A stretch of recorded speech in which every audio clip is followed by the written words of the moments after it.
Chapter 360 The Spirit of Sacrifice. See, Shu Ruwaji said in public the ugly things at home. The man, Zhang Rongmin, cannot help but be red in the face, the eyes are flashing murderous. Look at Xiaoran, and Sun Limin's gaze is not to the extreme, obviously already pondering the extermination of the mouth. Sun Limin was directly shocked and dumbfounded. Xiaoran is very calm, the end of the world so far. He is also considered to have seen a variety of human tragedies, comedies, ethical dramas, and then shattered the three views of things cannot let him move. Zhang Rongmin took a deep breath and said, "Let's talk about what's going on at home, don't embarrass yourself here." Shu Ruwaji was obviously not in the right state, her face was as red as fire, she was running a high fever and should have been in a coma, but her strong resentment froze her and made her wake up after hearing her husband's voice and keep her sanity to say so many words. She smiled miserably. "Shame on you? You're not ashamed of yourself for giving your wife to your own cousin? Ha, you don't mind wearing a green hat anyway, so what does it matter who gives you this hat?" Zhang Rongmin swept a glance at Xiaoran's two men, but he didn't know the depth of these two men's strength and didn't dare to make a move, so he could only suppress his anger and said, "Do you think I'm willing to do that? But Zhang Yuankai asked for you by name. If I don't agree, not only will he not let us join, he will also go after us. At that time, our whole family will die, and you won't be able to escape the fate of being captured and toyed with by him. Sacrificing you alone will save more people. I love you, of course I don't want you to be touched by another man, my heart is also dripping blood when I made this decision, but this is by no means my selfishness, it's just that your destiny is already irrevocable, and I want to save more people." These words were not so much convincing Shu Ruwaji as explaining to Xiaoran and the two of them. "See, I'm not a scum, nor do I want a color green on my head, but I have to do it. Sacrifice you one, but can save many people, how can you not sacrifice it?" Shu Ruwaji's pretty face was miserable. "If you hadn't agreed to Zhang Yuankai without hesitation and instead said that you were willing to die with me, maybe I would have sacrificed a little bit for you, but your behavior showed me that you are just an incomparably selfish person." Zhang Rongmin became furious and exclaimed, "Where am I selfish? It's true that you are my favorite woman, but I still have my parents and a younger sister, don't I have to think about them? You're the one who's selfish. Just because you want some kind of dignity, some kind of name and honor, you can sacrifice all your loved ones? TSK, TSK. Xiaoran listened with great interest. In the midst of the post-apocalyptic world, the most wonderful thing was always the human heart. Every time you think you have probed the bottom of human shamelessness, but every time the truth refreshes the lower limit. Interesting, this is much more interesting than stepping on the enemy's face and pretending. He couldn't wait to move a chair and sit down, take out his melon and get high. He could do it easily, but he couldn't scare people or he wouldn't be able to watch the show. Alas, the beauty of it all. He was watching the play, but Sun Limin really couldn't help himself and jumped out. "How can you be so shameless?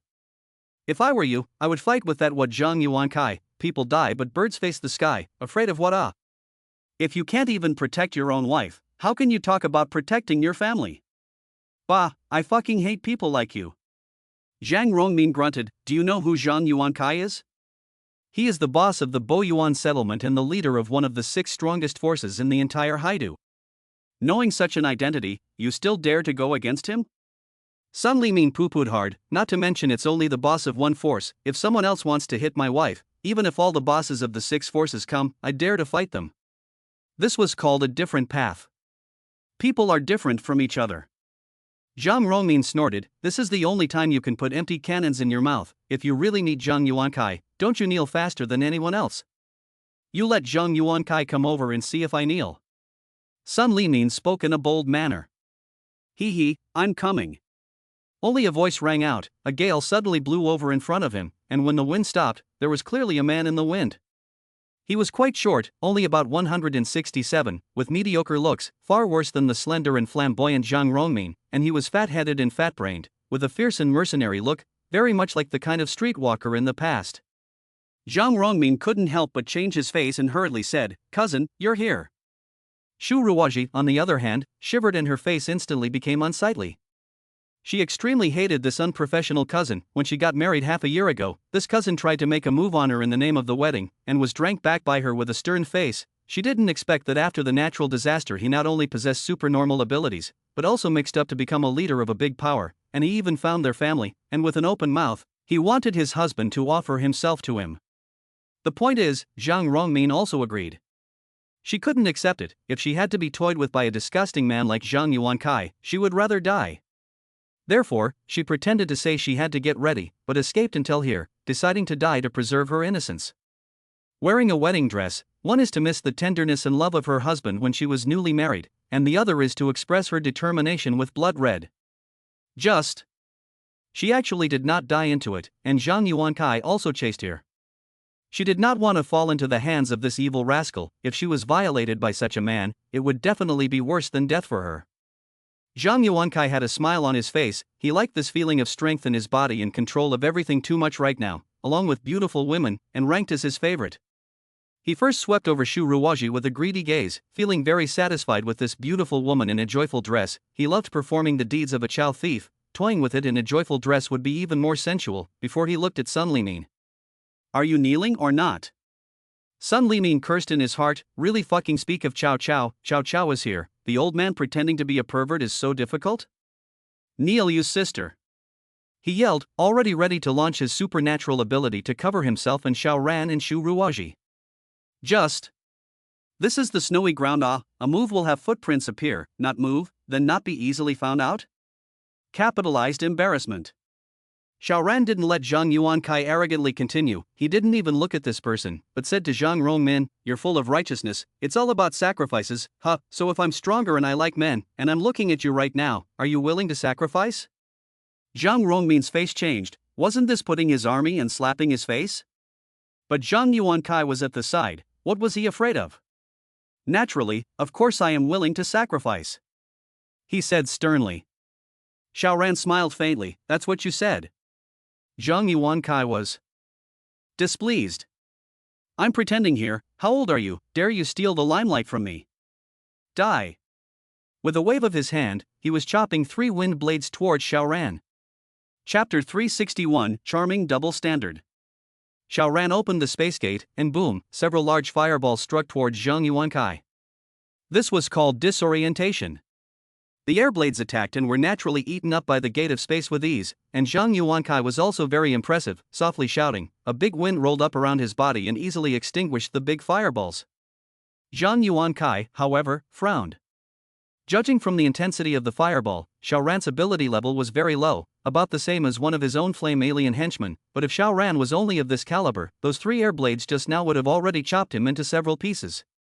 This was strange. Low offense and high defense? This was completely inconsistent with the characteristics of a fire exalt. Strange. Although Zhang Yuankai was crazy and lustful, but if he was just such a reckless person, how could he be the leader of a big power? The fool would have died long ago. He stared at Xiao Ran, and after a while, he actually smiled as if Xiao Ran was an old friend he hadn't seen in years, and was close to rushing over for a hug. My humble self, Zhang Yuankai, as the leader of the Boyuan settlement, what is the name of this fellow? Where does he mix? Being able to block one of his strikes was enough to show that Xiao Ran's strength was extraordinary, even eccentric. For unfathomable opponents, Zhang Yuankai was never careful.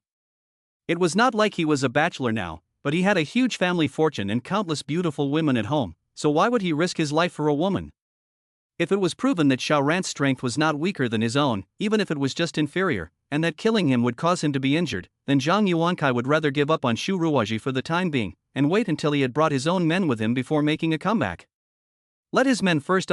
Dead better, anyway, can be absorbed. He is not only no loss, but also a big profit. Xiao Ran, however, did not give him a half-good face. Are you worthy to ask my name? If you want to fight, then fight, if not, then get lost. This is not give face. Zhang Yuankai was naturally unhappy in his heart. Again, he was a giant. If he was replaced by Wu Shanglong or Shen Mingfei, he would have definitely started a fight with Xiao Ran. People can lose, but the momentum can't be weakened. However, Zhang Yuankai was different. He had always been cautious and did not fight unsure battles. The main reason was that the way Xiao Ran had neutralized his attack was too bizarre, making him fearful, but whenever Xiao Ran was a little weaker, he was just killing people directly, rather than the current temporary retreat. Hee, what a big mouth. Zhang Yuankai said, it's the end of the world, people who are too arrogant can die very easily.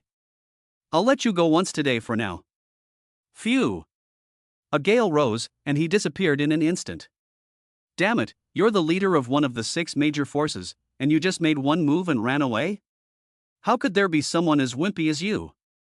Zhang Rongmin was dumbfounded. Even Sun Limin didn't think that he had pretended to be a pussy in front of a giant, but he was actually able to survive with his hands and feet intact. It was really rare.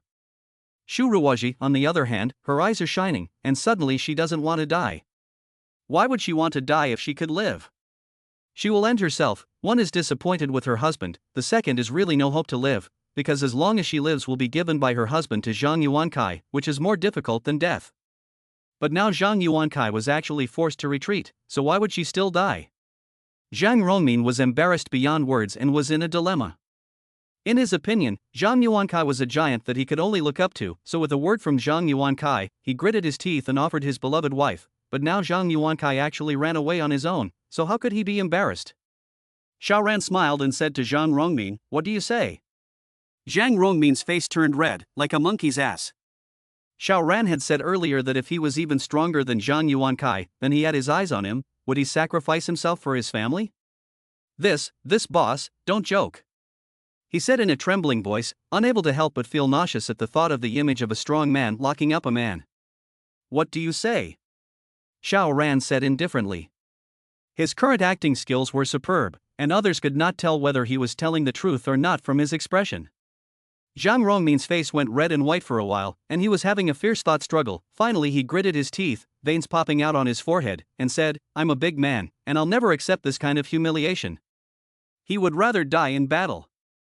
Xiaoran lost his smile. This is the start of a double standard? Shu Ruoji hummed and said, "Zhang Rongmin, why don't you mention protecting your family now? Men and women are different." Zhang Rongmin was still sophomoric. Since ancient times, there have been greenhouses where only women sell their bodies. Where are the men to do this kind of thing? Shu Ruoji was so exasperated that she didn't want to argue with him. It's useless, this man is just selfish, only thinking of making others sacrifice. How could she fall in love with such a person? Yes, it used to be a peaceful era, humanity wasn't tested, and Zhang Rongmin belonged to the lucky ones at the beginning of the end of the world, actually possessing psychic abilities, so the family lived a smooth life, and didn't experience any bumps and twists and turns, much less having to face the test of life and death. Until now. As soon as Zhang Yuankai threatened, Zhang Rongmin revealed his true nature. Disappointed to the core. She was incomparably self-destructive, both hating Zhang Rongmin's selfishness and resenting herself for not polishing her eyes and seeing the true colors of this scum until now. For a moment, she was filled with a twisted revenge mentality. She asked Zhang Rongmin, "Do you still love me?" "That goes without saying." Zhang Rongmin said without hesitation, I love you to the bone marrow, you must believe me, I actually felt even worse than you when I made that decision before." When he saw Shu Ruoji asking this, he thought that the woman had softened her heart and changed her mind. However, he loves his wife. This point is not false, just far from loving themselves more. Shu Ruoji ignored him, but looked at Xiaoran, revealing a touch of demonic morbid winks. Want to play with other people's wives? Damn, can't you ask in private? I still have a little brother on my side, and in his mind, Laozi is a hero.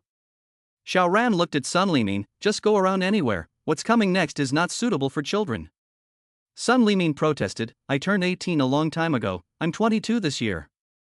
Heh, childish. Xiaoran despised. Being struck by such a thunderous storm, Sun Limin could only run away in ashes. Who made him really a child chicken? Now, there were only 3 people left. Shu Ruoji had a sickly winking smile on her face, and coupled with the fact that she was indeed running a fever, her cheeks were shockingly red, and she was dressed in a big red wedding dress, giving people the feeling of a crazy batch of beauties. Just here? She said, it's not bad, I don't want to live anyway, so let me soar in ultimate bliss. No way. Zhang Rongmin roared, you bitch, how can you be so slutty? Interesting, he could give his wife to someone else to play with, but Shu Ruoji had to be unwilling or else she was slutty. Xiaoran couldn't help but laugh, man you really played the double standard to the house. Not here, find a hotel. He said. Chapter 362, Crazy Batch. No way. Absolutely not. Zhang Rongmin roared and ran over to grab Shu Ruoji and bring her back. However, Xiaoran had already picked up Shu Ruoji in his arms and took a big stride. Zhang Rongmin hurriedly chased after her, but he had already exerted all his strength, but Xiaoran was walking as if he was idly walking, but he just couldn't shorten the distance between the two of them, and at most, he could only maintain a situation where he wasn't moving forward or backward. At this moment, he did not even consider the gap in strength between himself and Xiao Ran, and only had one thought. Absolutely not allowed. Xiao Ran quickly turned into the middle of a hotel, and Zhang Rongmin, burning with rage, followed him in without hesitation. Clang! He chased him to the third floor just in time to see Xiao Ran walk through the door with Shu Ruoji in his arms, and Xiao Ran also hooked and kicked the door of the room with his foot. He rushed over and wanted to push the door in, but just as his hand reached out, a strong chill was born violently. The danger was incomparable. Will die. The door of space was open right against that. His outstretched hand immediately came to a screeching halt, an intense chill enveloped his heart, and reason immediately took over, and he quickly calmed down, thinking that Zhang Yuankai had been scared off by Xiao Ran, but he actually dared to tail the other party and run here. It was simply a case of the longevity guy hanging himself, living out of patience. Zhang Rongmin gritted his teeth, turned around and ran. The anger had subsided and he was even more afraid of death. If he doesn't run again, there will be no chance when Xiao Ran is finished, and every man is different, some 30 minutes up, some 3 minutes over. He was afraid that Xiao Ran was the latter. But he just turned around, but his eyes went black, and he lost consciousness in an instant, and bang, he fell solidly. Only the hotel corridors are all carpeted, and the sound of his fall was very small. His brain was cut to pieces by the space cut, dead to the core. The room was incredibly intense. Just entered the door, Xiao Ran still just wanted to tease Zhang Rongmin, so that the other party anxious, and did not really want a sex, after all, just in the morning eat full, now really not interested. He did not, but Shu Ruoji has a superb beauty initiative to send embrace, but also ordinary people, supernormal ability is still in the awakening, there is no threat, that Xiao Ran to still push out words. Ha! He reluctantly enjoyed one. Half an hour later, Shu Ruoji fell into a deep sleep.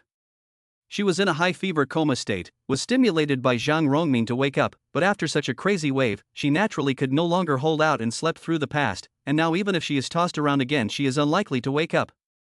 Xiao Ran had already put on his clothes. Looking at the big red wedding clothes scattered on the ground, he could not help but smile slightly.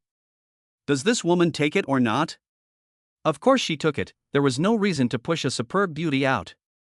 Xiao Ran observed Shu Ruoji's evolutionary process. There was a mysterious and familiar force flowing through her body. Every time it flowed through her entire body, the strength of her cells increased by a cut, and there was also a strange force that was embedded. That should be a supernormal ability, just don't know what type. Xiao Ran carefully observed the entire process. In the previous evolution, the first 10 days were all a gestation period, there was no movement whatsoever, and once the energy seed was formed, it would immediately crumble, and then the alien energy was created, so fast that it caught people off guard, and there was no way to deduce the process of the alien energy being created. Now is different, although from the beginning to the end of only 1 day or even less time, but all dry goods, not a little water, he saw the whole process can be important information. But Xiao Ran looked very carefully, but could not tell a reason. Unconsciously, the sky is dark. Xiao Ran stood up. There were very few people who could still act outside at night, and since Shu Ruoji was also inside the house rather than outdoors, the chances of being discovered were very low, so he left with confidence and traveled in the direction where the Black Dragon Society was. Last night, I let you guys have a good rest, today will not be cheap for you. After only 10 minutes, Xiao Ran arrived outside the neighborhood where the Black Dragon Society was located. The misty fog was just right for him to infiltrate and kill. Under spatial perception, the entire enemy area's layouts did not have a single secret for him to speak of. Where there were hidden outposts, where there were traps, and where there were early warning setups, he was clear. Playing with a hangman like him who had an open map, any arrangement was actually a clear move. Xiao Ran climbed over the wall and entered, avoiding the traps along the way, as well as the early warning system, very simple and primitive. It was a thin rope with a bell tied to it, which would jingle if touched, thus triggering an even louder alarm that would wake up everyone in the Black Dragon Society. Today, it would start directly with the small caramels. Xiao Ran locked onto a little kid who was sleeping with his arm around a woman. Xiao Ran directly slashed down with a space cut and the man was killed in seconds. So what if there is a crisis warning? It still depended on who the opponent was. Xiao Ran then used Space Swap to swap out this dead brat and put him into the alien space. Next. Chapter 363, so angry I wanted to plow my ancestors' graves. Xiao Ran did as he had done.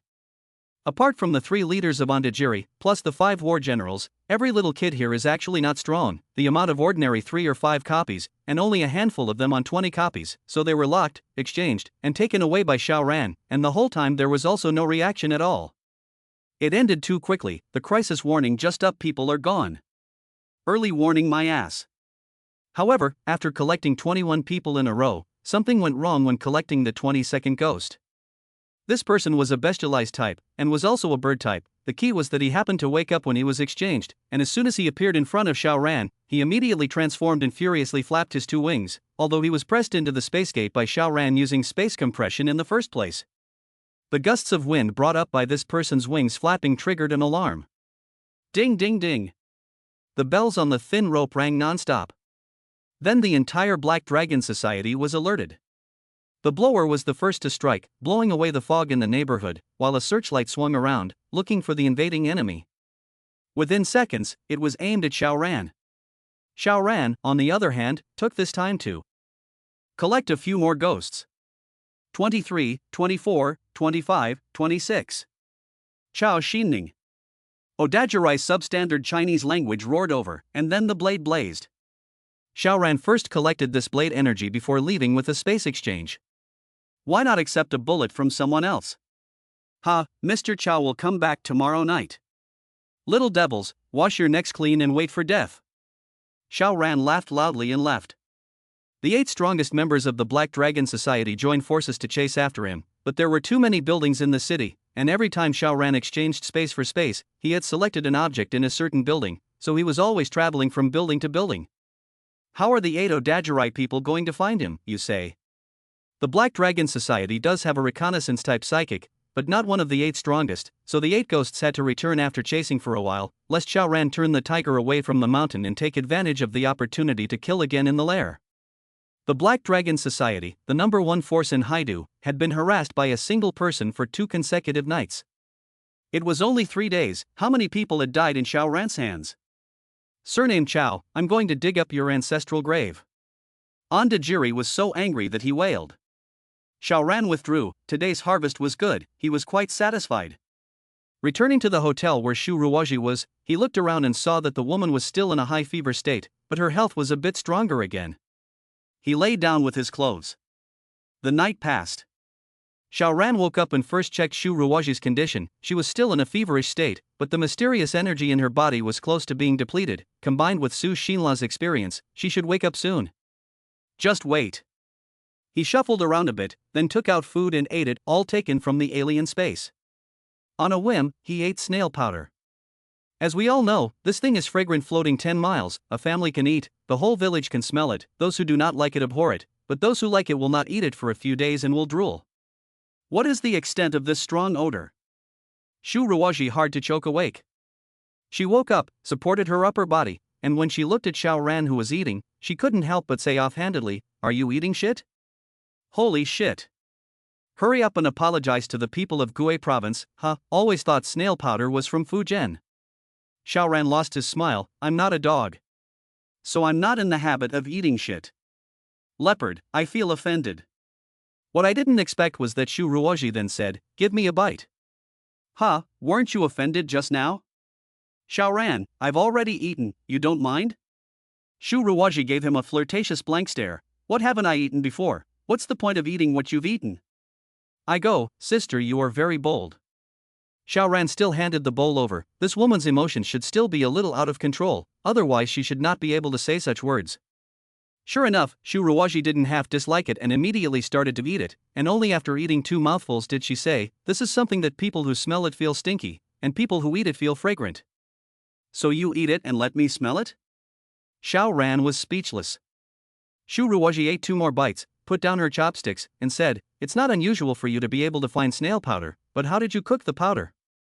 Even if there are gas stoves and induction cookers here, the gas and electricity should have been cut off. How did you cook it? Xiao Ran gave her a somewhat surprised look. Who said that a woman with big breasts is brainless? You slowly make it up. Shu Ruoji put down the bowl. How could Xiao Ran be taken down by a woman and said, isn't your husband a shifter? Isn't it normal for a shifter to have some strange abilities? First, I don't have a dinky relationship with that person anymore. Shu Ruwaji put up a finger before putting up a second one. Secondly, I also know a few things about the altered beings, but they are all about strengthening their physical qualities and possessing similar superpowers, but that doesn't include transforming a bowl of steaming snail noodles out of thin air. Xiaoran smiled faintly. You are also a member of the Ultrans now. Ha? Shu Ruwaji froze. How is that possible? Xiaoran laughed. It's so cold right now. If you haven't awakened your alien ability, won't you feel cold this way? Shu Ruwaji looked down and couldn't help but let out a gasp of surprise as she hurriedly ducked back into the bed and wrapped herself tightly with the quilt. Yo, how come you suddenly no shyness at this time? Shu Ruwaji drilled her head out and asked, I have psychic powers? You experience it.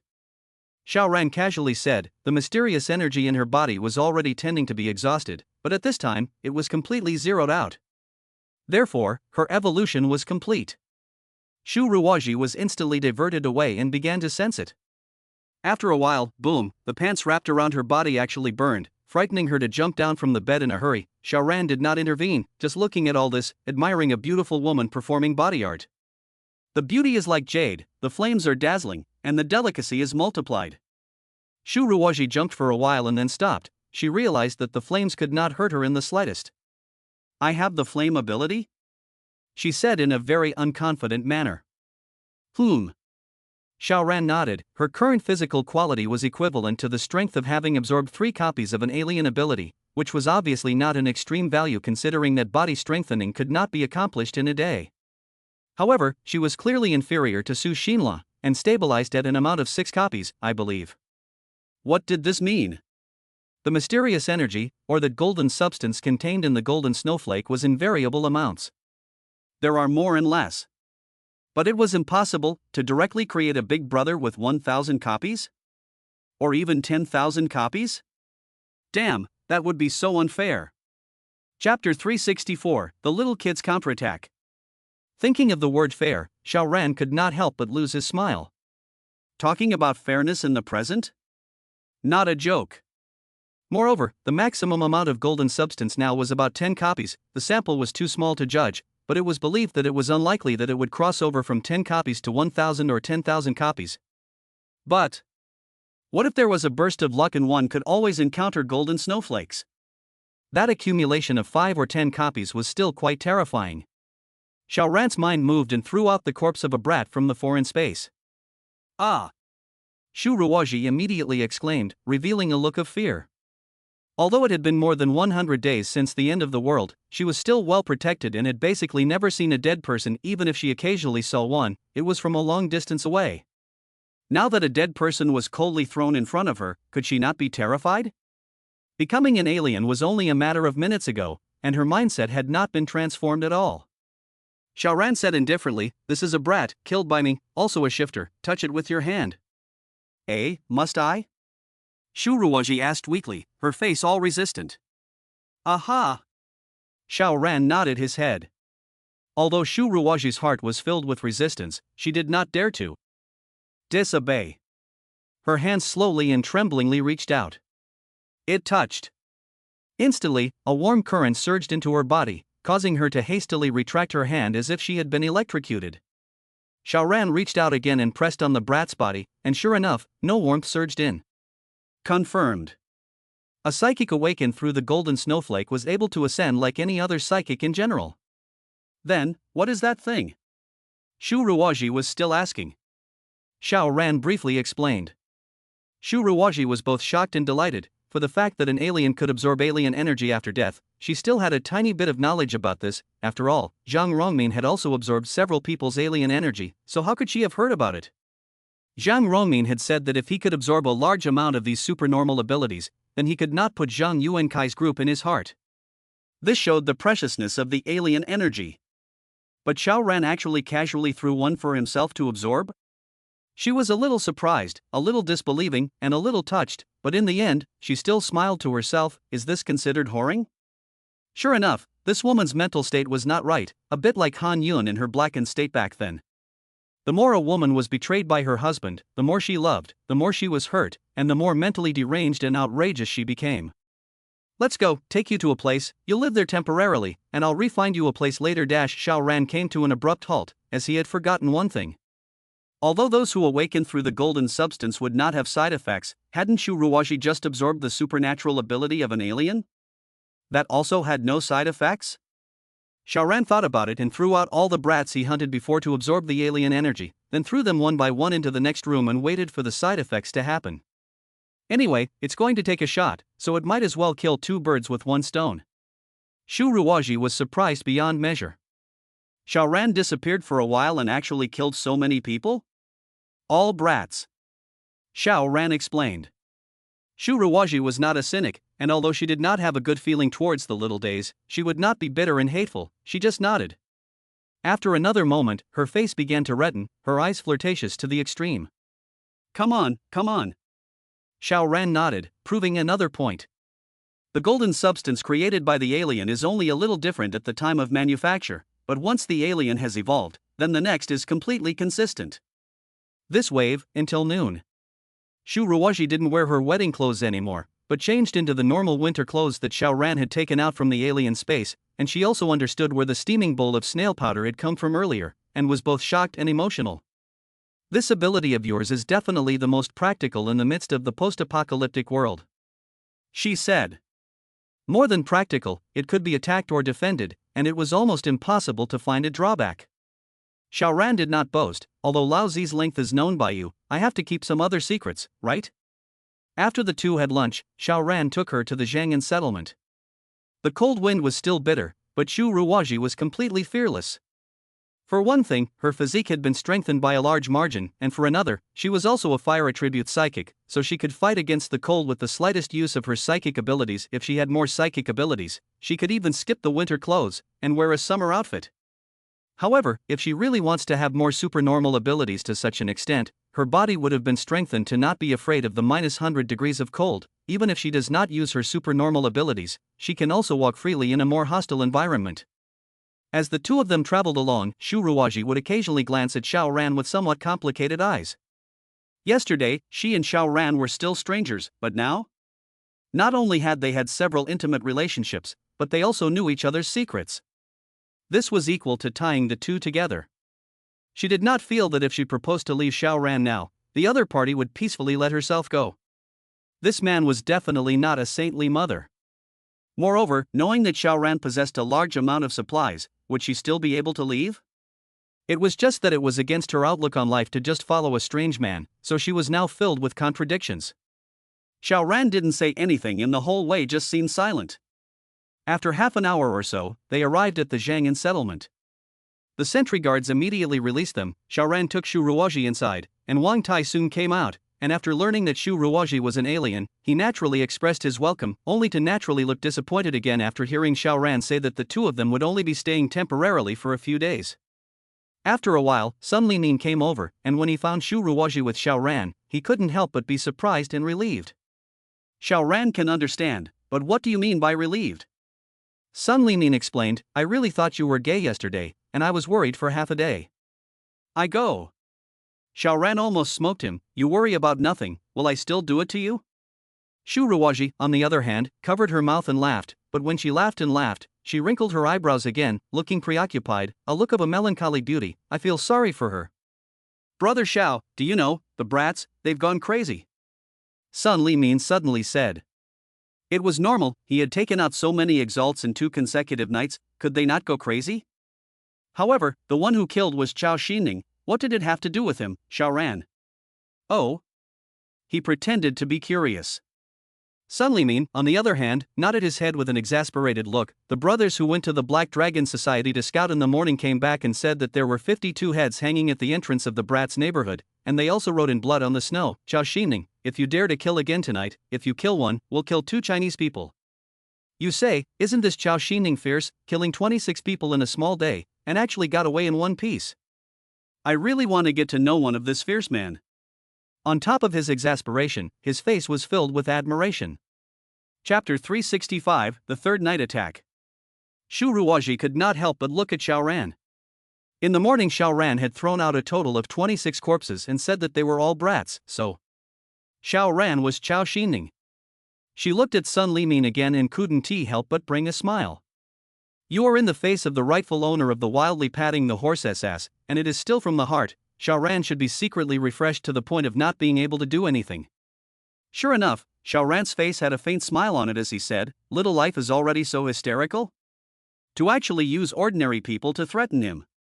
He, running out of ideas." It was also true that Xiao Ran came and went as he pleased. What tricks could the little kid have? They can only bark so incompetently. Calculate, before and after a total of only 3 days, he killed 88 people, and the entire Black Dragon Society only.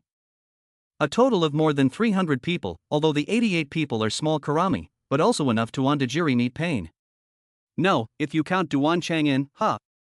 Sun Limin nodded his head repeatedly, the little brats are too abominable. Alas, if only I had the strength of Chao Xining, I would go and find trouble with the brats as well, and destroy them sooner or later. Xiao Ran glanced at him and nodded, if you were 1,000 times more powerful, there is still hope. His special ability was to create illusions. Wouldn't being 1,000 times more powerful be perfectly capable of approaching an expert like Odajirai without the other party knowing anything about it? At that time, his power was also strong to an astonishing degree, and with a single slash, Ondajiri would surely die. Sun Limin, on the other hand, was jaw-dropped and said powerlessly, "Brother Xiao, am I that weak now?" Xiao Ran patted his shoulder, "Cheer up, Junior." Sun Limin left, as if he had shot chicken blood, he was going to go and strengthen himself. Just after he left, Lin Xiaoxiao's 3 girls actually came. They hadn't died yet. Big Brother Xiao, the 3 girls came over and just wanted to show off again, but then they saw Shu Ruoji.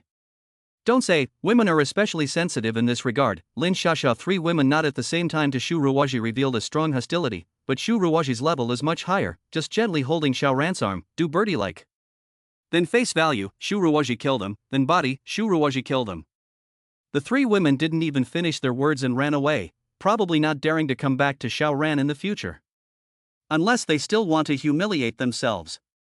Shu Ruoji smiled triumphantly, she was still very confident in her own charm, but after a smile, she relocked her willow eyebrows, melancholic. She had been betrayed by her husband only yesterday, and her quest for death had not come to fruition. It would be strange for her to be able to forget about it all of a sudden. Xiao Ran was still very relieved about the veterans here. They were not fake soldiers like Duan Chang. In fact, how many other people with extraordinary abilities were still able to eat and live with ordinary people nowadays? It was only them. Xiao Ran really admired them for being able to keep their principles intact. The afternoon quickly passed. Nightfall came. Xiao Ran smiled faintly, it was time for him to make his move. "Wait for me to come back," he said to Shu Ruoji. "You're going again?" Shu Ruoji was very shocked because fog was a natural dissuasive obstacle to any exalt, even if it was a wind exalt who could blow away the fog in a short period of time. How long could it last? At best, they could only move around in a small area. Xiao Ran nodded, it's hard to feel bad if I don't kill the brats for a day. He moved to use spatial exchange, and swoosh, a large living person disappeared, replaced by a withered leaf. Xiao Ran left this neighborhood of Zheng'an settlement by using space exchange 3 times in a row, then he ran on 2 legs and headed towards the Black Dragon Society. In less than 10 minutes, he ran to the place. Without using full speed, this speed was already enough. The entire neighborhood was lit up. TSK, can free energy be so spoiled? Xiao Ran believed that there must be sentry-type Ultrans who did not sleep, but were monitoring the entire neighborhood, and once they noticed his arrival they would sound the alarm, and then the experts would come out in droves to block him off. Never mind. Xiao Ran once again utilized space swap and instantly killed in, then swapped a little kid in front of him. Collect. However, he was also immediately discovered, and alarms sounded in all directions. Then, it returned to last night's rhythm as the brats all rushed out, especially the 8 experts, killing Xiao Ran from different directions. Get you bastard. Xiao Ran smiled faintly and opened his spatial domain. I will continue to kill. But what about the attacks that came over? The ones that hit in one direction were all collected by the spatial gate, and although the attacks in the other direction were not immediately absorbed, they immediately became slow after being blasted into the spatial domain. Xiao Ran wanted this effect, he then opened the space gate in a different direction and naturally absorbed the attacks from this side as well. However, those attacks bombarding into the domain also caused Xiao Ran's exotic energy consumption to skyrocket all of a sudden, and while it could originally be used for about 15 minutes, it was now only 14 minutes. Just like that, it had actually consumed nearly 7% of his alien energy. Damn, miscalculation, miscalculation. It turns out that the spatial realm dissolves the attack and consumes alien energy like this. Right, this is a hard fight. The number of enemies is both large and not weak, so this is the natural result of a hard fight. Xiao Ran nodded his head and decisively changed to using banishment on himself. Then, he began to collect the little devils against the rain of enemy bullets. 5, 6, 7. Countless attacks came over, half of which were immediately absorbed by the space gate, while the other half passed through Xiao Ran's body and flew out for a throw before being collected by the space gate again.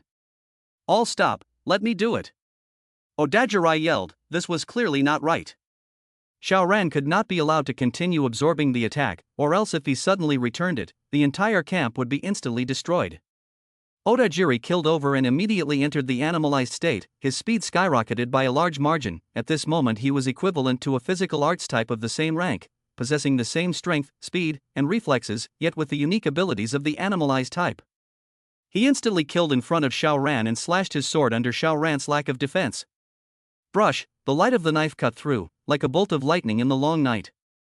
However, Xiao Ran was unharmed by such a powerful knife. On the contrary, Odajirai's body immediately lost control because of the knife chopping on the air, and almost fell into the door of space. Fortunately, he vibrated his wings in time, and only then was able to stabilize his body shape. Just then, Xiao Ran exchanged another brat over. Odajiri's eyes went cold, and he launched another slash, but it was not aimed at Xiao Ran, but this little kid.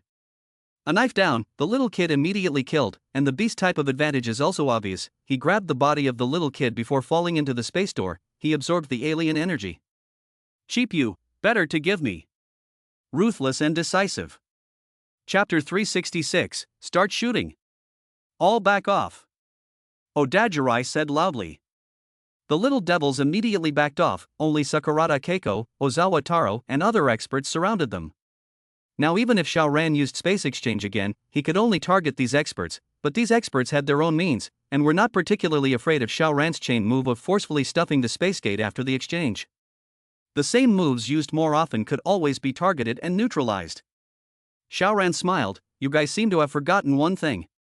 These 8 people did not make a move. Knowing that it was useless to make a move, Xiao Ran seemed to be in a state of invincibility, but they believed that this state of invincibility could never be maintained forever. This is a fact. However, is this the only move I can do? Xiao Ran withdrew his banishment, and at the same time, he operated his spatial exchange, and immediately appeared 100 meters away, and where he was standing, a rock fell violently. Damn! The 8 Odajirai people simultaneously screamed in their hearts and turned their heads, only to see that Xiao Ran had already sliced into the retreating group of ghosts, not even using spatial exchange, directly using spatial cutting, instantly killing a dozen or so people. Then he touched up lightning fast and collected all of his supernatural abilities. Bagger! The 8 Odajirai were furious. Xiao Ran did not fight them head on at all. He was just using guerrilla tactics, constantly eating away at their viable forces, and on the contrary, they did not have any way to do so. Chao Xining, if you don't stop, I will start killing the Chinese here. Odajirai yelled. Would Xiao Ran stop? Obviously it wouldn't. Why? Even if he stopped, how would the Chinese people who fell into the hands of these brats survive? They are just experiments, used to generate special abilities. No matter successful or not, the end of the experiment will only lead to death. Xiao Ran stop? At most, he would let them live for a few more days. If it was Wu Shanglong, he would probably listen to the truce and let the people live for one more day, then there might be a way to save them, but Xiao Ran had a completely different idea. The little devils killed you all, so I will take revenge for you. And Xiao Ran revealed a cold smile as his body moved suddenly, flashing and flashing as he continuously used space swap to cut in front of a building. Odajirai couldn't help but be shocked. This was the building he lived in. What did Xiao Ran want? Xiao Ran smiled faintly and used another space swap, but not on himself, but on a person in the building and a projectile in his hand. Swoosh, and there was a woman in his arms. A very young, beautiful woman. Ondajiri's daughter. Ondajiri had already slashed out with his sword, but he stiffly gave it back, and the look of fury on his face turned into anxiety. Xiao Xining, let the person go, and have a talk. No, I think it's better to talk to your daughter. Xiao Ran laughed and pulled out his legs to run. That cherry blossom girl immediately called out in Japanese, Dad, save me. Save me. Ondajiri's eyes on sternly. Not only did he pull his leg and chase after her, but he also chopped out a blade. The knife aura was severe, the light of the knife was brilliant, and it was ruthless. This knife was not saving his daughter, but to chop her to death along with Xiao Ran. It must be said that this little kid is very decisive, knowing that throwing a rat will only allow Xiao Ran to take people captive, and look at what happened to the Chinese woman here. His own daughter fell into Xiao Ran's hands. Could it be possible to end up in a good way? Instead of being toyed with and losing his face, it would be better for him to kill her with his own hands. Moreover, he could also test it out. Xiao Ran's ability could be activated with someone? Xiao Ran frowned. This Odajiri was really ruthless. He could use the gate of space to absorb the attack, but the person had to be in a static state, and a single movement would cause the gate of space to close, so he had to use banishment on himself and Sakura Nui to let the slash pass, and then he quickly lifted the banishment and continued to run.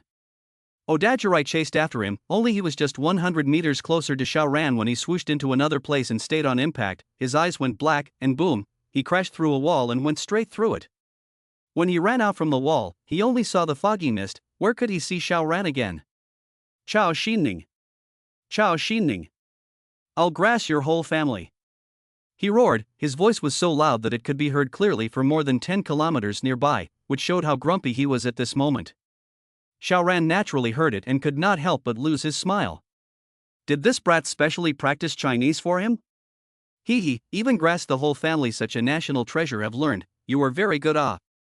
He cared not. With Cherry Blossom Girl came to a nearby hotel, knocked out the person through to the bed, and then took out the battery to do the necessary measures to keep warm. Now this woman cannot die. Then he went out and went back to Odajiri's. You guys think that's the end of the night? Oh, one more surprise for you guys. Sure enough, Odajiri and the others withdrew their troops, but they did not go to sleep, but were discussing strategies. We can't let this Chao Xinning continue to kill, or else their men will be dead in a few days. Ruling a place depends on people. If they didn't have enough people, what if they killed all the strongest people in Haidu? Without a large number of lower and middle class people, how could they truly control a territory? Xiao Ran quietly sneaked in and continuously used space exchange to once again approach the building where Odajiri lived. However, this time, he was discovered before he could strike. Immediately, the alarm sounded loudly.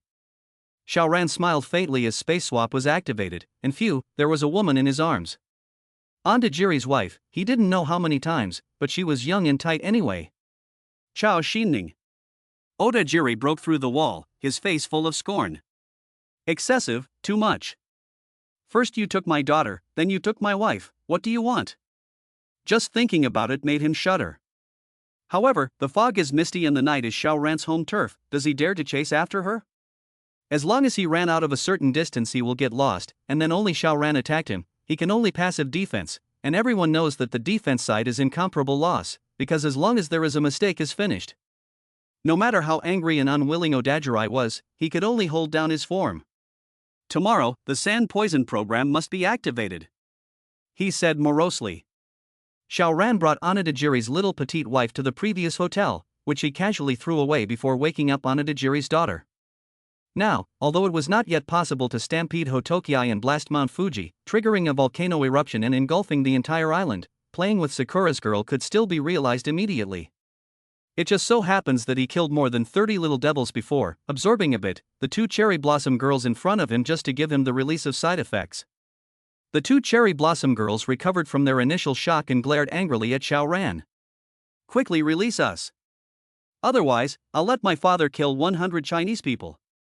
100 is too little. I'll let my husband kill 1,000 Chinese. This pair of mother and daughter with a very small age difference and only in the legal sense were one more ruthless than the other. They had gotten used to treating Chinese people as consumables and didn't feel that it was a life at all. Xiao Ran was cold and threw out one brat to absorb the alien energy while he took out the camera equipment. He was going to learn a little bit from Xiao Tianji and make a love action movie for Ondajiri to enjoy, who let the 2 female leads be related to Ondajiri. The dailies of course had to be shown to the family members. Chapter 367, Inviting the Little Devils to Enjoy. To say that this cherry blossom girl face value is as high as it is, in fact, there is no, at most, more than 80 points, and the women of the small days also have a mouth of uneven teeth as the beauty of the country, obviously does not match the country's aesthetics, so this is cool is mainly psychological. Because they are small days. How many good men dream of stepping on the hot capital? Now for the time being, you can't step on it, but being able to sleep with a cherry blossom girl can be slightly satisfying. 1 hour later.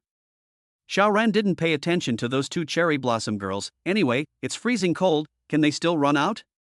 Fine, if you guys really want to be so brave, whatever. Xiaoran did not intend to collect them. If you do evil in the country, even if you did not kill anyone with your own hands, how can you say you are innocent after eating so many people's blood buns? Just based on the arrogant attitude of the two men before, one could tell how much they despised China, and how much they didn't treat the people of the country as human beings. If they dared to rush outdoors, Xiaoran would only clap his hands and sit down to admire.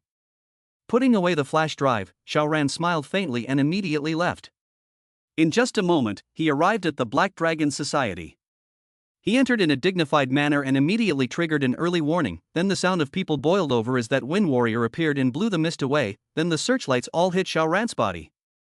Ontajiri also stood in front of Xiaoran at the first moment, his face unsightly. Xiaoran had absorbed the supernatural energy and had disappeared for more than 2 hours. What had he gone to do? There was no need to think, he must have gone to eliminate the side effects. With what? Naturally, it was impossible to rely on the 5 girls. So, he grimaced while his hands were clenched into fists, so angry that he wanted to vomit blood. Xiao Xining, have you come to a duel to the death? He said coldly, his voice was very recognizable, a ghostly accent at first listen. Xiaoran smiled faintly and threw a piece of flash drive towards Ontajiri. Here, I just shot a movie, and I've sent it over specially for you to see. Bugger. Ontajiri didn't pick it up, but instead slashed it up. The tiny YouTuber couldn't even withstand one of his slashes, let alone a direct slash with a sword, and it shattered instantly. Xiaoran didn't care and said, Yo, got the wrong one, that was blank just now, this one is. He threw out another piece of USB flash drive. Bastard. Ontajiri chopped again and snapped, this piece of YouTube shattered as well. Xiaoran shook his head, why bother, things have already happened, even if you bury your head in the dirt as a humpback you can't already change the facts. And, hey, I've made multiple copies of it. Come, anyone interested can have a copy in their hands. He casually sprinkled his hand, and a large number of YouTubes flew down towards the crowd. This time, Ontajiri didn't strike again. It was useless, this guy was so shady, even if he destroyed this batch of YouTubes again, how many more would he have in his hands? It didn't matter, just kill this person. Very good. Very good. He said with a sullen face, I said that I will kill double the number of Chinese people you killed, humph, I will kill you in front of your face. Xiaoran was not in a hurry and said indifferently, fine, how many people you kill, how many times will I cut your wife and daughter, one less cut and I'll fucking take your surname. Asshole. Ontajiri yelled, they are civilians. Xiaoran lost his smile, the people you killed weren't? So, shifter against shifter, you have to bring commoners into this, it's not like I can't kill. Ontajiri couldn't help but hesitate. Wife even if, anyway, just figure her young and beautiful before marrying, and not much affection, but the daughter is only so one, with his current physical quality, may give birth to offspring, or may not be able to give birth. Moreover, the weather conditions are too harsh now, adults are struggling to survive, what about babies? At least 9 out of 10 must die young. The sand poison program is about to begin, hold back for a while and let this human Chinese get complacent for one more day. Ontajiri made a decision in his mind, anyway, it's just some ordinary people, when can't they be killed? Okay, I won't kill them. Ontajiri said morosely, however, if I know that you dare to touch my wife and daughter, I will kill 1,000, 10,000 Chinese. This one seems to be a bit impossible to do yet, because not only did he move them, but he also tossed them around for a long time. Xiaoran smiled faintly, I'm sure you all won't be able to sleep in the latter part of the night, so enjoy the movie I made, it'll be dawn when you're done, huh? He raised his head and left. In fact, the flash drive he took out was blank, and unless there was enough time for him to mosaic his face, he wasn't so bold as to let a bunch of people enjoy his heroic pose. This is just a way to humiliate Ontajiri. He returned to the hotel, space perception sweep, found that the two cherry blossom girl changed a room, and also hid in the closet, obviously in hiding from him. Xiaoran didn't have any side effects right now, so he didn't even bother to catch them out. You guys like to hide? Then just keep on hiding in fear. He casually found a room to sleep in and was very peaceful, however, it was only 2 hours later that the sky started to lighten. Xiaoran slightly washed up and started eating breakfast. He purposely ate hot pot, and when it was boiled to boiling, the pungent aroma overflowed, and the key was, Xiaoran also purposely opened the door of the room where the two cherry blossom chicks were in, so that the aroma could float in very smoothly. Oh, you guys must be hungry now. Let's see how long you guys can endure. He obviously overestimated the resistance of these two women. It was only 10 or so minutes before he saw these two women walk over on their own, and when they saw the hot pot cooking on the induction cooker, especially with the large amount of shabu shabu on the side, they couldn't help but gulp furiously. Can we have some? Odajirai's daughter asked, her face filled with thirst. Xiaoran hemmed and hawed, that depends on your performance. Chapter 368, Collusion from Inside and Outside. After the hot pot had been eaten and cooled off, Xiaoran ignored these two women and instead went directly to the Zhang'an settlement. With the conditions of these two women, going out was looking for death. Back up a step, even if they are really found by Odajirai, bring back, Xiaoran also does not matter, interested in it again captured once, not interested in the smooth slaughter on the good. It doesn't matter. 10 minutes later, he came to the Zhang'an settlement. Shu Ruoji saw him come back and couldn't help but breathe a sigh of relief. Although she was already a shifter, the time was still short, far from completing the psychological transition, more used to placing herself in the position of an ordinary person, a weak woman, and still in an unfamiliar place. She hadn't slept well the entire night, tossing and turning all the time. Now that she finally saw Xiaoran, she naturally felt secure. Obviously, she and Xiaoran were not very familiar either, but because the most intimate relationship had occurred, she had unconsciously developed a sense of dependence on Xiaoran. Xiaoran had given her a small meal, allowing her to have a beautiful meal, but the other people in the colony were not treated so well, and they just nibbled on dry food every day. Along with some of the colony's own vegetables, so the living conditions could not be described as not being grueling. However, at least it was still alive. Xiaoran was not so generous as to treat everyone to big fish and meat. If it was just these veterans, he wouldn't mind treating them to a good meal, but with the addition of goods such as Lin Xiaoxiao, it would be better to forget about it.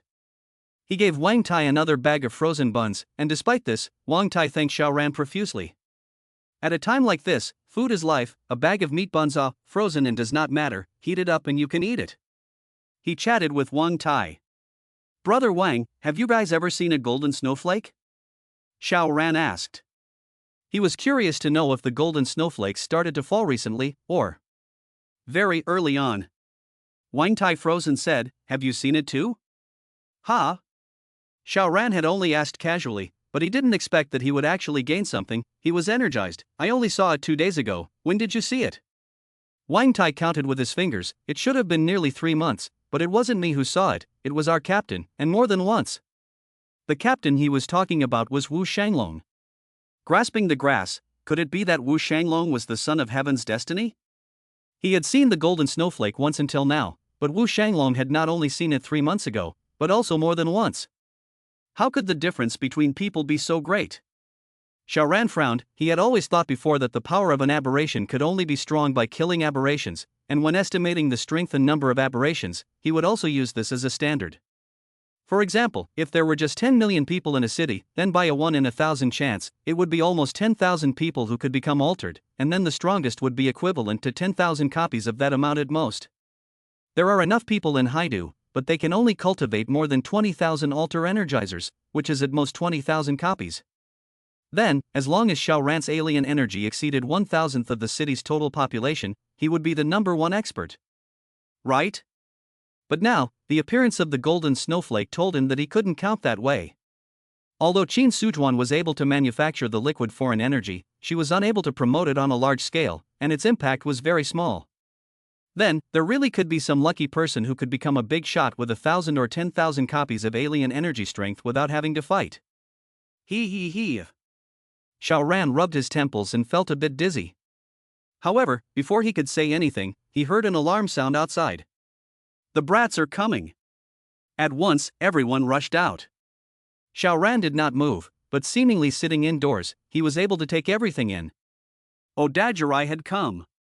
He personally led the team. Sakurada Keiko and Ozawa Taro followed on the left and right sides. In addition, there were 5 of the 10 great generals, and Xiao Karami was even more of a big pile, obviously pouring out. This was a big showdown to destroy the Shon settlement in one fell swoop? It was really possible to do it. A few days ago, Shin Mingfei suddenly ran over and said that he wanted to make a small alliance, and then backstab the allies of the big alliance, so that they could be the only one of the two families. I think Shin Mingfei will definitely go to the other three families after he touched the dust here, so can this alliance continue to cooperate? Even if those three families received the news of the brats attacking the Zhang'an settlement, how could they lend a helping hand? Will not suspect that this is a trap? Shin Mingfei saw a mess, directly let the 5 members of the alliance has become a plate of scattered sand. Not right. Xiao Ran revealed a look of surprise as he captured another group of people. Although these people were sneaky and hiding their heads, how could they be hidden from Xiao Ran, who possessed spatial perception? He could see too clearly. The leader of this group was none other than Shen Ningfei. How did he come here? Even if he still had the realization that his lips were cold and his teeth were cold, but the brats had only arrived on the front foot, and he had rushed over with his team on the back foot as well? How is that possible? That leaves only one possibility. Shen Mingfei had hooked up with Little Day. Yes, that's why he deliberately came over the other day to say that he wanted to ally with Wu Shanglong, which is simply a fake, with the intention of separating. If he went to the 4 major powers and ran around, wouldn't this alliance of theirs be the same as falling apart? Otherwise, even if Shen Mingfei joined the brats, Wu Shanglong, and the other 4 major forces united, at most they would be at a disadvantage, at most they would be a little bit of hardship, not so much that they would be powerless to fight back. Now is different. The brats already had the advantage, and it was still an absolute advantage. Not only would the 3 major forces not come over to rescue them, but there was also a Shan Mingfei who was going to fall into the fray, so just ask Zhang'an settlement how to block it. Xiao ran indistinctly. No wonder last night Otajiri painfully agreed not to hurt each other. Hostage proposal. He is playing today destroyed Zhang'an settlement, absorbing Wu Shanglong alien energy intention, let the strength sword a large section, and so on their own to go to the night attack. Otajiri on the hostage of the might of the thunder will be blown to death, a one-off solution to the problem. His expression was cold. Never let the brats have their way. And he could do it. In the past few days, he had stirred up the brats' lair with one man's strength, and now, although it was daytime, he had the help of the entire Jing'an settlement to make up for this defect in the daytime. Will not lose. At this time, Wu Shanglong has taken people out, although now as a family force against the brats, their side is completely in the wind, but whether it is Wu Shanglong or Wang Tai, other people, none of them show fear. Shu Ruoji appeared at Xiao Ran's side, looking out through the window with a worried look on her face. She had long heard about the power of the little devils. Ha ha, from today onwards there will be no more Zhang'an colony. Otajiri said coldly. There was nothing to say. He directly waved his hand, and a bewildering number of his men rushed out. Get back! Wu Shanglong roared, his body erupted with fiery flames as he led the way, like a god of war. However, he immediately stumbled and violently sprayed out a mouthful of burning blood. Chapter 369, Sacrifice. This scene caught everyone by surprise. Wu Shanglong was the soul and backbone of the entire Zhang'an settlement. If anything happened to him, the backbone of the settlement would be broken. What's going on? What's going on? Ha ha ha. Taro Ozawa let out a sinister smile as he held a scarecrow in his hand, gently folding the scarecrow's arm. Wu Shanglong's left arm appeared unbelievably bent as if he was being remotely controlled. But after all, Wu Shanglong was a big man of the party, fiercely releasing his ability again. The intensity of the flames of his body increased by a large margin, completely having to be flamed. In such a state, his body was no longer a solid body, but flames. Then, the arm folded, it was folded and could not cause him any harm. Curse master! The crowd understood and exclaimed. However, although this ability of Ozawa Taro was terrifying, it was not particularly powerful when unleashed out of thin air. Unless one got something on the target's body as a medium, such as hair, such as skin, then one could play with people alive. But Wu Shanglong was very careful whenever he fought with the brats. How could he let the brats get his hair or skin tissue? There was only one possibility. Traitor! There must be a traitor. Wu Shanglong did not even look behind him. He was full of confidence in his own brothers, never believed that there could be a traitor among them. Definitely not his brothers. Ha ha ha. Odajirai laughed. Takishi-kun, aren't you curious as to why you got hit? He didn't mind saying a few more words, not to be smug, but to let Taro Ozawa consume as much of Wu Shanglong's supernatural powers as possible, so that the other party's chances of escaping would be less. He wasn't trying to occupy this settlement, but he was coming for Wu Shanglong's alien energy. It must be obtained. Otherwise, his days are too bad. Why? Wu Shanglong asked in a deep voice, but his head couldn't help but fold backward, almost falling off his head. Fortunately, he was now in the flame state, and under the flames raising, his head recovered again. Naturally, Taro Ozawa twisted the head of the scarecrow in his hand back hard. Because of me. The voice came from the side, and the crowd looked over, only to see the tall Shin Mingfei strutting out of a building, and he even glanced towards Onodajiri, saying somewhat unpleasantly, "You shouldn't have exposed me so quickly." "It's not like it matters." Onodajiri was full of concern. "Your alliance has already disintegrated, no one will come to support you. With the two of us joining forces in Ozawa-kun's hold, Wu Shanglong will definitely not be able to escape." "Forget it, it's all already like this." Shin Mingfei waved his hand, with a look that since things had already happened it was useless to pursue the matter any further. Now, the crowd suddenly realized. The traitor was Shin Mingfei.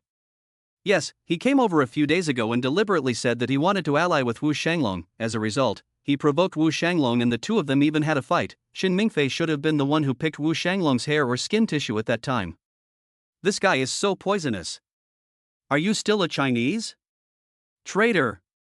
Dog! The people in the Zhang'an settlement were cursing, but despair quickly gripped everyone. The brats alone were unbeatable, plus Shin Mingfei's forces? Definitely lose. They would lose their entire army. But the next moment, their will to fight boiled up again. Then they will die in battle. Wu Shanglong didn't even look at Shin Mingfei, as if he didn't care to talk to this kind of villain, and shouted, "Wang Tai! Here!" Wang Tai answered loudly and walked quickly to Wu Shanglong's side. Wu Shanglong twisted his head, lowered his voice and quickly said, "Their target is my supernormal ability, they must not be allowed to get it. I'm controlled by the Curse Master, it's impossible for me to run away. Wang Tai, I'm ordering you, I'll kill myself later, you immediately absorb my alien energy and leave. Do you hear me?" The latter sentence he roared out. Wang Tai revealed a struggling look, and after just a second, he shouted, "Promise to complete the mission." Wu Shanglong revealed a smile, but before he could get back to his senses, he saw that Wang Tai actually punched towards his temple. "Captain, as long as you're strong enough, that cursor won't be able to control you. Avenge me!" Although he was not a physical type, but after many times of strengthening, his strength was far beyond normal people, and the temple was almost the most fragile position of the human body. With such a heavy blow, Wang Tai directly broke his breath, but his body collapsed towards Wu Shanglong. In an instant, Wu Shanglong was in tears. But he didn't move a muscle, because Wang Tai died for him, he couldn't let the other party down. Boom, the body crashed into him. Wu Shanglong was trembling all over, letting out a roar like a wounded lone wolf, very suppressed and full of anger. Ha ha ha. But when they saw the scene, the Onodajiri men just laughed. Naive, thinking that you can get rid of Ozawa-kun's control just like that? Onodajiri snorted. To completely get rid of Taro Ozawa's control, he would need to at least double him in foreign energy. How much alien energy could a mere Wang Tai contribute? However, this was good, the alien energy wouldn't disappear anyway, it was just a transfer, just so they could save some effort. Wu Shanglong turned his anger into killing intent, roared out and was about to kill, but he saw Ozawa Taro showing a contemptuous smile, and punched the scarecrow. Wu Shanglong was suddenly hit hard, and retreated a few steps for no reason at all. This proved that he was still being controlled and suppressed by Taro Ozawa. Although it was impossible to make him completely lose his battle power, it would greatly affect it. How many percent of his 10% battle power could still be utilized? Charge! One could only see an alien in the Zhang'an settlement running towards Wu Shanglong with a determined face. They wanted to follow Wang Tai's example. If one person's alien ability was not enough, then 2, 3, all of them. All of you, back the hell down. Wu Shanglong yelled, the flames raised and he seemed to be crazy. Swoosh, right at this moment, a silhouette appeared out of thin air, followed by a steel bar flying out like lightning. It was Xiao Ran. Wang Tai had killed himself too decisively and too quickly for Xiao Ran to be able to stop it, but of course, this time he could not let the others continue to die senselessly. They couldn't help Wu Shanglong. But he could. Spatial exchange. Xiao Ran locked onto the sonic steel bar that he had just struck, and then exchanged it with the scarecrow in Ozawa Taro's hand. As fast as lightning. Without any defense, Taro Ozawa saw the sonic steel bar shoot towards his chest. He wasn't a physical type, so how could he possibly block such a powerful blow? Just when he thought he was going to expend another life-saving ability, a hand reached out and firmly grabbed the steel bar. It was Odajirai who struck. Chow. Shin. Ning. Ondajiri gritted his teeth and said word for word. Xiao ran casually through the scarecrow to Wu Shanglong and smiled slightly. Hey, we meet again so soon. Chapter 370 Forced Back. Wu Shanglong received the scarecrow and boom, the flames raised and the scarecrow was immediately incinerated. This time, he would no longer be constrained in the slightest. Die and come. Wu Shanglong roared, once again killing towards the little brats. Even at a time like this, he still poured out his anger on the heads of the devils first. With a foreign enemy at hand, getting rid of the traitors could be slowed down a bit. Although Odajirai was furious and had a sense of frustration that he had failed in his endeavors, he still entered his animalistic state and headed towards Wu Shanglong to meet his attack.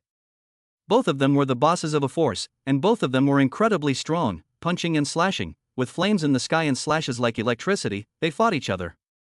In terms of strength, it should still be Odajirai is better. Obviously he has absorbed more supernatural powers, but Wu Shanglong has a high fighting spirit, supported by anger is even more explosive, even vaguely have the trend of suppressing Odajirai. For the time being, it was difficult for them to distinguish between the two. Xiaoran smiled slightly, although more Shin Mingfei gang on the side of the brats, but he also has Wu Shanglong and other people to help, that 1+1-, or last night's situation. What is there to fear? Who are you, this son of a bitch? Shen Mingfei was furious and roared at Xiaoran. If Xiaoran had not appeared, they could have killed Wu Shanglong immediately and with ease. It was all because of Xiaoran. Chao Xinning. Sakurada Huizi said in broken Chinese. Shen Mingfei roared in anger and killed towards Xiaoran. He hated this person to death. Xinjun, be careful. Sakurada Huizi hurriedly called out. She had suffered from Xiaoran and almost died. Xiaoran smiled and started with a simple wave. Spatial exchange plus gate of space small combo move. If there was only Shin Mingfei, this kind of beastized class without wings Xiaoran could easily play dead, but it was not like the brats could watch them one-on-one. When Shin Mingfei was space-swapped away, Sakurada Huizi followed suit. A giant hand of ice and snow poked out from the snow, grabbing Shin Mingfei and changing his direction, avoiding falling into the door of space. At this moment, Shin Mingfei violently erupted as he transformed into a 4-meter-tall beastman. At this moment, his speed was no weaker than a physical type of the same level, but his hands were like sharp claws, emitting a chilling light. To be scratched or slapped by him, even with a physique like Xiaoran's, he would surely die. Xiaoran snorted. Shin Mingfei looked tall and coarse, but he had 800 hard eyes just like Duan Chang. Would he not know his own abilities? He had allied with Oda-jiri. Would Oda-jiri not have told Haidu that he still existed as a variable? Would it benefit Odajirai to let Shin Mingfei die at his own hands? On the contrary, it was an act of financing the enemy. However, Shin Mingfei's acting skills are still a little bit flimsy. Came up so angrily asked him who he was, which already let Xiaoran see that something is not right. Sure enough, he came up and played a match with Sakurada Keiko. Ha! Xiaoran didn't move and just used a banishment on himself, allowing Shin Mingfei to slice through his body with a single strike, while the gate of space took the opportunity to open up, to take Shin Mingfei away again. However, this time Shin Mingfei was on his feet. He immediately burst out with his bestialized type strength and agility, and with a sharp stop and turn, he brushed against the door of space. His speed was too fast, so fast that it was extremely difficult for Xiaoran to catch it, then it was even harder to locate it. Come to death. Sakurada Keiko also transformed into a 100-meter-tall giant and killed over, while Ozawa Taro pointed at Xiaoran, reciting words under his breath, and suddenly poked so much through the air. Xiaoran had not yet withdrawn his banishment, and was not in this spatial dimension at all, so even if Ozawa Taro's curse was weird, it could not affect him, and could not play a single role at all. At this time, the 5 war generals also killed together. Obviously, they wanted to gather the strength of all of them to kill Xiaoran first, and then go help Ondajiri to finish off Wu Shanglong. The previous times were at night, and they were unable to utilize their full strength, but now it was daytime, and it was completely different. Xiaoran was calm and collected. The difference between night and day was just the fog, but the fact was that there was a wind alien on Ondajiri's side who had blown away the fog during the battle, so it wasn't much different from night now. It was just that Ondajiri had been replaced with Shin Mingfei. However, both of them were animalized types, with the difference being that Shin Mingfei couldn't fly yet. Wasted name for nothing. Xiaoran spat, while fully counterattacking. As soon as the space gate opened, a large amount of attacks poured out. There were attacks struck by the alien, those confiscated by him, as well as sonic steel bars, rocks, and a large number of bullets, so who cares, hit it. Chaotic battle broke out. Don't look at the small number of people on Wu Shanglong's side, but with Xiao Ran joining in, his firepower alone was enough to make up for the gap in numbers and strength, making the battle incredibly stalemated. Odajirai's heart was racing. He had intended to fight a blitzkrieg battle and quickly finish off Wu Shanglong, but he completely did not expect to be caught in such a protracted battle. If it dragged on any longer, what if the other three forces supported them? Then today would be the day the Black Dragon Society would be destroyed. Don't look at the other three forces who are suspicious right now, but they will definitely send out scouts to confirm the situation here, and after there is a bargain to be picked up, will those three forces still sit back and watch? If the Black Dragon Society is destroyed, they will be able to eat meat and drink soup. After a long battle, Odajirai became more and more agitated. The longer the time dragged on, the more dangerous he became. Retreat! He gave the order helplessly. It never occurred to him that the plan he had been plotting for so long would actually die because of one person. It was this Chao Xinning again.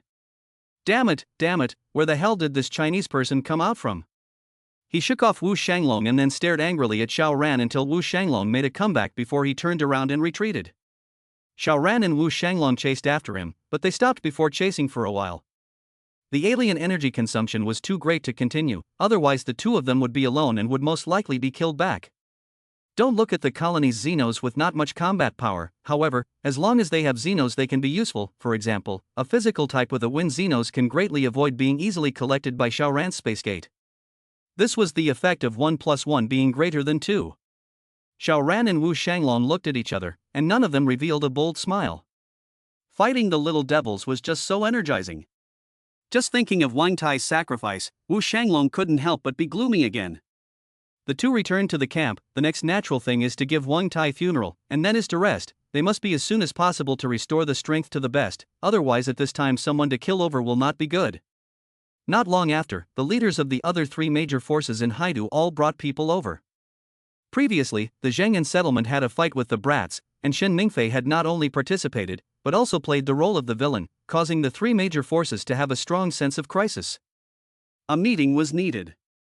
Chapter 371, Being a Useful Person. The bosses of the three major settlements came over for a meeting, and although Xiao Ran was qualified to be present, he was most annoyed by meetings. In the past, going to work was out of the question, but now did he even need to bother? Anyway, if he wanted to listen, he could just sweep it with his spatial perception. Why he didn't want to establish forces was because he was afraid of trouble.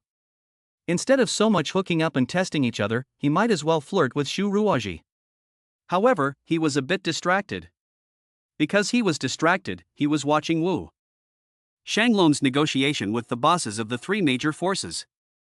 These three forces were all very interested in the strong man that suddenly appeared on Wu Shanglong's side, and wanted to be introduced to him, but naturally, Wu Shanglong refused, but the three forces didn't stop, and kept pestering and asking questions.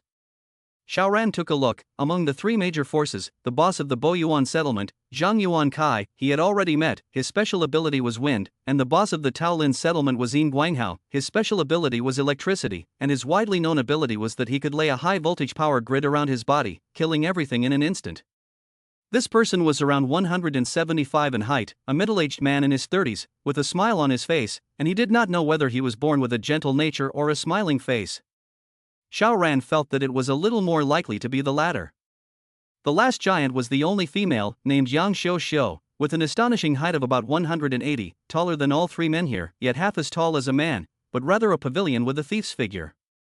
It is said that before the natural disaster she was a model. It is not unusual to have such a height. The supernormal ability is related to water. It is said that there is an ability to directly control the blood in the body of other people, directly from the pores of the blood spewed out of the death of the old miserable.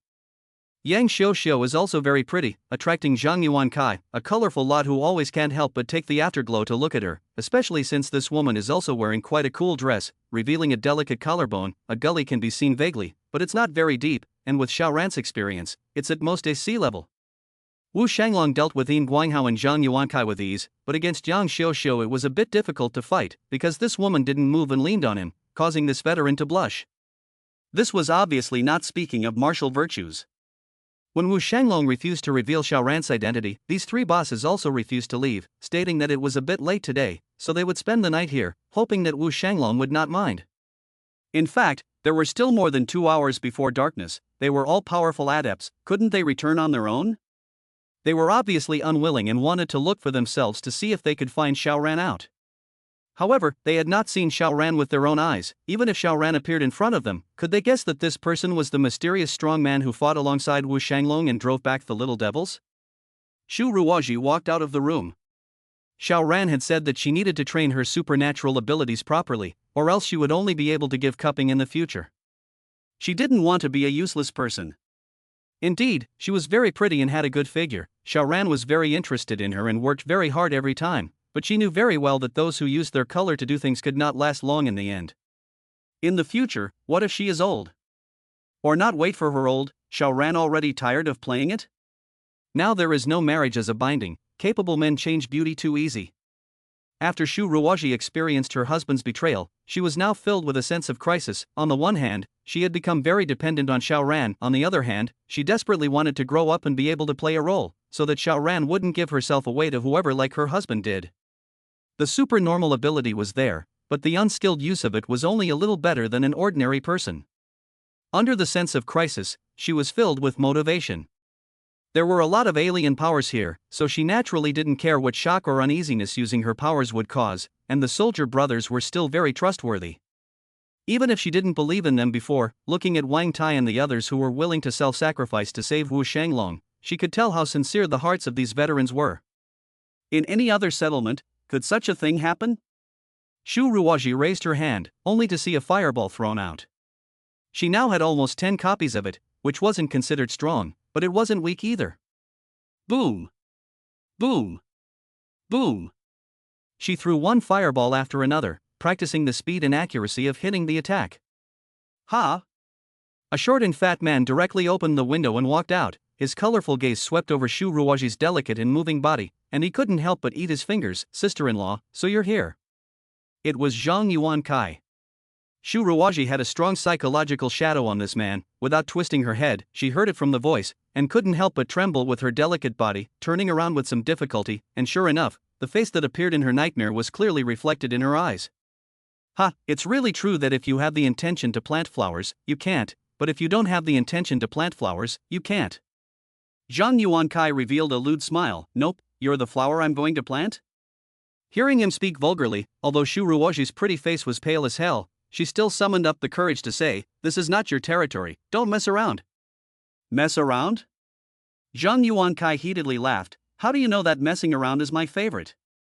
TSK, sister-in-law, I haven't played with it yet, not to mention that you're so good looking. Just because of your status, I'll be particularly energized when I fuck you. Shu Ruoji's face turned even paler. She didn't expect Zhang Yuan Kai to be so bold and arrogant even in Wu Shanglong's territory. What to do? Zhang Yuan Kai, that's enough. Wu Shanglong's figure appeared and said coldly towards Zhang Yuan Kai, playing a hooligan on my territory, who gave you the guts? Zhang Yuan Kai, on the other hand, laughed. Boss Wu, truth be told, this is my sister-in-law, we are family. So, this is our family matter, it's not like I'm not giving you face. Wu Shanglong was slightly stunned and looked over towards Shu Ruoji. Shu Ruoji then directly shook her head. I don't want to go with him. Wu Shanglong then smiled and comforted. Don't worry, as long as you don't want to, no one can force you. After saying that, he coldly looked at Zhang Yuan Kai. You can get lost. Chapter 372 Chasing Zhang Yuan Kai, 3600 plus.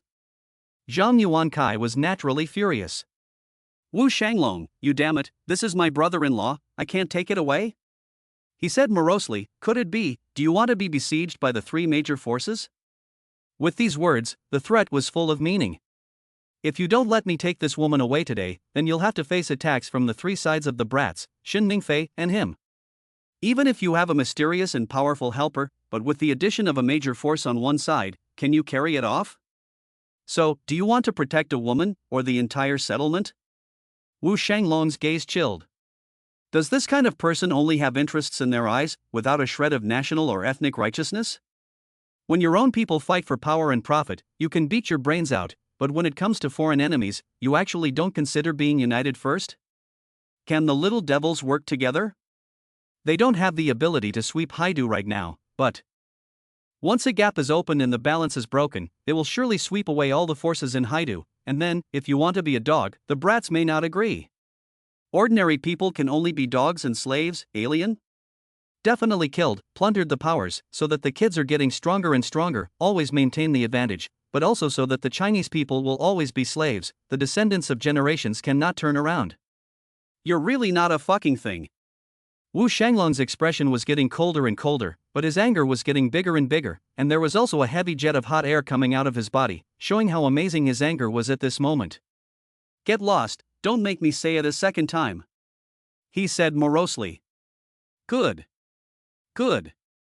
Zhang Yuankai was very arrogant. Then, Wu Shanglong, we'll see. He turned around and left.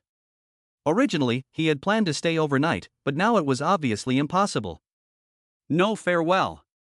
Wu Shanglong whisked his sleeves. Zhang Yuankai grunted and left. Boss Zhang was extremely upset. He had long been salivating over this beautiful and charming sister-in-law, and when people were getting married, he wanted to play drunk and take advantage of the bride in the name of messing with her, but he was unexpectedly scared off by Shu Ruoji. I thought that this life can only think about in the dream, it is impossible to die this beautiful sister-in-law, but never thought that there will actually be a natural disaster, and he is a leap to become a party giant.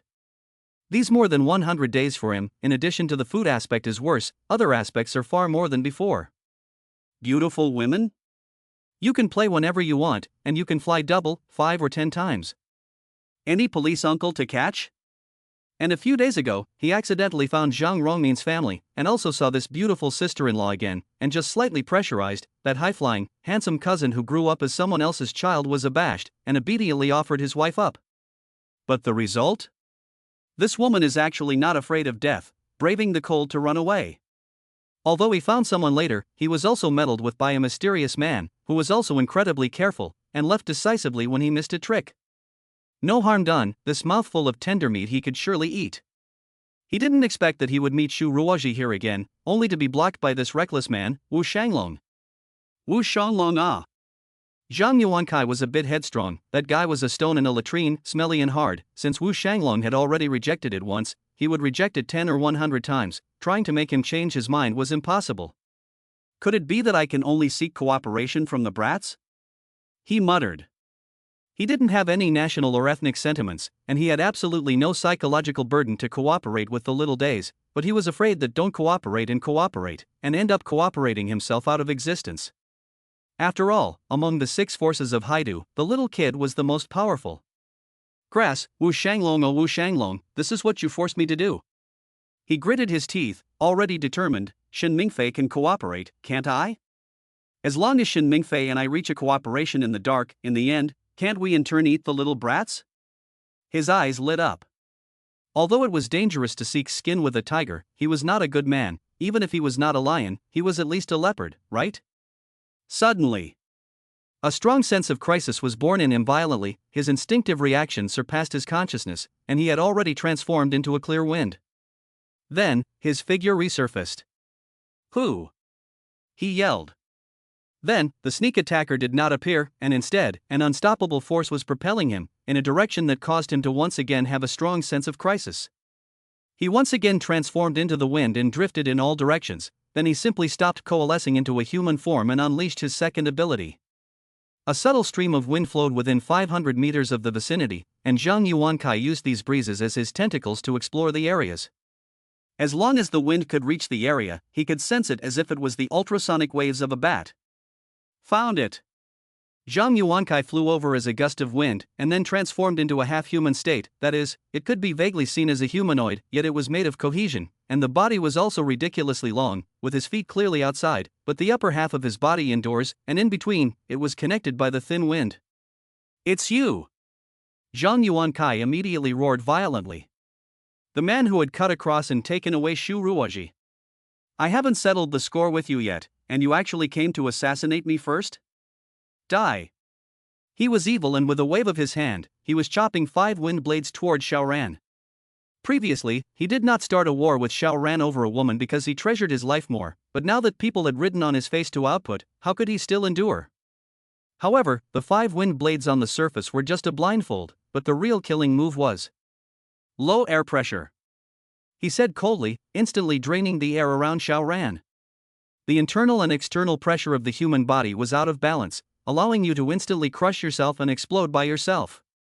However, this move was used to no avail. Xiao Ran didn't do shit at all, and the 5 wind blades clearly cut through Xiao Ran's body without causing a single damage. You're not an entity? Zhang Yuankai frowned, but immediately shook his head. It was an entity because he had not only seen Xiao Ran with his eyes, but had also probed with his wind. The illusion could hide it from his eyes, but not from his wind tentacles. Who the hell are you? He said coldly. A dog killer. Xiao Ran said indifferently. In fact, as early as when Zhang Yuankai wanted to plot against Shu Ruoji, he had found out, only that he knew that Wu Shanglong, a person who had the greater good in mind, before even when Shen Mingfei had become a traitor, he had killed with Oda Jiri first. To kill Zhang Yuankai in the settlement? Wu Shanglong will not help, will only persuade the fight. Soldiers, upright, but also stubborn to the point of annoyance. Xiao Ran simply carried out an ambush here. It just so happens that he feels that it is a little difficult to kill the little days, his strength is not strong enough to crush, and he can only kill some small shrimps every time, but if he can absorb Zhang Yuankai's supernatural energy, his strength will definitely skyrocket by a large margin, and then killing the little devils will be stable. You're the fucking dog. Zhang Yuankai cursed, but he did not make a move at all, but turned into a wind and ran away. Chapter 373, Killing the Enemy in the Enemy's Nest. Zhang Yuankai's shortcomings were that he was timid and did not have the bravado to be a boss. However, his strength also happened to be caution.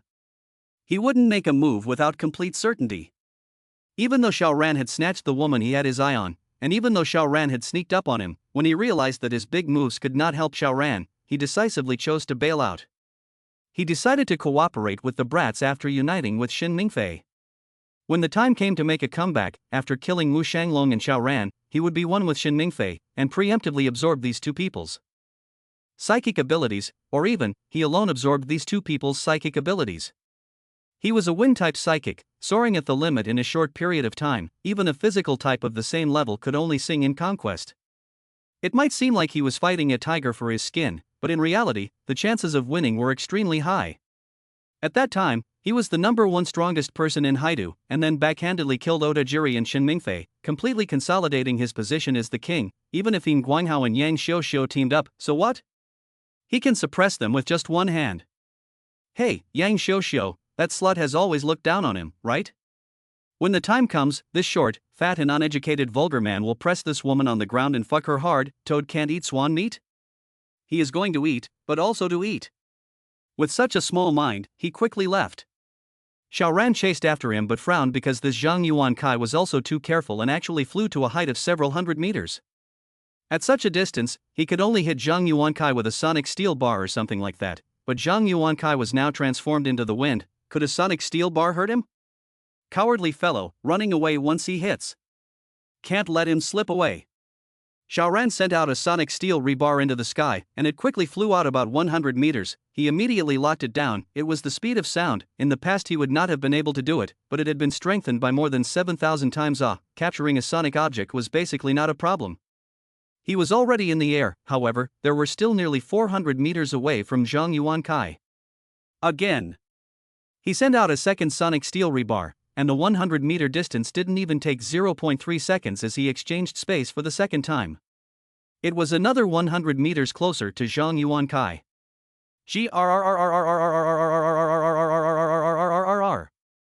Zhang Yuankai turned his head and was shocked because Xiao Ran was actually jumping and flashing into the air in an incomparably weird way and was rapidly closing the distance with him. What the hell are you? He was not shocked to the point of losing his color. After all, he was also a top powerhouse. He just did not want to take unnecessary risks. Go! Boom, gusts of wind erupted violently from his body, turning into a surging and powerful momentum that propelled him forward at a speed far beyond the speed of sound. This belonged to the explosive skill, which didn't last more than a few minutes, but it was enough to throw Xiao Ran off. Sonic steel isn't even as fast as him. If Xiao Ran was on the ground, then he could still exchange with other objects and not lose him. But when he descended from the sky to the ground, Zhang Yuankai had already run out of the range of spatial perception. He was probably at 3x or even 5x the speed of sound right now. How long would it take to run out of the range of more than 7 kilometers? That guy is bound to go to the Black Dragon Society. Xiao Ran looked at the sky. It would be dark in half an hour at most, and the fog would follow then. Just in time, let's start today's harassment straight away. Xiao Ran headed towards the Black Dragon Society. Zhang Yuankai quickly arrived at the Black Dragon Club, however, he didn't rush in. He had just utilized his big move and would not be able to do so again in a short period of time. And what kind of place was the Black Dragon Society? It ate people without spitting out bones. Of course, he had to be prepared for everything before going in, so he found a place nearby to rest and recover.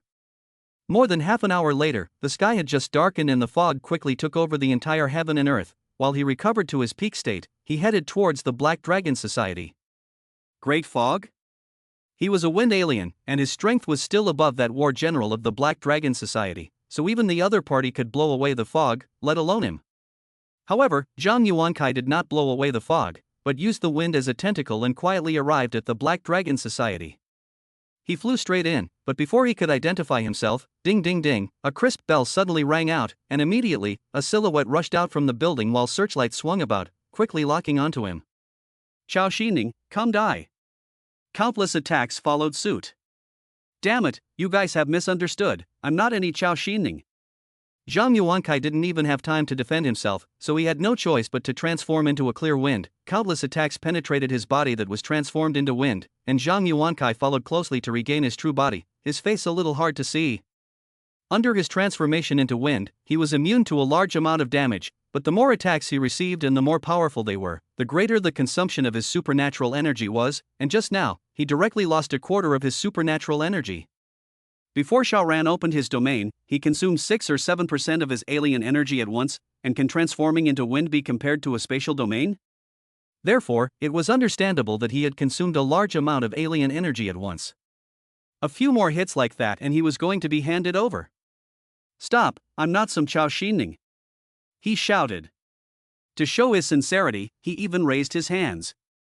Ontajiri stepped out, pressed his hands, and said in broken Chinese, so it's Zheng Koan coming here so late, what can I teach you? Zhang Yuankai just opened his mouth for a moment, but his body strangely disappeared. Splat, a stone fell from where he was standing onto the snow. Chao Xining. Ontajiri, I shouted in unison, then looked around. Zhang Yuankai only felt a blur before his eyes, and he had already appeared inside a building, and wasn't the man standing in front of him Xiao Ran? The ghost is still alive, actually chased him here.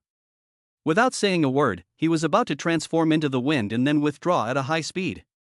He heard the roars of Odajirai and the others outside and knew that he had not left the Black Dragon Society, so why should he face Xiao Ran alone? Let's all go together and get this son of a bitch. However, he had clearly transformed into the wind, but he was actually unable to fly out. It was confined to the house. How could it be so? Change back for me. Xiao Ran grunted. In the middle of the domain, he was a godlike existence. Last time, because the number of brats was too large and the attacks were intensive, causing the spatial domain to consume a surge of alien energy, Xiao Ran did not use it. It did not mean that the spatial domain was not powerful anymore. Now one-on-one, Xiao Ran didn't believe that he couldn't help this guy. Odajirai and the others would soon find him, but he should have a few seconds. A strange scene appeared, only to see Zhang Yuankai actually transforming from the form of wind to a solid body, but he obviously did not do it voluntarily, and his face was filled with fear. If he transformed back into a solid body, he wouldn't be immune to damage. It would die. Help! He yelled. What was the use of dignity when one's life was about to be lost? He, Zhang Yuankai, had never been a person who wanted a face. Chapter 374, each one of them has a catch. However, Zhang Yuankai's screams could not be transmitted at all. In the middle of the realm, if he wanted to make a sound he would have to see if Xiao Ran agreed. Obviously Xiao Ran did not agree. Although he would soon be found by Odajirai and the others, a second later was a second later. Die! Xiao Ran whispered, only to see a part of Zhang Yuankai's actualized body quickly disappear. Disassembled into cells. However, Zhang Yuankai did not die. Got to fully materialize him first? Otherwise, if you disassemble the wind even more finely, would the wind die? Obviously not. Xiao Ran exerted his full power and quickly polymerized Zhang Yuankai into a solid body. No! No! No! Zhang Yuankai let out a roar that even he could not hear. His expression was incomparably fearful, but his body irreversibly transformed into a solid body. Hands, feet, torso, head. Boom! Right at this moment, Odajirai broke through the wall. He had already entered a state of bestialization, his back spreading out huge wings, katana in hand, mouth cursing, eyes ferocious and incomparable. He swung his sword. The light of the sword was blinding. This knife did not care about the death of Zhang Yuankai at all, but as long as Xiaoran died, it would be fine. Xiaoran opened the gate of space and absorbed the blade light, but at this exact moment, Sakurada Huizi also came in, and with a bang, she broke through the wall and smashed over with a huge ice-cold fist. Xiaoran frowned. Because it was indoors, he could only open the space door very small, just enough to take away Odajirai's attack, but Sakurada Haiko's punch came over, and her fist was so large that part of it landed in the space door, and part of it was outside of it. What did this mean? The border of the space gate was blasted. The gate of space could absorb all attacks, however, the edge could not. Xiaoran had done experiments, and if the edge was bombarded, it would also cause great repercussions by him. This was also the reason why he used to be afraid of missile blasts, because the shockwave of the explosion was too wide. It must have far exceeded the size of the gate of space, and the backlash would naturally be terrifying. Poof! Xiaoran's body shuddered. He only felt that his head seemed to have been viciously stabbed by a steel nail. It was so hard that he wanted to spit out blood, and his face instantly turned pale, but he did not relax his suppression of Zhang Yuankai in the slightest, and he still continued to materialize him. It was going to work right away. Ondajiri, on the other hand, his eyes lit up as if he had discovered something. What was he most afraid of Xiaoran's ability? It was that invisible net, which seemed to be able to take away all attacks, even people, and once a person was caught in the net, there would be absolutely no way to survive. But now, he saw the shortcomings of this ability. The net has a size. As long as the attack exceeds the upper limit of this mesh, then, the attack cannot be taken away. On the contrary, it will also cause Xiaoran not small backlash. Ha ha, he finally found a way to deal with this Chinese. He grunted, and chopped out a blade. The light of the blade was long and stretched out, spreading over the entire chamber, and chopped over towards Xiaoran in a vast manner. He had only chopped out a meter-long blade light before because the smaller the blade light was, the more condensed the power would be, and the more powerful it would naturally be, but in order to crack Xiaoran's ability, he chose to use this wide-range attack. Ha, such hilarity is missing me? Shen Mingfei's voice rang out as he also suddenly appeared and followed the blade light to kill Xiaoran. The heart to pick up a bargain was clear at a glance. He wanted to grab and absorb Xiaoran's alien energy. Obviously, the door of space could not be used. The indoor environment was too much of an influence on the execution of this ability. Xiaoran simply did not use it. It was to maintain the spatial domain. The blade light chopped in, the first time all disintegrated, while Shen Mingfei immediately stopped, so powerful blade light were instantly disintegrated. He did not want to touch with his physical body, even if he was now in the animalized state. His body was even tougher than steel. Xiaoran only felt that his supernatural energy was violently consumed, but he didn't care. He just forced Zhang Yuankai to show himself. Quick, speed up the attack, we can't let this bastard succeed. Odajirai shouted. If Xiaoran forced Zhang Yuankai into his actual form, then naturally, he could kill people, and there was no doubt that Xiaoran's strength would skyrocket by a large margin. He slashed one more time, then quickly approached. Shen Mingfei also realized this and gritted his teeth as he roared violently. Boom! This sound was like a lion's roar, and the sound actually turned into ripples visible to the naked eye as it impacted towards Xiaoran. This was his masterstroke. The power was terrifying, but the consumption was also extremely great. There was a full half a second of weakness after a roar, but as long as Ondajiri caught up and added another slash, he could get rid of the weakened state and once again come to life. Xiaoran still did not use any other supernatural abilities, but maintained the operation of the spatial domain with all his might. The incoming attacks were all broken up by him, but the consumption of supernatural abilities also plummeted once again, but Zhang Yuankai also became completely materialized. In the next instant, this person disappeared out of thin air in front of everyone. Demolished to the cellular level. Xiaoran reached out and grasped his hand in vain, and immediately, a warm current surged in. Got it! Shen Mingfei was naturally anxious and scared. The previous Xiaoran was already so difficult to deal with, not to mention that he had absorbed Zhang Yuankai's supernatural ability and his strength had skyrocketed by a large margin. But now he can't even escape, half a second of weakness. At this time, Ondajiri finally killed over. Shen Mingfei had just turned his head and called out, but he saw that the harsh blade light had already spread over his eyes. He was horrified and shocked.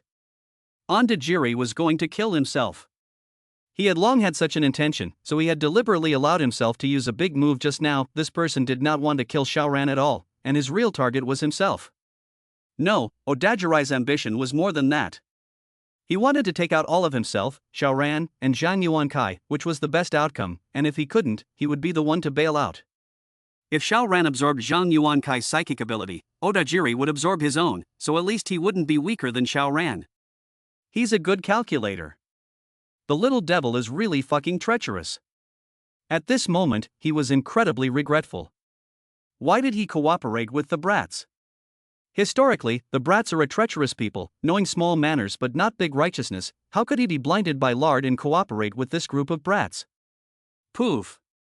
A knife entered his body, instantly cutting off his vitality. Dead through and through. Odajiri struck like lightning and grabbed Shen Mingfei's body. He was afraid of being cut off by Xiaoran. Sure enough, when a warm current surged into his body, Shen Mingfei's corpse suddenly turned into a stone child. Ha ha ha! Odajiri laughed as terrifying energy flowed through his body. He felt terrifying abilities flowing through his body as he slashed again. Terrifying blade light spread throughout the room. Xiaoran frowned, space exchange was activated and he appeared outside the house. Fighting indoors, the space gate was too restricted, and just now the space gate was bombarded by Sakurada Huizi. It was still vibrating, extremely affecting his play. Before it was to seize Zhang Yuankai's supernatural ability, that was why he insisted with all his strength. Now that the supernatural ability was in his hands, he felt that the space gate was hurt terribly. He could not fight anymore, he had to recover properly. Chapter 375, First Injury. Xiaoran arrived at the hotel, where Odajiri's family was. He started straight away, and left mercilessly after getting painfully high. He didn't leave a single bit of food behind. A small life, dead is dead. Look at the evil deeds done by the Black Dragon Society. In comparison, Xiaoran's methods are too mild. Of course, Xiaoran didn't kill anyone with another intention. Spare. In case there was a need in the future, wasn't there? Taking the piss out of his little life, he could be merciless and reckless. However, the most important thing was to kill these brats of Ondajiri. A day without wiping them out, more people would be destroyed and killed by them. Well, hurry up and digest the benefits of this time, and also get well from your injuries. The headache's killing me. Before dawn, Xiaoran returned to the Zhang'an settlement. He immediately found Wu Shanglong. Xiaoran did not hide anything and told the story of last night's pursuit of Zhang Yuankai, his entry into the Black Dragon Society, and finally Ondajiri's decapitation of Shen Mingfei, but of course, the details of how the side effects were eliminated were not mentioned. He was afraid that this veteran would be too rigid and think that the little kid was also a civilian and the crime was less than that of a civilian, and would directly turn against him. Although the likelihood was relatively low, there was absolutely no need to mention it. After Wu Shanglong heard this, his two thick eyebrows couldn't help but lock up tightly. This is good. After Ondajiri absorbed Shen Mingfei's supernatural ability, he is definitely the #1 expert in Haidu, and the gap is stacked when one side is weak and the other side is strong. Ondajiri is a bestialized type. He needs to wait for his body to completely absorb the alien energy before the reinforcement ends, so we have 3 days. Wu Shanglong mused, after 3 days, Ondajiri's strength will be at its peak. Xiaoran nodded his head. In this point the bestialization type and the body art type were the same, as they relied on their physical strength, speed, and so on to eat. Unlike Xiaoran, who was on the legal side, the body was not strengthened in place without affecting the battle power, and after absorbing the alien energy, the spatial compression and other power was all in one step. I'll immediately go to Yin Guanghao and Yang Xiao, so that they can be prepared to fight against Ondajiri together. Wu Shanglong added. Anyway, these two bosses didn't go back yesterday and happened to be here, saving him a trip. You look bad, injured? Wu Shanglong had just stood up and could not help but look at Xiaoran with concern. Xiaoran but has the strength of a giant, but also their side can resist the key to the Black Dragon Society. If they lose this war power, then they do not have to think about how to deal with Odajiri. Hurry to bring people to evacuate the sea capital. Well, got a little injured, it'll be fine if I recuperate. Xiaoran said, his face ugly. You hurry up and go rest. Wu Shanglong said, although he couldn't wait to fight Odajiri right away, because every day he dragged on, Odajiri's strength would become a whole lot stronger. But then again, Xiaoran, the absolute main force, must not be missing. Xiaoran nodded again. He really needed to rest and recuperate now. Not physically, but mentally. As Wu Shanglong left and he returned to his room, Shu Ruoji had not been sleeping and was relieved to see him return, but she immediately realized that Xiao Ran was filled with fatigue and fell into a deep sleep after getting into bed. She placed Xiao Ran's head in her broad bosom, seemingly to ease Xiao Ran's exhaustion in this way. However, even though Xiao Ran was asleep, his two hands seemed to have self-consciousness and actually each held a basic point. Shu Ruoji was speechless. This is a habit, ah. So what kind of extravagant life did this guy lead to be so habitual? Xiao Ran was really hurt. The door of space seemed invincible and could absorb all attacks, but the edge was the key point, and after being punched hard by Sakurada Huizi, the door of space had been trembling, and even could not be released anymore. This was more serious than imagined. In addition, his mind was connected to the space gate, and that punch didn't seem to have hit his body, but it had backfired through the space gate, causing heavy damage to his spirit. Now Woody was suffering from a burst of headache that stabbed straight into his brain. Previously, he was only focused on killing the enemy, bent on putting away Zhang Yuankai's supernatural ability, ergo, he was affected by the side effects, and he had ignored such severe pain, but now, the incomparable pain struck him, making it hard for him to put a name to it. His hands couldn't help but clasp tightly, as if he had grabbed something, but there was no time for him to care, and he only let out a faint grunt of pain. Shu Ruoji then suffered, being gripped hurt so much, but after the pain, she actually felt herself reacting, and couldn't help but her pretty face turn red. She was poisoned by this man. To actually have desire in such a situation? It was too shameful. Wu Shanglong went to Yin Guanghao and Yang Xiuxiu and told them about Qin Mingfei's death and that he was also absorbed by Onodajiri, which caused the other two bosses to be shocked. Odajiri's strength was already above their bosses, although the strength was also limited, but now add Qin Mingfei's supernatural ability to it? Sweeping across Haidu. What to do? I have to go back immediately and bring people to leave Haidu directly. Yang Xiuxiu said it the first time. Anyway, the world is so big, it's not like I have to stay in Haidu. Chapter 376, Desertion Before Prosperity. Yin Guanghao, on the other hand, was deep in thought and did not make a decision for a while. Wu Shanglong was not optimistic about Yin Guanghao at all. This person was a notorious smiling tiger. His favorite thing was to stab people in the back with a smile on his face, expecting such a person to have national righteousness? Impossible. He could only do Yang Xiuxiu's thinking and said, Boss Yang, although Odajiri has become stronger, we also have an additional expert here, the one you have been wanting to see. Xiao Yan. Last night, Zhang Yuankai ran to the Black Dragon Club, wanting to collaborate with Odajiri, and was already beheaded by Xiao Yan in the Black Dragon Club. Hiss. This made Yin Guanghao and Yang Xiuxiu move at the same time. So powerful. Do you mean that Zhang Yuankai was killed by Xiao Yan and his supernatural ability was also obtained by Xiao Yan? Yin Guanghao confirmed. Wu Shanglong nodded in order to build up his confidence. Not bad. Yin Guanghao's eyes rolled. Okay, that's fine. With a strong person like Boss Xiao as a backing, we can naturally fight the little devils.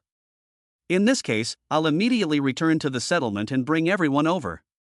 This was naturally what should be done. It wasn't like he was alone. Yang Xiu. Xiu also nodded. Then I'll also go back and bring the people over. In the future, the three of us will advance and retreat together, and we'll destroy the Black Dragon Society first. Wu Shanglong slapped the table. Boss Yang, that's too good to be true. This is our China. When is it the turn of the devils to reign supreme?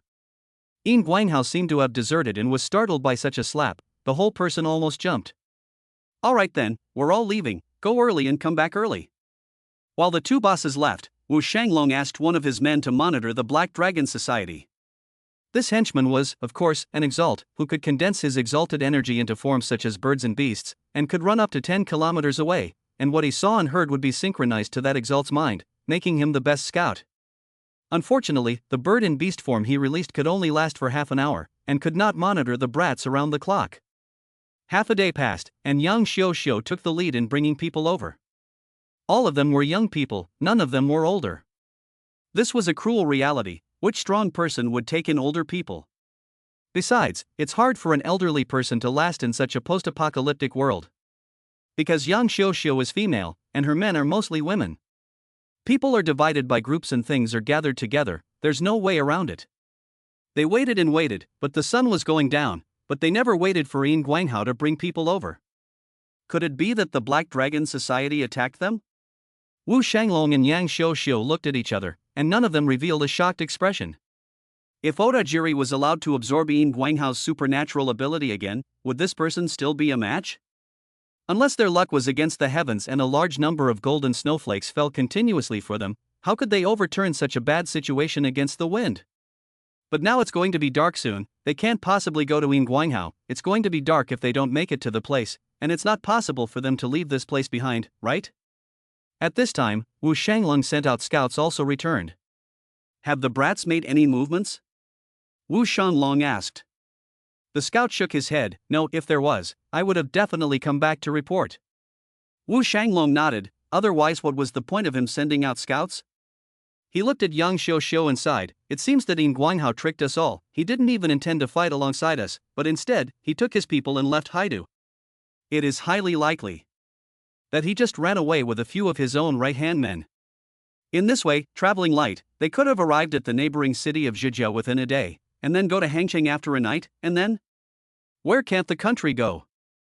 Alien now the low temperature is already difficult to affect them, it is the fog at night that will make them lose their way, it is simply impossible to rush by night, otherwise it is highly likely to go south, it is better to have a good rest, and then act again during the day.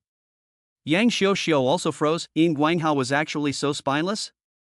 Moreover, he didn't even say a word. This son of a bitch is playing his cards right, using us to stall the Black Dragon Society, giving him plenty of time to escape. Yang Xiu exasperatedly said. Wu Shanglong was speechless. Yin Guanghao really wasted his time as a party bigwig and actually fled from the battlefield. What to do now?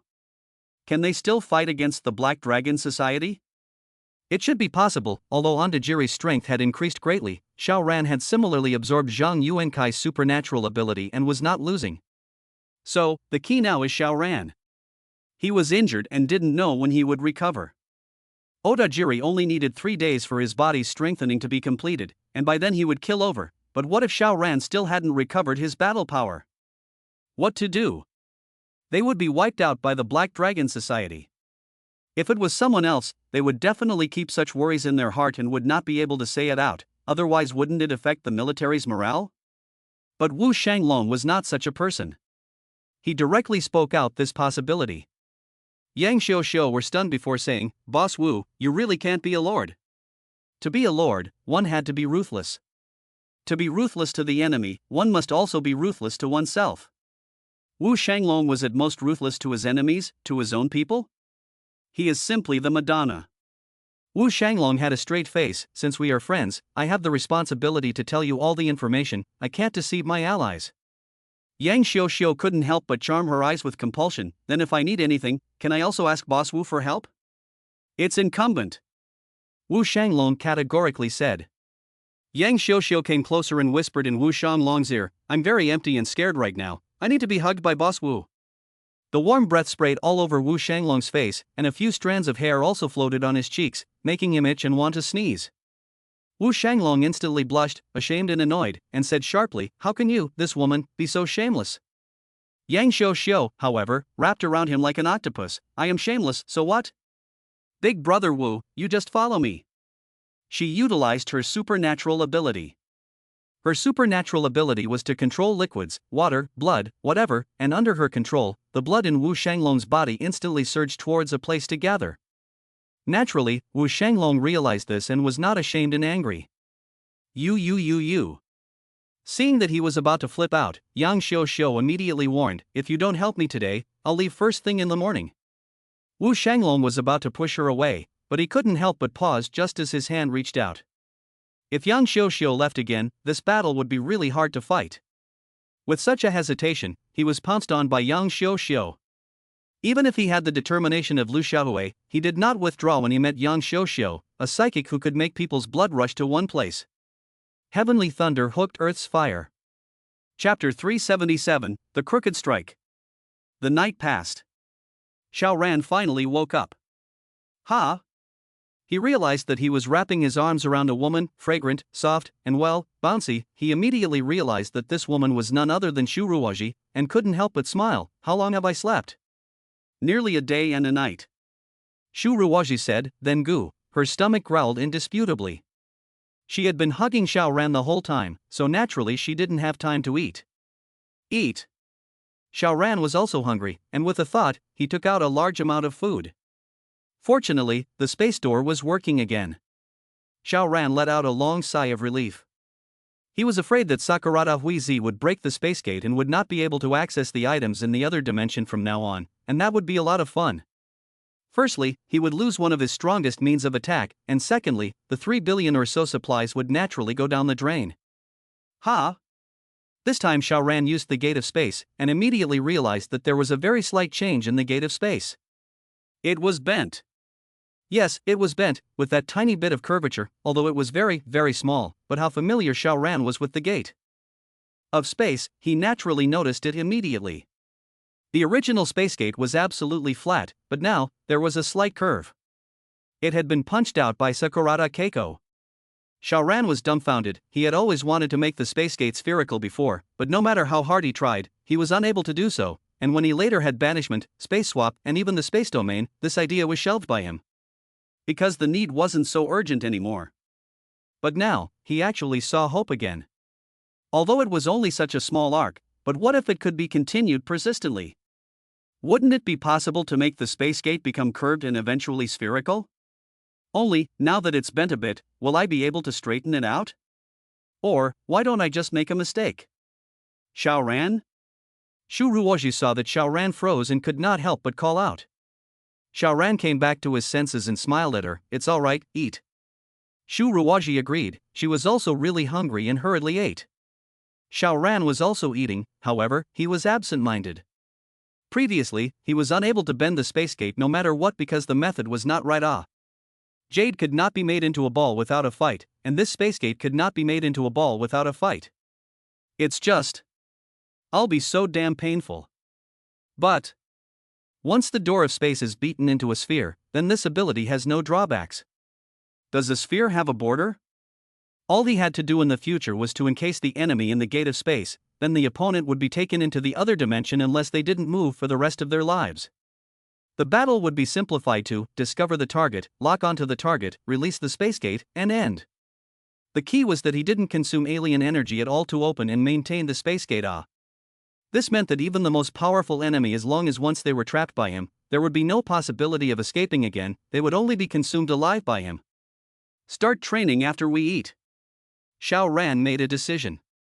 Now and then, the Ultrans would become stronger and stronger, and he would need new killing moves.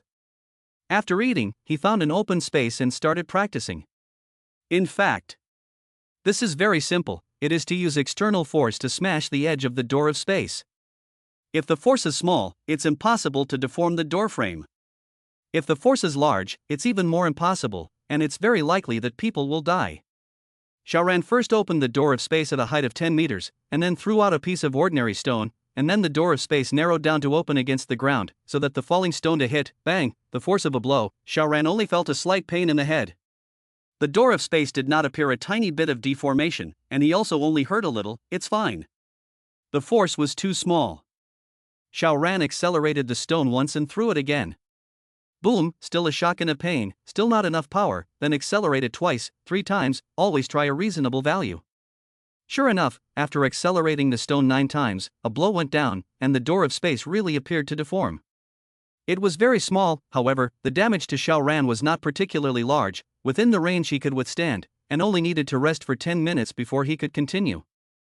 In fact, the deformation of the door of space was very small, no more than 1% of Sakurada Keiko's punch, but Xiao Ran didn't need to be that hard on himself, in case he really smashed the door of space. Take your time. Taking advantage of this 10-minute break, Xiao Ran played tricks again. He accelerated the sonic steel and sonic stone once again. How to accelerate? The air had resistance, and the speed naturally had an upper limit. It was true that it didn't work earlier, but now didn't he have the ability of space compression? Releasing the sonic stone and steel bar, and then using the air bomb formed by space compression to push it, accelerating the stone and steel bar further. Xiao Ran was not greedy and accelerated it to 2 times the speed of sound. It would be too difficult to accelerate any further.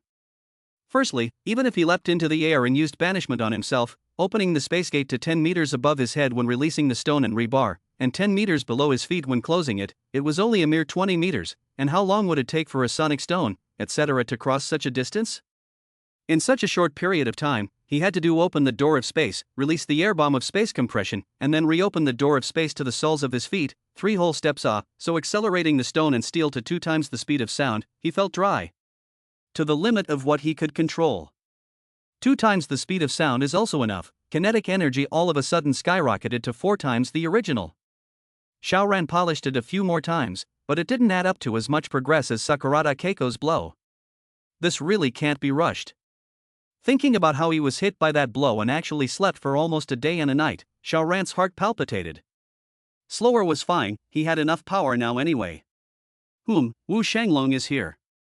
Xiaoran stopped training and waited for the other party to arrive. I heard that you woke up, how is it, have you recovered? Wu Shanglong asked. Xiaoran nodded, fully recovered. That's good. Wu Shanglong nodded, relieved.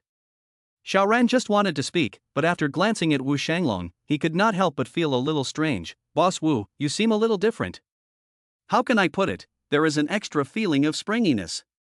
Wu Shanglong's rare old face reddened and forced himself to say, where am I different? Well, it's fine if you don't defend, this defense is tantamount to a real hammer. In the face of Xiaoran's seeming smile, Wu Shanglong hurriedly changed the topic and said, I think that we should take the initiative and strike into the Black Dragon Society before Odajiri has fully digested the absorbed alien energy. Otherwise, Odajiri will get stronger and stronger. Beastification types and physical arts types were all the same, it took 3 days after absorbing an alien energy to fully digest the benefits and reach their peak. It had only been a day or so now, meaning that Odajiri was still on the way to climbing to the peak. Xiaoran nodded, it's not too late, let's act immediately. Chapter 378, The Little Kid Ran Away? Wu Shanglong and Yang Xiao had already been fully loaded and ready to go, just waiting for Xiaoran to recover before they could act. It was not advisable to bring too many people on this trip. In a confrontation between masters like them, low-level aberrants could not even be called cannon fodder, and a random aftershock could bring them to their doom. Therefore, it was not advisable to bring too many people, only elite soldiers. Wu Shanglong picked 3 people, and Yang Xiao also picked only 4 people, not her left arm and right arm. Looking at Wu and Yang's inadvertent intimate movements, Xiaoran could not help but be dazed. No wonder Wu Shanglong looked different, it turned out that he had been moisturized by a woman. Well, after a while, the pimples on Wu Shanglong's face are going to disappear. Wu Shanglong, a man of steel, could not help but redden his face under Xiaoran's laughing and teasing gaze, but on the contrary, it was Yang Xiao who fell into a generous manner and extended her hand to Xiaoran. Boss Xiao, finally we meet. Xiaoran did not reach out to shake it, but squeezed his eyes towards Wu Shanglong. I am Xiao Yan, forget about shaking hands, I'm afraid that someone will get jealous and cut me with a knife. Yang Xiao couldn't help but cover her mouth with a delicate smile, while Wu Shanglong was embarrassed. He was good at fighting, he wouldn't frown even if he was seriously injured, but in matters of men and women? He is too inexperienced, his skin is very thin. Not to mention Xiaoran, even his few henchmen were laughing. TSK, the captain has finally blossomed from the iron tree. Depart! Wu Shanglong said in a loud voice to hide his inner embarrassment. A group of 10 people set off towards the Black Dragon Society. Although they had run away with one Ying Guanghao, they might not be without a chance of winning. And after another day or so, Odajiri would be another step stronger, and would be even more difficult to deal with then. In less than half an hour, they arrived at the Black Dragon Club. From afar, Xiaoran furrowed his brows. Spatial perception saw the situation in the Black Dragon Club in advance. As a matter of fact, after absorbing Zhang Yuankai's supernatural ability, the radius of spatial perception should be close to 12 kilometers, but in reality? Just 10 kilometers. So, spatial perception also had a distance ceiling. However, this ability was not without room for improvement. Xiaoran realized that spatial perception had gone up another level in terms of the level of detail. Previously, the most that could be achieved at the microscopic level was the cellular level, but now it was a step further. The magnification and clarity had been improved by a large margin, but of course, it was far from reaching the molecular level. Xiaoran didn't know what this microscopic enhancement could do, but since spatial perception had reached the upper limit in terms of range, what could he do about it? What made Xiaoran frown was not the change in spatial perception, but the situation inside the Black Dragon Society. The corpses were everywhere. In the neighborhood where the Black Dragon Society was located, apart from the gang of brats such as Odajiri, there were women for them to have fun with, as well as a large number of experimental subjects.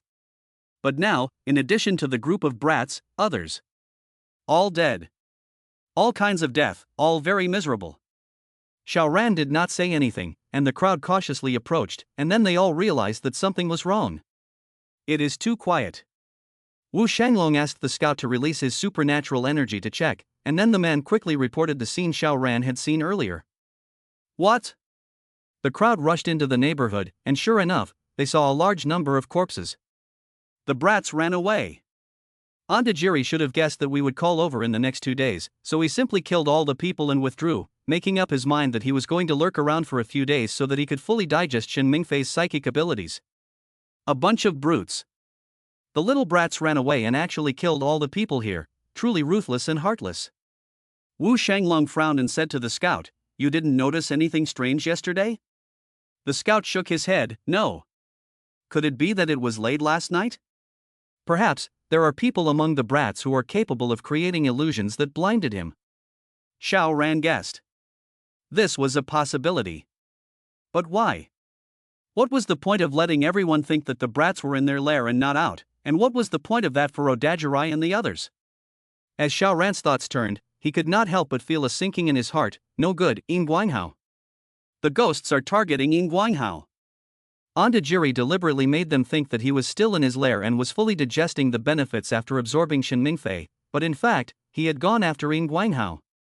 Instantly, both Wu Shanglong and Yang Xiuxiu's faces changed. The big event was not good. If they really let Ondajiri kill Ying Guanghao and absorb this person's supernatural ability, how strong would Ondajiri be? Xiao Ran was feeling tricky. He took a deep breath to calm down and said, "You guys go back first, I'll find out Odajirai." The radius of spatial perception reached 10 kilometers, and how big was the entire Haidu? With his speed, it wouldn't even take half a day to find a circle. He had to find Odajirai as soon as possible, otherwise if this ghost really hunted Ying Guanghao down, then once his digestion was over, how far would this person's strength skyrocket to? The animalized type not only has the advantages of the physical type, but also has the strange ability to make up for the shortcomings of the physical type of single attack. At that time, Xiao Ran might even be seconded without being able to send out a single move. Moreover, Odajirai is not as good as Duan Chang, so deal with a space exchange, let it free fall on the line. The old ghosts also have wings, can fly, want a pit kill him very difficult, only with the real strength of strong kill. Sure enough, Haidu population is too much, produced by the alien also more, master is a crop of a crop, this is also too roll. But then again, this trip came to the right place. If he hadn't come, this battle in Haidu would very likely have ended with the Black Dragon Society's complete victory, and then how strong would Odajirai be? And when Odajirai came to Sioux City, would he be able to stop him? How many days have passed since he decided to come to Haidu? 8 days. If he had only come a few days later, the situation here in Haidu would have been decided, and he would have been powerless to return. Of course, he was also a variable in this Haidu hegemony. Without his appearance, the situation might still develop like this, but it shouldn't be this fast. He killed too hard in the Black Dragon Society and pushed Ondajiri to the brink, which led him to hastily launch the Sand Poison program, and also because he went into the Black Dragon Society in order to chase Zhang Yuankai, otherwise Ondajiri and Shen Mingfei might still have some time for their honeymoon period. But things had already developed to this point. What was there to think about? Find Ondajiri out. Find all the brats in the Black Dragon Society. Kill them all without leaving a single one behind.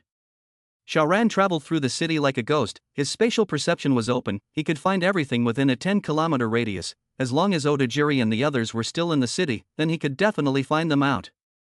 But it was only 2 hours, Xiao Ran stopped. Found. Chapter 379. Ondajiri's gang of brats were hiding in the fringes of Haidu. Well, they were almost at Jijia City. This discovery also made Xiao Ran's heart sink, as it most likely confirmed that the brats had gone to intercept Ying Guanghao, and then simply digested the benefits gained completely here, and then killed back in one breath when the time came. Why put a camouflage class alien in the lair? To paralyze Wu Shanglong and the others, so that they wouldn't be so scared that they would run away in the night. Odajirai's appetite was so great that he wanted to wipe out all the shifter forces in Haidu. In this way, he would most likely achieve the #1 powerhouse in the country or even the world, and at that time, as long as his footsteps were fast enough, he might really be able to conquer the whole world in his quest. This thing is like a snowball, the advantage will get bigger and bigger, you just need to be a little slow, you can only watch, because the strongest person has already made you can only look up, simply cannot catch up. If there was no additional factor of golden snowflakes, theoretically you only need to absorb the power of half of the world's alien power users, then no one can shake your position no matter what. Xiao Ran stepped a little closer, and his spatial perception included all of Ondashiri's gang. Not good. Xiao Ran shook his head. Onodajiri was very strong, very strong, very strong. The reason for using 3 very strong in a row was because the strength of the cells in Odajiri's body had more than doubled from a day or so ago. However, it was important to realize that Shen Mingfei was supposed to be weaker than Ondajiri. Just absorbing Shen Mingfei's alien energy, and it hadn't even been 3 days yet, digesting all of it, how could Onodajiri's cellular strength have more than doubled? There was only one possibility. He had absorbed a new alien energy. Whose? Yin Guanghao. Old Yin, the wimp, looked like he was running away with a bucket in the night, but ended up leaving himself alone, and was decapitated by Odajirai when he took advantage of the situation. Damn, isn't this a pig teammate? Giving your own people a hard time? However, how was it possible for Odajirai to accomplish the sniping with such precision? Yin Guanghao was so timid, surely he would have been extremely careful. Traitor! Xiao Ran immediately reacted, there must be a mole, otherwise where would such a coincidence come from? He rubbed his temples. Fortunately, Odajiri wouldn't be able to completely absorb Shen Mingfei's alien energy until tomorrow, and he wouldn't be able to complete the digestion of Yin Guanghao's alien energy until the day after tomorrow, so it wasn't the strongest time for Odajiri yet. Therefore, it was now either to duel with Odajirai or run away. When Odajirai reached his peak state, it was highly likely that they would be slaughtered without even having the chance to react. Xiao Ran quietly left, but he was nearly 10 kilometers away from the probe. Even if Odajirai is not what it used to be, it is impossible to find out. Returning to the Masan settlement, Xiao Ran spoke of his discovery. Wu Shanglong and Yang Xiuxiu both changed color. What to do, to fight or not to fight? How can we fight if we can't? Yang Xiuxiu immediately shook her head, we'd better hurry up and withdraw. The fall of Haidu is already unavoidable, however, there are still large, densely populated cities like Imperial Capital and Guangqing in the country, which may not necessarily not be able to give birth to stronger adepts than Ondajiri. Let them deal with Odajirai. She wasn't going to die anyway. Brother Wu, come with me, she said to Wu Shanglong. She was still quite attached to Wu Shanglong. Whether it was Wu Shanglong's strength or his character, he was a rare and good couple in this post-apocalyptic world. Wu Shanglong, however, directly refused. Ondajiri has only just absorbed Yin Guanghao's and Shen Ming's alien energy, and he is a bestialized type. The digestion of the alien energy needs time. Now is the best time to snipe him, after missing this time. There should be little possibility. What is the most important thing? Once Odajirai completes the unification of Haidu, he can easily move north and west, eating up the local Xenos along the way, so by the time he kills his way to Guangqing or the Imperial Capital, how strong will this guy be? Maybe the whole of China would have to die because of this brat, leaving millions of countrymen as slaves. This kind of suppression of the aberrant was even more difficult to topple than the 3 great mountains. Because under normal circumstances, ordinary people armed with a gun can kill the enemy, but now you give ordinary people a gun and kill the alien? Wu Shanglong looked determined, his eyes were full of wariness. Yang Xiuxiu just looked at it and lost the idea of persuasion. This kind of person once made a decision that his 9-ox head cannot pull back. She appreciated it, but, pardon me. Brother Wu, I hope you guys can succeed. Yang Xiuxiu said sincerely, but I won't participate. Wu Shanglong, on the other hand, said in a deep voice, you take my brothers away, as well as the people here. Yang Xiuxiu didn't refuse, but nodded her head in agreement, but still inevitably revealed a touch of concern. Brother Wu, if it's not possible, it's better for you to keep your useful body. After all, the sky is the limit, perhaps a large number of golden snowflakes will descend next? I go, so the golden snowflakes were not a secret long ago. Xiao Ran spat in his heart. Am I the only one who just learned that there are such things as golden snowflakes? Wu Shanglong promised yes, but obviously didn't listen. Yang Xiuxiu sighed. She immediately started mobilizing and told everyone to prepare for evacuation, while Xiao Ran quietly left the camp with Wu Shanglong and touched towards the brats without any fanfare at all. Otherwise, Wu Shanglong's gang of brothers would definitely be clamoring to go together to kill the devils. Now Yang Xiuxiu, on the other hand, said that Wu Shanglong had gone to explore the road first, so the crowd naturally would not be skeptical. Xiao Ran asked Shu Ruoji to wait for him at the camp. He does not have Wu Shanglong's heart of death, can be killed. Odajirai of course the best, dry out he will also leave. Why have to die with Odajirai it? Why would he have to fight with Odajirai? As long as a person is still alive, then everything is possible. Go fuck the kids. Chapter 380, Starting Small. Xiaoran and Wu Shanglong set off. They were both at the level of big brothers. How fast were they? Not even half an hour had passed and they had already arrived at the place. This was still considering the fact that they were going to fight later. They didn't run with all their might, otherwise their speed could have been quite a bit faster. However, even after arriving at the brat's temporary landing place, Xiaoran pressed down on Wu Shanglong and did not let him do anything immediately. Why? Wu Shanglong was a little anxious, because with every second that passed by, Ondajiri would become 1 point stronger. It couldn't be delayed. The night is our main event. Xiaoran said, at that time, we can attack and defend. Moreover, even if we can beat Odajirai now, can you guarantee that he won't be able to run away? It's different at night. The fog is so thick that without a sense of direction you're a headless fly. With no visibility, almost no one could get out of a straight line, and within a few steps they'd be askew and end up spinning around. Don't believe me, try it. Wu Shanglong looked at Xiaoran in surprise. You can see in the fog? Xiaoran smiled and nodded. Aha. Then we will wait until night. Wu Shanglong agreed. There was still some time until dark, so Xiaoran took out a piece of steak and threw it to Wu Shanglong. You'll have strength only when you're full. Wu Shanglong received the steak with some shock, as it was still steaming. He wanted to speak. Xiaoran still smiled. A little ability. This ability of yours is not small at all. Wu Shanglong lamented in his heart, but after this battle, he and Xiaoran did not know if they would survive, so what was there to be pretentious about? He laughed and grabbed the steak and nibbled on it. Xiaoran smiled faintly. What kind of stuff did Wu Shanglong and the others eat every day?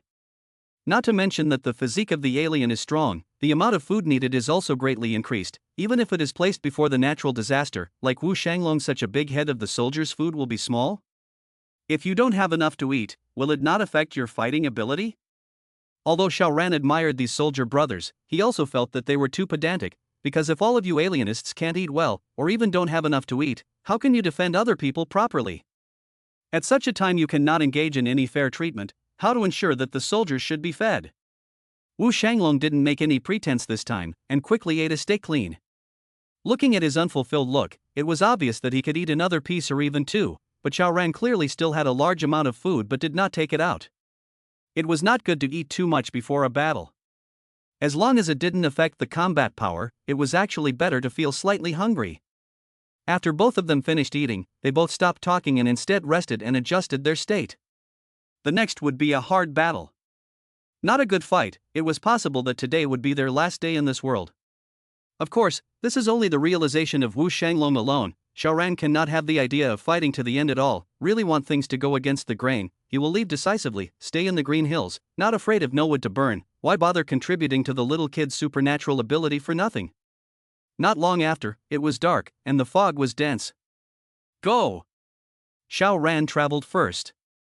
Wu Shanglong followed closely, but as soon as he went out he lost Xiaoran's trail. The fog was so dense that if it wasn't for the wind alien who could blow the fog away, any alien would be as blind as a blind man. 10 meters ahead is the wall. Xiaoran's voice rang out at the right time. Brother Wu, you're going askew, a little to the left. Okay, stop.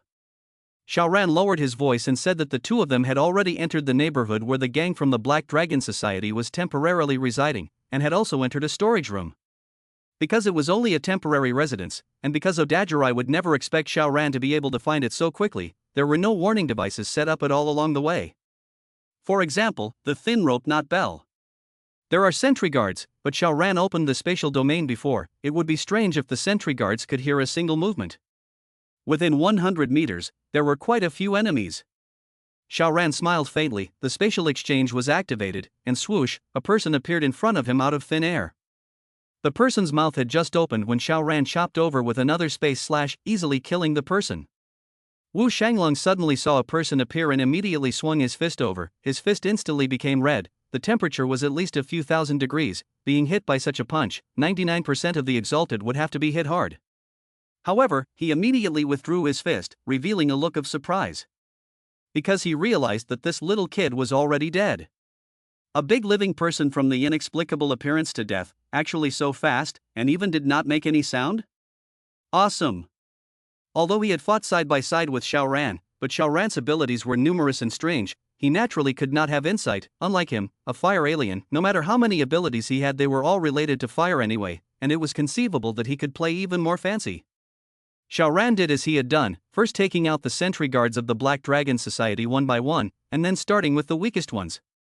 This time, he had learned to be smart, and first opened the spatial domain to muffle all the movements, even if he could not kill his opponent immediately with one strike, and let the other party make a sound and create a movement, it would be completely impossible to pass it on. Mainly, after he absorbed Zhang Yuankai's supernatural ability, the duration of the spatial field was raised to nearly 24 minutes, allowing him to perform it comfortably without having to worry about using it for a few times and then not being able to sustain it. Wu Shanglong had simply become a mascot. At first he was nervous and ready to strike, but soon he crouched to the side speechlessly.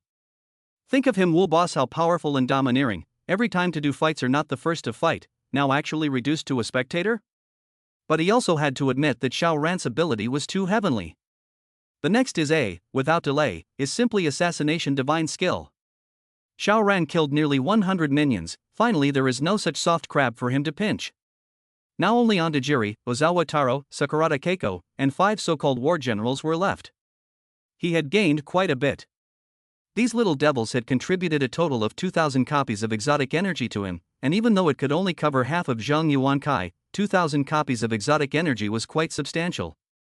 Continue. The old rules, start with the weak ones. Xiao Ran switched places with Wu Shanglong as all 5 general battles were too far away from him, exceeding the range of the spatial exchange. Launch! Come! Swoosh, a new brat appeared, and it was none other than the one who could be a wind exalt. Xiao Ran felt that he was the biggest threat, and once this man's ability was gone, Odajirai would be blind with his eyes open. Enemy dash, the wind ability person immediately exclaimed as soon as he appeared, then instinctively transformed into a ball of wind. Xiao Ran chopped over with a space cut, but it was ineffective. Could slicing the wind even more minutely hurt it? This ability was almost completely object-free. The alien whimpered and whistled, wanting to send out the alarm of enemy attack, but in the middle of the spatial realm, as long as Xiao Ran didn't oblige, what sound could be transmitted out? Little kid, die. Wu Shanglong finally had room to play. Boom, a fire fist swung out. Chapter 381, The Duel Begins. The fire fist was eye-catching, like a red sun rising in the darkness. That little kid tried to dodge, but where could he dodge? He was instantly hit by a punch. However, he was now in the state of wind, and the power of this punch was definitely not effective, it just struck the air. Whose fist could hurt the air? The wind transformed by the little kid only moved a little, however, the power couldn't hurt him, but the flame spread along with the wind. There was fire in the wind, and the fire burned the wind body. It is like a fire tornado. Now, that little kid is not going to feel good. The wind can of course immunize physical strikes, but the flames are not. This should be considered a magical attack, an elemental attack. The incomparable burning sensation scorched him. Xiao Ran's heart moved and first made a banishment to the little kid, then withdrew the spatial domain. Immediately, a ball of fiery wind rolled around in the extremely small area. No matter how much the fire wind lifted and how furiously it whistled, it was simply unable to rush out from such a narrow area. The key is, the blazing flames also have no space to release. The high temperature is so confined in such a small place, so that the little kid has to endure the high temperature barbecue all the time. Wu Shanglong only felt unbelievable and said, "This little kid is just finished?" Xiao Ran laughed, "Do you still want to get on a little harder?" "Ha, no need." Wu Shanglong laughed and shook his head. Xiao Ran was about to speak, but he sighed and said, "Ondajiri has found us." Ondajiri suddenly woke up and was actually scurrying around with his sword, obviously realizing that something was wrong. Sure enough, in the next instant, Odajiri's voice boomed out, but he was speaking Japanese, so Xiao Ran could not understand what he was screaming. In the midst of spatial perception, he only saw Ozawa Taro, Sakurada Keiko, and the rest of the group waking up in full force, and followed suit to kill out. "Brother Wu, we're going to have a tough battle," Xiao Ran said to Wu Shanglong. For his part, Wu Shanglong laughed boldly, "I can't wait." Boom! In the very next instant, the wall broke and the blade chi appeared. Odajirai had already broken through the wall. With a sweep of his gaze, his katana swung and a biting blade chi had already chopped towards the two of them. Compared to a day or so ago, the power of this blade gas has doubled. Eating two giants in a row was equivalent to accelerated digestion, and Odajirai's strengthening speed had obviously accelerated. The key point was that this blade chi was also incredibly long, and it was obvious that Onodajiri had already learned enough, and did not give Xiaoran a chance to take it away. Xiaoran sighed and threw banishment at both himself and Wu Shanglong at the same time. Exile only had a limit of total volume, while the number was unlimited. Before the fight started, Xiaoran had already briefly discussed the tactics with Wu Shanglong, and it was really very simple. Wu Shanglong was only responsible for offense, and defense was left to Xiaoran. As expected, Wu Shanglong is a very decisive person. Since the tactics have been formulated, it will be carried out without compromise. Even if a knife cuts over, he is not even frowning, his gaze is like a moment, his hands clenched into fists, flames blazing. Once the blade light passed, Xiaoran withdrew his banishment at the first time, and Wu Shanglong also rushed out without hesitation. Kid. Onodajiri, however, snorted, Takishikuan, in your Chinese language, I'm no longer a Wu Xiaohu. The fire fist struck over, but before they could even get close, they all broke apart, as if they were crushed, and then extinguished in droves. Wu Shanglong was shocked. What kind of ability is this? It's not right, you're a bestialization type, although it's true that you have a little bit more abilities than a physical type, but it can't be too outrageous. Moreover, both of them had been fighting for more than 3 months, so they naturally knew each other. But now Odajirai's ability was too bizarre and inexplicable. I call it the Blade Domain. Odajiri said in a non-standard Chinese language, after absorbing Shen Mingfei's supernatural ability, I possess this terrifying ability. It's just that it's difficult to skillfully utilize it, but after decapitating Yin Guanghao again and absorbing his supernatural ability, the power of this blade domain has been further enhanced. Martial Monarch, do you think I'm here waiting for the strengthening of my body to end? Yes, but not really. I'm skilling in the use of the blade domain. It's not like the strengthening of the body takes 3 days to get into place, the supernatural ability is to reach its peak immediately. Martial Monarch, you've been fighting me for so long, it's time to end today. And you? Odajirai stared at Xiaoran, his expression instantly becoming hideous and ferocious. Not only will you die, but you will also die a very miserable death. I'm going to stab you through the ass with this knife and roast you on the fire so that you die in the greatest pain. Xiaoran lost his smile. I haven't been so bitter and vengeful when you burned, killed, and plundered in our China, so where did you get your grievances from? Since Onodajiri did not make an immediate move, he was happy to drag his feet and at least get that wind alien dead before doing so. However, it was highly likely that Odajirai also possessed a domain ability. He was a spatial domain, while Odajirai was a blade domain or something like that. Sure enough, could a domain be created when the absorbed psychic ability reached a certain magnitude? That's not a good ability to deal with. Odajiri didn't say another word, he didn't even chew on the name Chao Xining anymore, because he knew that it was most likely Xiaoran's fake name, so what was the point of cursing? What's the point of cursing? It's only right to take this damn guy down and kill him in a brutal way. Boom!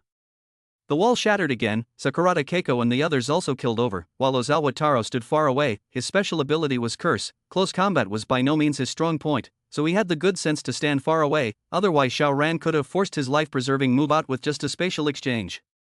Kill! Odajirai propelled his blade chi to kill. A single slash was a sheer endless light, which was meant to keep Xiaoran from performing the space gate. Xiaoran maintained the use of banishment on himself, while on Wu Shanglong, he was constantly withdrawing and releasing. Wu Shanglong used it when he encountered an attack, and withdrew it when the attack had passed, and with him assisting him, Wu Shanglong only needed to attack with all his might. His attacks are not weak in the least, and while he does have a bit of a problem facing Odajirai, he has a crushing advantage against the likes of Sakurada Keiko. Especially, he is a fire ability, Sakurada Keiko is ice ability, just mutual restraint, depends on whose ability is stronger. There is no doubt that Sakurada Keiko was completely suppressed by him. And the banishment of this ability also let Ozawa Taro completely no room to play, not to mention that he does not have Xiaoran or Wu Shanglong's hair in his hand. Even if he does, he will be affected by the banishment, and will not be able to play a tenth of the power. It's done! Xiaoran's eyes lit up. The little kid with the wind ability could no longer hold on and directly exited the wind form, turning into a charred corpse. Spatial exchange. Xiaoran exchanged the corpse of this little kid and directly reached out and pressed it, absorbing its psychic ability. Counting this little kid's alien energy, he should not lose to Onodajiri. Chapter 382 Domain Confrontation. Humph. Ondajiri slashed out. This slash was incomparably powerful, wrapping both Xiaoran and Wu Shanglong at the same time, forcing Xiaoran to only use banishment on him and Wu Shanglong to avoid the edge. While Odajirai slashed and slashed, a cold smile covered his face. I can swing my sword like this all day, can you guys keep using your abilities? He was by no means bragging. The beastification type was a replica of the physical arts type, with the advantage of being explosive and also having amazing stamina, and he was by no means exaggerating when he said that he could chop like this for a day. Everyone else, back off, Odajirai added.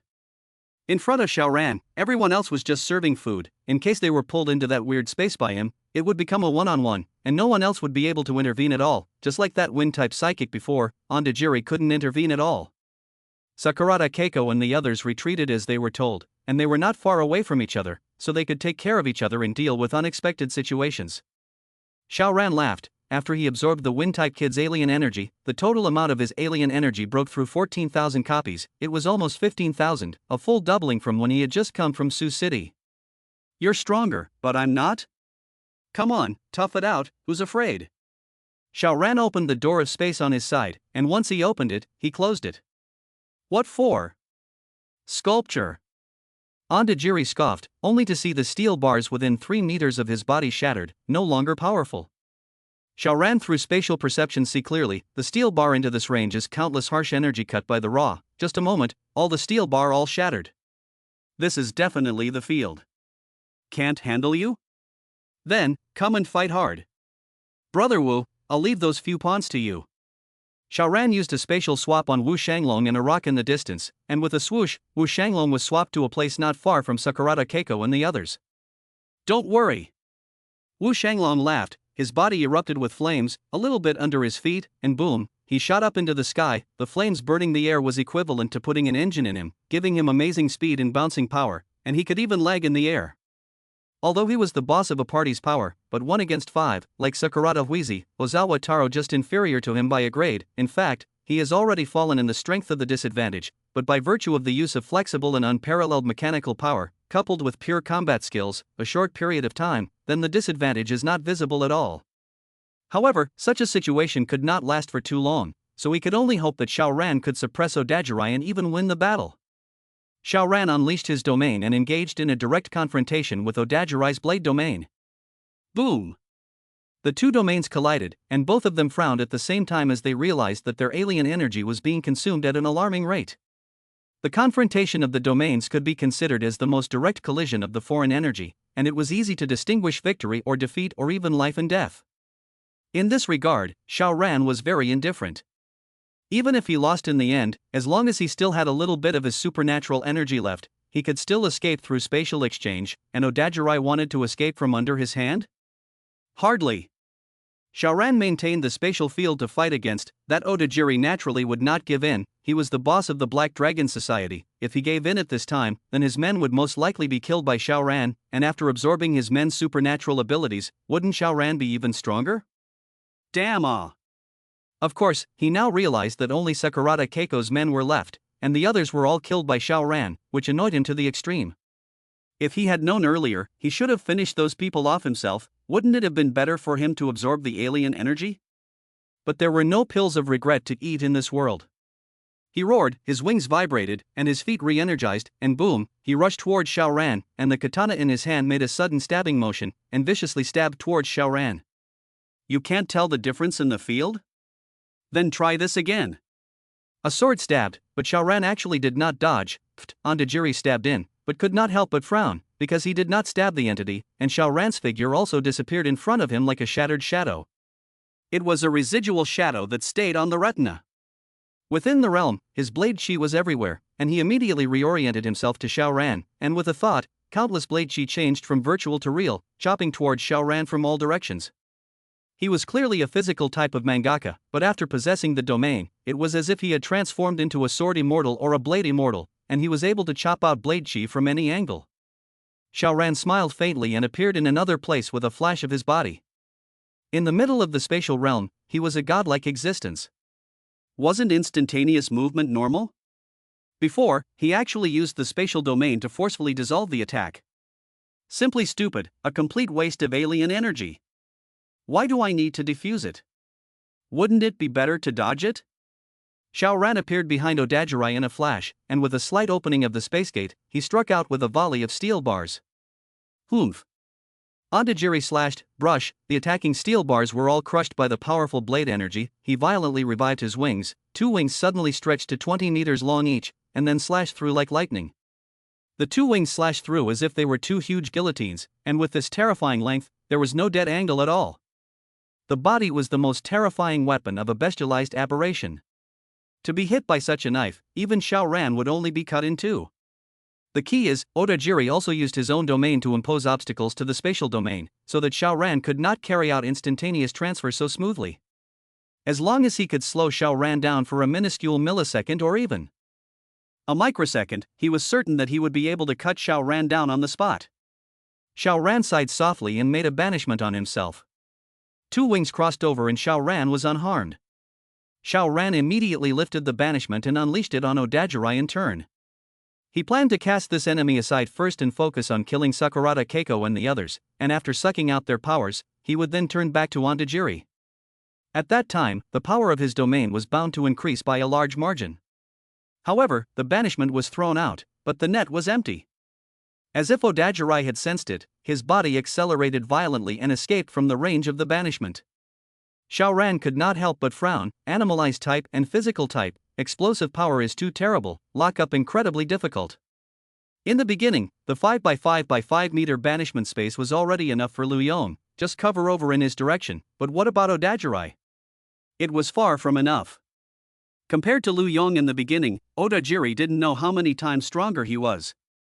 While he only felt pity, Ontajiri was in a cold sweat. Although he did not fully understand Xiao Ran's ability, he was not unaware that after his wind-type alien henchman was trapped by Xiao Ran, he was unable to get out of his own way, and he was completely unable to attack him.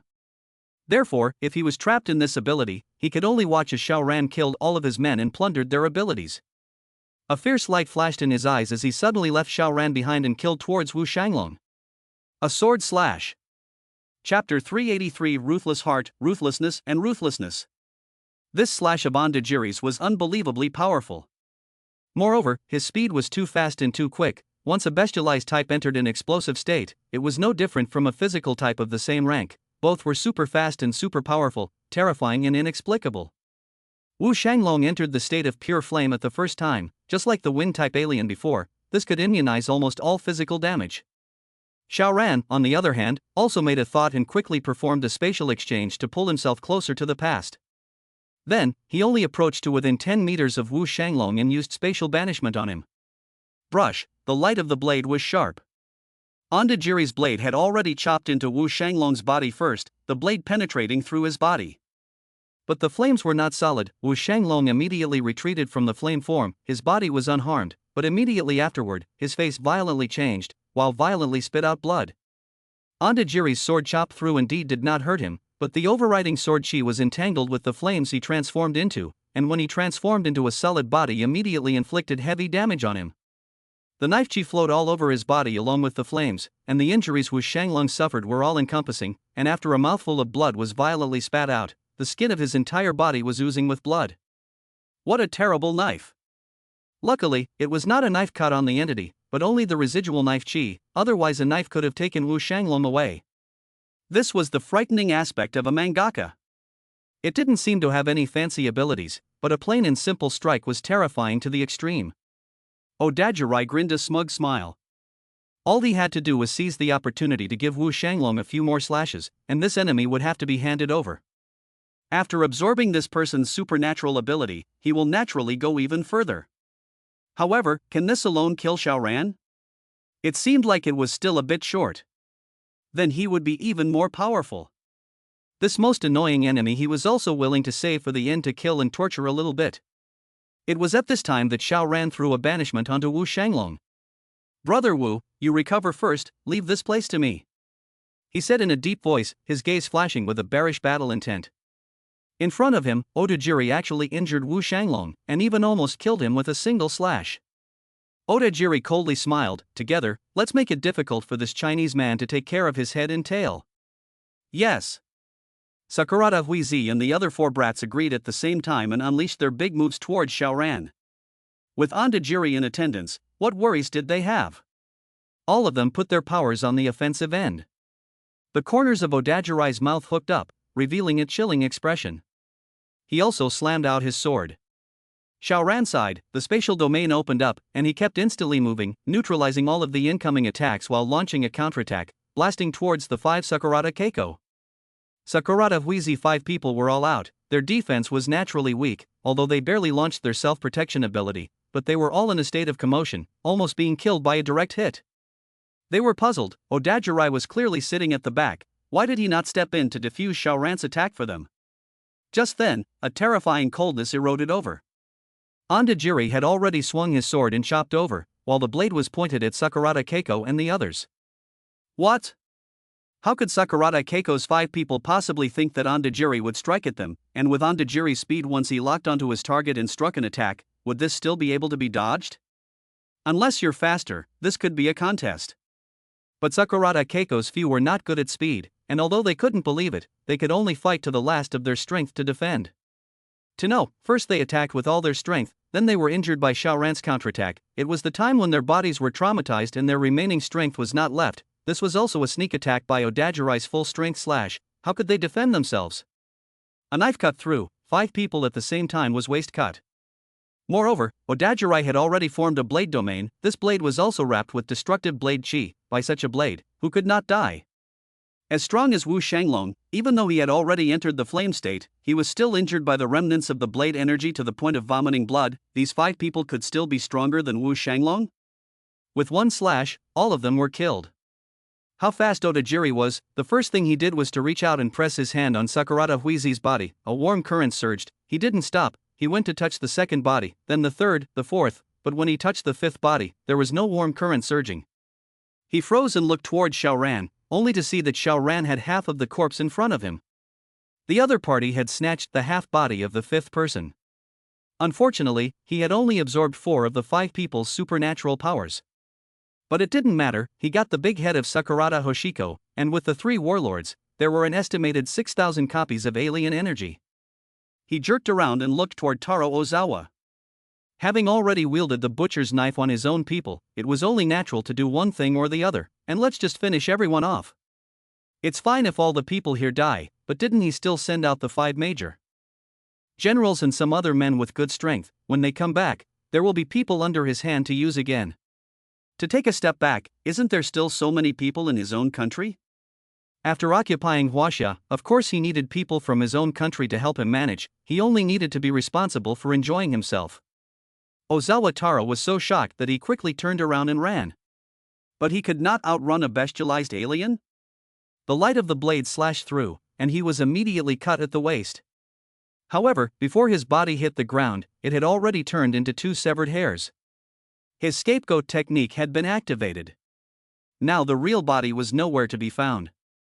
Having escaped, Odajiri's brows slightly furrowed, seemingly a bit sad, but he didn't care too much as he turned around and pointed his sword at Xiaoran. Boom! His entire body flashed with a fishy red light, and a terrifying aura also emanated from his body. Ah, I have a new ability. Odajiri laughed maniacally, and with the point of his foot, he killed towards Xiaoran. Brush, it was like lightning. Even though Xiaoran had his spatial perception open, and even though he had now absorbed nearly 17,000 copies of his alien energy, which was several times stronger than when he was battling Duan Chang, and his reflexes had naturally skyrocketed, he was barely able to capture Ondajiri's traces. He didn't even have time to raise a crisis warning, but instinctively used banishment on himself. Brush, the moment the banishment took effect, Odajiri's blade also cut through his body. It was only by a fraction of a second. Gah! Odajiri didn't care. The animalized type and the physical type had too many things in common, such as long endurance, and he could play all day long by constantly swinging his sword and chopping like this. Comparing his stamina? One would have to find a physical arts type of the same rank. How long can you last with this ability? Odajiri laughed strangely and slashed again towards Xiaoran. Xiaoran's eyes were stern, and his spatial domain opened up, decisively launching a counterattack. Onodajiri was stunned, not expecting Xiaoran to dare to fight himself head-on. Go to hell!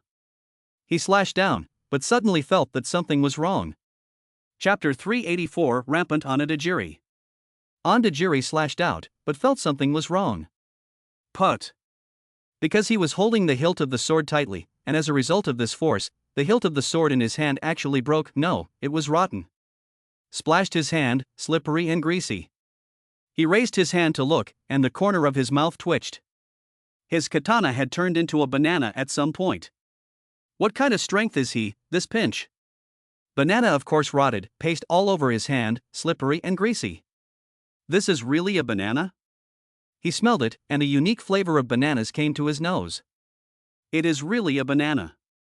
This. Onodajiri was shocked and curious. Xiaoran could turn a katana into a banana? Nope. He saw it. Xiaoran had a sword in his hand. His. So instead of turning a katana into a banana, Xiaoran had swapped the two. It seemed like talking nonsense, but it actually represented a completely different meaning. The former meant that Xiaoran could transform the essence of an object, whereas in the case of the latter, it was simply making an exchange. It was definitely the latter. Onodajiri immediately concluded that he couldn't confirm that Xiaoran was a spatial faculty adept even after hitting this point. Well, if you want to make an exchange, first you have to have the corresponding substance, don't you? Where did this banana come from? It was obviously impossible for Xiaoran to hide a banana on his body, so... You still have an independent space? Onodajiri's eyes burned. Do you possess a lot of supplies?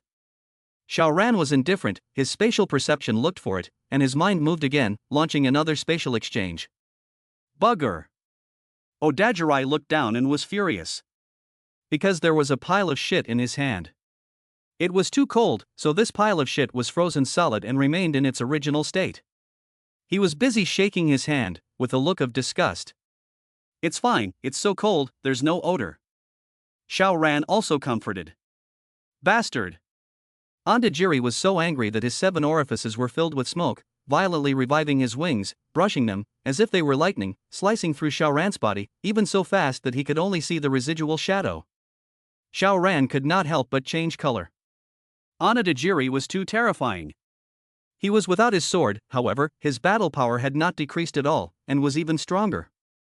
These 2 wings seemed to be made of alloy. Not only were they incredibly hard, but they were also sharp, and their killing power was even greater than that of a katana. The strength of the katana was fixed, but his wings were different. As his body strengthened, they would constantly increase in strength. If there was a ranking of metal grades, this would definitely far exceed the katana. Onodajiri rarely used his wings to attack before. He should have been deliberately paralyzing him to surprise him, but after he swapped his katana away and gave him shit, Onodajiri was out of his mind with rage. Only then did he have to expose the even more terrifying killing power of his wings. Although he had teased Onodajiri a bit, Xiaoran really couldn't laugh. Moreover, Onodajiri was now smart enough to stand dozens of meters away from Xiaoran, not only outside the spatial domain, but also beyond the reach of the banishment technique. But what was this distance to Onodajiri? When he exploded, he could probably approach Xiaoran in a few milliseconds and give Xiaoran a fatal blow. Xiaoran was annoyed, and spatial exchange was launched again. Once again, Onodajiri's face darkened. Because his shoes had suddenly turned into durian shells. And it was still reversed. Ordinary people so stepped on the durian shell that surely skin were pierced, but Onodajiri did not care. His skin is now comparable to the alloy. Durian can still pierce his skin as hanging. Instead, the durian shell was crushed by his foot. Xiaoran did this, of course, not to hurt Onodajiri, but purely to disgust him. Again. Xiaoran kept unleashing the space exchange, and the clothes on Onodajiri's body decreased one by one, all of which were hung with strange and bizarre things: mutton kebabs, meat buns, and even underwear that turned into grenades. Unfortunately, even if the grenade exploded, it didn't hurt this little kid. Onodajiri was calm and unperturbed, allowing Xiaoran to do his work, but only coldly said, "Is that enough?" Just in time, the grenade exploded, although it did not hurt him, but smoked his face black. Onodajiri, finally angry, body movement, 2 wings open, each one has 10 meters, dancing, not only as if the propeller in the dance, but also a black power in the yang qi, hit the distant wall. The wall froze, was cut through the raw. Good, terrible, destructive power. Onodajiri, after venting a pass, once again calmed down. He is animalized, in addition to growing wings, also covered with thick iron feathers. In fact, do not have to worry about the spring light will be big leaks, and even big leaks and so on. He does not care at all. It was just that he was teased by Xiaoran just now, and he felt too upset. Now he calmed down. You did provoke me, but that doesn't change your fate in the slightest. Odajirai said proudly, I know that you possess an ability similar to instantaneous transfer, however, the distance is limited, while my hearing is now incomparably sharp, even if it's 500 meters away, the sound of your feet stepping on the snow will be captured by me. If I close my eyes, I can find you just by hearing, even if there is a wall in the way, I can easily break through it. You can't run away. Odajirai was full of confidence, and this, not just confidence, was already very close to the truth. His current foreign energy had already surpassed Xiaoran, and the animalized type was also a high explosive, strong endurance category, so Xiaoran was consuming with him? How can he consume it? He must be the final victor of this battle. After absorbing Xiaoran's and Wu Shanglong's special abilities again, to what extent would he be invincible? Ha ha ha. Thinking of this, Odajirai couldn't help but laugh. He would become the world's overlord, and in the future, his name would replace Amaterasu and become the new god of the small world. The new god of the whole world. Xiaoran. Wu Shanglong suddenly roared, only because he was still in exile, his voice could not reach Xiaoran's ears. However, Xiaoran saw his mouth squirm and withdrew his banishment first, exchanging him to his side. Brother Wu, we shouldn't be able to fight this battle. Xiaoran said, wait, I'll send you out, you'll use your strongest burst to escape, and I'll run my way out as well, never fall into the hands of this brat. Xiaoran. Wu Shanglong called out again. Xiaoran, however, was still saying, if we leave a green mountain behind, we are not afraid of having no firewood to burn. Brother Wu, we only need to live dash. Xiaoran. Wu Shanglong called out for the third time, finally interrupting Xiaoran. Xiaoran stopped. Instead, Wu Shanglong said, that brat's explosive power is far above ours, and the fog can't stop him, escaping is impossible. Originally, their greatest reliance was Xiaoran's ability to see in the fog, but now that Odajirai had this ability, with the speed and strength of this little kid, could they possibly run? Even if Xiaoran can exchange space, but how many times can he use it? Comparing endurance with physical and animalistic types? The other attribute aberrations were all younger brothers. Xiaoran, there is only one way now. Wu Shanglong said solemnly to Xiaoran. Chapter 385 Angry Xiaoran. Xiaoran violently developed an ominous feeling. Sure enough, he only heard Wu Shanglong say, I will kill myself later, after you absorb my supernatural ability, you should not lose to this brat. It's best if you can kill him, even if you can't. You should have the ability to survive. Keep your life and kill this little brat later. This is our Chinese land, how can we let the little brats run rampant? As a soldier, it's a good thing for me to die on the battlefield. Xiaoran sent Wu Shanglong out in the first place with a space swap, and then added a banishment to him. However, Wu Shanglong was completely unconcerned. Remember, after you finish this brat off, take his head to worship me and my brothers. After saying that, he blasted a fist at his temple. Brother Wu! Xiaoran yelled. But for one thing, Wu Shanglong couldn't hear him at all, and for another, even if he did hear him, he wouldn't pay any attention. Boom! He punched his own temple and deliberately suppressed himself from transforming into a flame, and his head was immediately blown apart. Knowing that avoiding harm is the instinct of living creatures, when he punched his temple, his instincts would have made him transform into flames in order to avoid harm, but he forced himself to suppress it. What kind of courage is this? What kind of realization? Brother Wu! Xiaoran let out a roar as if he was an injured lone wolf.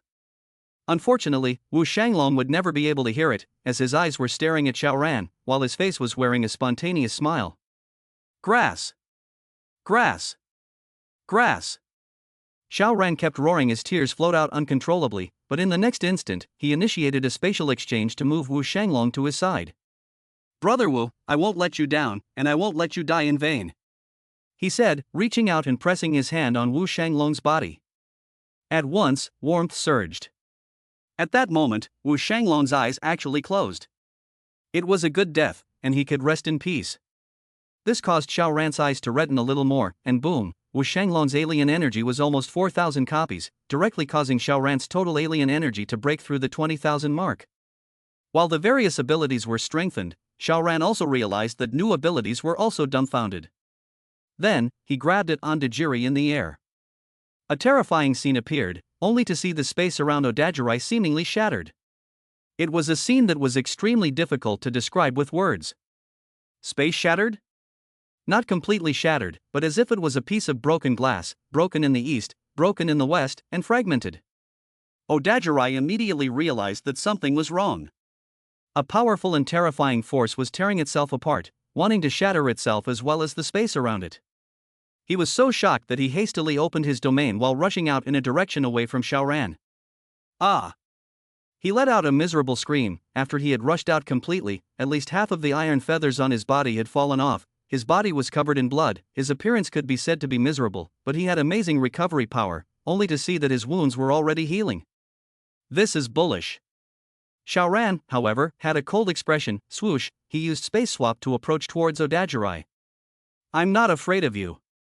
Odajiri roared. He was only beaten by Xiaoran abruptly, but when it came to real strength, he was not losing to Xiaoran's. Although Xiaoran had absorbed Wu Shanglong's supernatural ability, at most he was on par with him, and might even be inferior. He opened his wings, and his feet snapped. Boom, he was like a rocket towards Xiaoran, while his wings chopped out long black energy, which was to make Xiaoran not dare to put out the space gate. Fast. Extremely fast. However, Xiaoran was prepared and had already used banishment on himself in advance before reaching out and pressing. The new ability was unleashed. This is Space Shatter.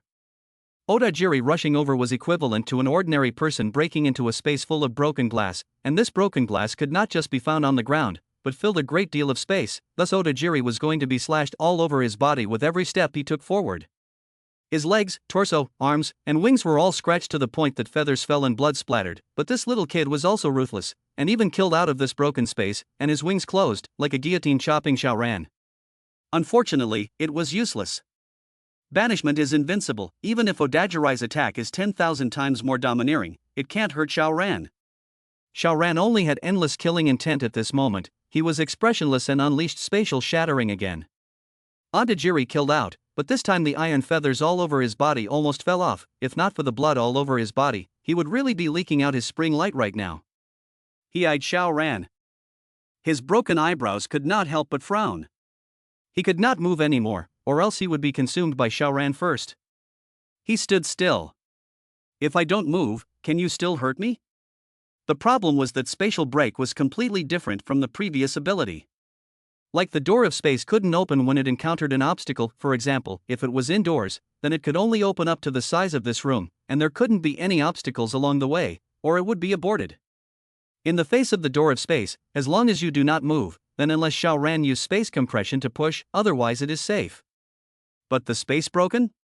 As long as in this area, all space is broken, in this area there is an apple, the apple will be destroyed to pieces. If there is an Iron Man, the Iron Man's surface, the interior will also be broken. In this space, everything was broken. So what if Odajirai stood still? His body was immediately cut and twisted by the terrifying power. Even though he was now incomparably strong, he was still out of his depth against this power. Because this was not only Xiaoran's own power, there was also the destructive power that naturally arose from the shattering of space. The difference was that Xiaoran could call out a few points. But one relied entirely on his own play, while the other was still able to borrow power. Were the two sides on the same order of magnitude? This was the relationship between the different attributes of the powers. Having no choice but to force his way out of this broken and unbearable area with a violent roar, Odajirai could only force his way out of the area, or else his body would be continually shattered into a pile of minced meat that would no longer be conscious. He rushed out, and without saying a word, he unfolded his wings and was about to vanish. The most suitable thing for an alien like him was to rise up and strike, killing his opponent in seconds before he had any reaction at all. Go! After missing this time, he would keep his eyes on Xiaoran. You can defend yourself for a moment, but can you defend yourself for a lifetime? However, his leg had only just lifted up when a strong frisson of panic violently arose. Danger ahead! Xiaoran's net ability. If you throw yourself into it, you will surely die. Damn it, he had to turn around and run again, but as fast as he was, turning around was actually the most time-consuming, and by the time he was able to power up, that sense of danger came back. Opening and closing the door of space, Xiaoran only needed one thought to accomplish it. Now, Odajirai was in a dilemma. Chapter 386, A Great Defeat. Odajiri did not dare to move. Although his current strength was incomparably strong, and with one swing of his blade, the entire building would be easily cut into two by him, he had an intuition that if he fell into Xiao Ran's net, he would die. Definitely will die. But he did not move, space broken directly on his body. With Onodajiri as the center, within the nearby 5 meters area, the entire space is fragmented, which means that his body is also going to be strangled by the terrifying spatial force to be fragmented. It had to be said that Onodajiri was very, very strong, and the bestialized type also possessed amazing recovery power. The wounds were already healing before they were even broken open, and from that point of view, the bestialized beasts were even more difficult to kill than the physical arts types. Disadvantage is that you have to enter the animalized state in order to have such explosive power and recovery power, but to remain in the animalized state is required to consume alien energy. Naturally, there will be a limit time.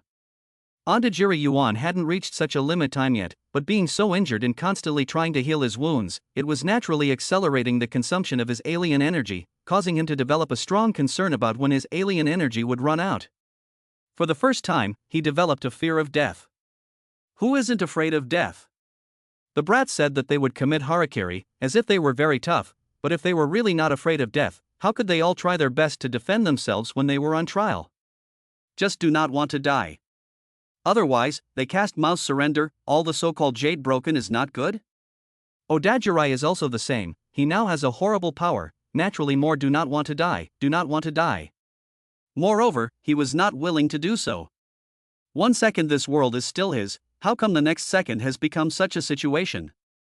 Blame it on Wu Shanglong, why did you kill yourself for a good reason?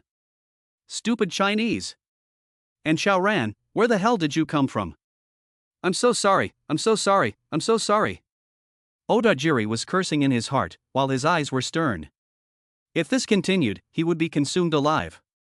Then, he would fight.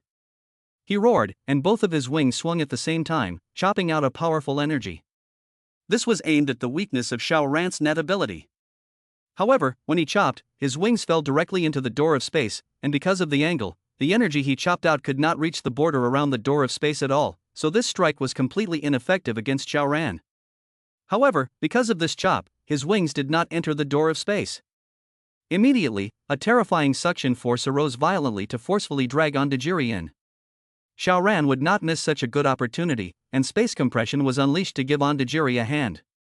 At that moment, Onodajiri exploded with terrifying strength. He roared, and his feet were as deadly as a pile driver into the earth, using this to power up and forcefully fight against the pulling force of the space gate. Even his wings were actually slowly pulling out. It was a bit terrifying. Xiao Ran secretly sighed in his heart. Sure enough, as the alien was getting stronger and stronger, it was also getting harder and harder to use the gate of space to easily take people away. In the future, it was estimated that there would be more means and stronger means to get away. But not today. Today, Onodajiri must die. Xiao Ran grunted and threw a stone towards the space gate before initiating a spatial exchange. With a swoosh, Onodajiri then exchanged a position with the stone. Spatial exchange can only exchange positions, it cannot change the original state of motion of an object, so the stone still fell toward the door of space, while Onodajiri still had his wings taken in, only. He was no longer on the ground, but his feet left the ground. You are a bestialized type, and you also have wings, so you can fly, yes, but now that your wings are rolled into the door of space, and your feet are no longer on the ground, so how can you still fight against the suction force of the door of space? The pressure was put on Onodajiri. Onodajiri roared again, his voice was full of determination and unwillingness, then, his body was emitting a fishy red light, his power suddenly soared to the extreme, his wings vibrated, and he actually broke free from the door of space. However, he also paid a huge price. With a poof, one of his eyeballs actually jumped out of his eye clunk, involving a bunch of blood vessels and nerve tissue, but it burst into pieces before it could fall to the bottom. Damn you! As soon as Onodajiri was free, he immediately killed Xiao Ran like lightning. The speed was so fast that Xiao Ran did not have time to react at all. However, Xiao Ran had always been careful, so as long as he hadn't fucked Onodajiri to death, how could he relax and be careless? Onodajiri had clearly rushed to Xiao Ran and was about to blow his head off with a punch, but when the fist swung through, it didn't hit the entity at all, and instead, it passed through the body. It was then that Xiao Ran caught this and a mocking smile floated up at the corner of his mouth. His current banishment lasted for more than 2 hours. Facing a strong enemy, he would not be stingy in using it? When a person died, there was nothing left, so he would still be afraid of wasting his powers? One's own life was the most important. Xiaoran smiled faintly as space shatter was used, once again enveloping Odajirai. Odajiri forcefully rushed out, but in front of him was the door of space, forcing him back again. He wanted to burst out at high speed, rushing out before Xiaoran reacted. As long as he was far enough away from Xiaoran, it would only be him sneaking up on Xiaoran, but Xiaoran couldn't possibly hurt him at all. However, he had just exploded his speed out, but his figure was violently stagnant. Beyond the shattered space, there seemed to be an invisible wall. To the left, to the right, in front of him, there was such a wall. On one side, there was no such wall, but on the other side, there was an invisible net. Xiaoran smiled coldly as he applied space compression outside of the space breakage, and as soon as Odajirai rushed out, he would be stopped by the space compression. Spatial compression is pure brute force, so whether Odajirai can break through the spatial compression depends entirely on the comparison between his and Xiaoran's alien energy strength. The result was that the two were about the same. In this way, Odajiri still wanted to easily rush out in one breath? How could it be? Ondajiri's extreme speed was hardened to normal speed, then Xiaoran could comfortably cast Space Crush and continuously inflict damage on Ondajiri. Odajiri has already been bloodied, his body is also stirred by the spatial fragmentation to become rotten meat, the bones are also cracked, thanks to his ability is so strong, if another person is thrown into the spatial fragmentation, it will become rotten meat and bones in a second. Not only is Odajirai alive, but he also has the power to fight back, so it can be seen that he is indeed very strong. However, with such a huge consumption, how long would he be able to hold on? Odajiri let out a mournful roar, snapped, both of his ears fell off his head at the same time, the fishy red light on his body was one more strong, his speed and strength skyrocketed once again, boom, he erupted in a big way and instantly broke through the space compression and came out.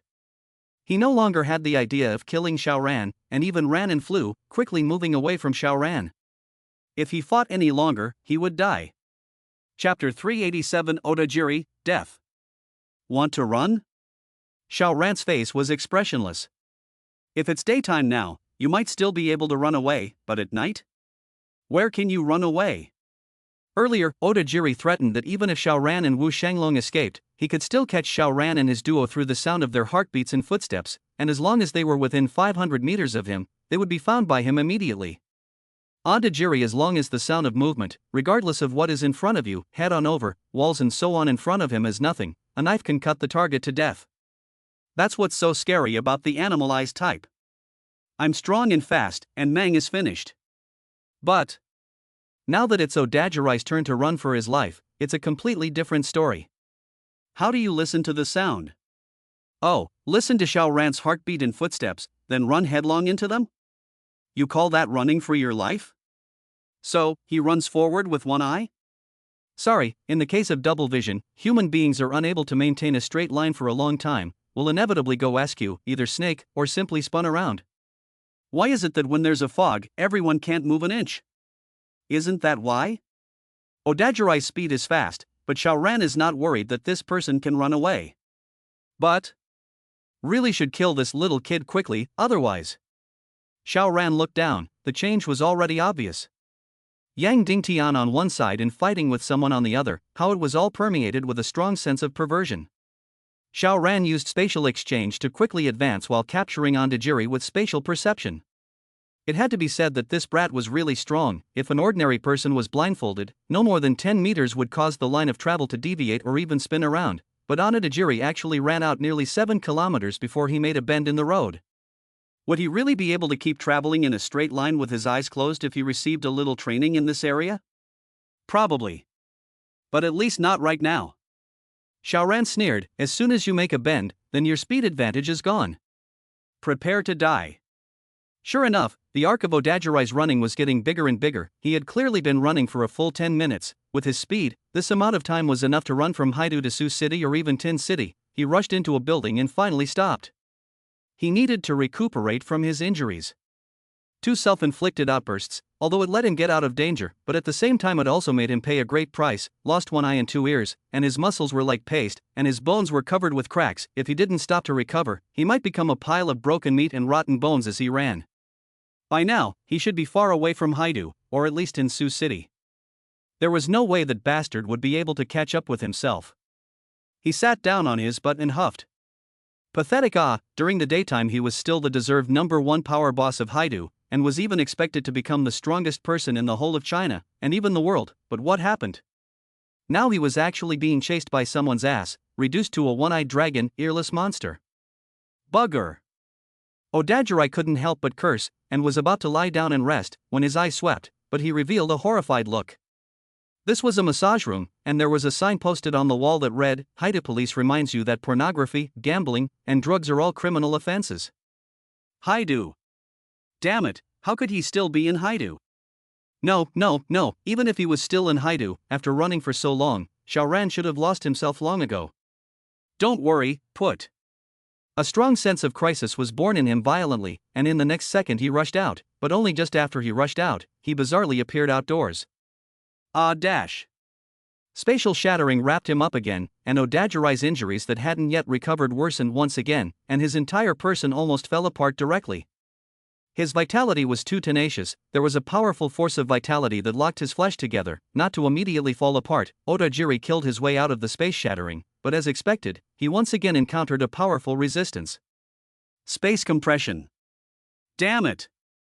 Odajiri wanted to curse angrily and cry again. As long as he was blocked by space compression, he was going to have his body destroyed by space shattering, and the only way to break it was to explode in a self-mutilating manner. But the problem was that even if he was willing to lose another nose, a set of teeth, or even his other eye, every time he exploded it would be a strong and incomparable impact on him, and he would only be able to explode a total of 3 times.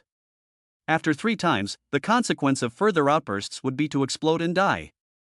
Therefore, he held the last card to save his life in his hand. How did things get to this point? He had killed 2 great powerhouses in a row, Xin Mingfei and Yin Guanghao. He should have held an absolute advantage, and he had even killed his own men almost cleanly, so the advantage should have been even greater than the sky.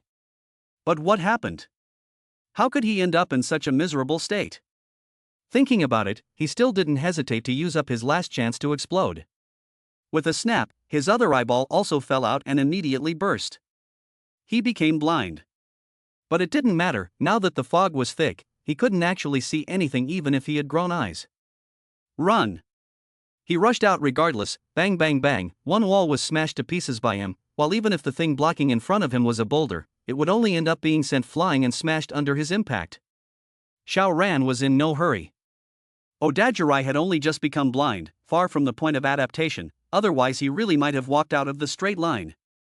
Now, Sure enough, Odajirai rushed out a distance after a crooked, and then more and more crooked, put on the map, he actually out of a H shape, almost back to the original position. When Odajirai couldn't hold on and had to stop for a rest, Xiaoran arrived quietly. That sense of danger came again. There was still blood hanging in Onodajiri's eye sockets, and he was radiating heat all over his body, so the blood didn't freeze, but dried up, and it looked very scary, but what was even more unnerving was the grimace and despair on his face. Damn it! Odajirai cursed loudly. He had worked so hard for so long, he had been laying out plans, but in the end, all of it had been done for this hateful bastard? Moreover, his wife and daughter had also been toyed with by this asshole. Thinking of his own torturing women-looking segment, Odajiri hated his teeth. Why is there such a man in China? It would be better without him. Odajiri desperately fought against the spatial shattering. He opened his blade domain to fight against it. However, the blade domain and this kind of spatial shattering were simply 2 ways, not interfering with each other, allowing him to get this superpower that hadn't even been obtained for a few days yet to have no space to play at all. You damn Chinese, I curse you!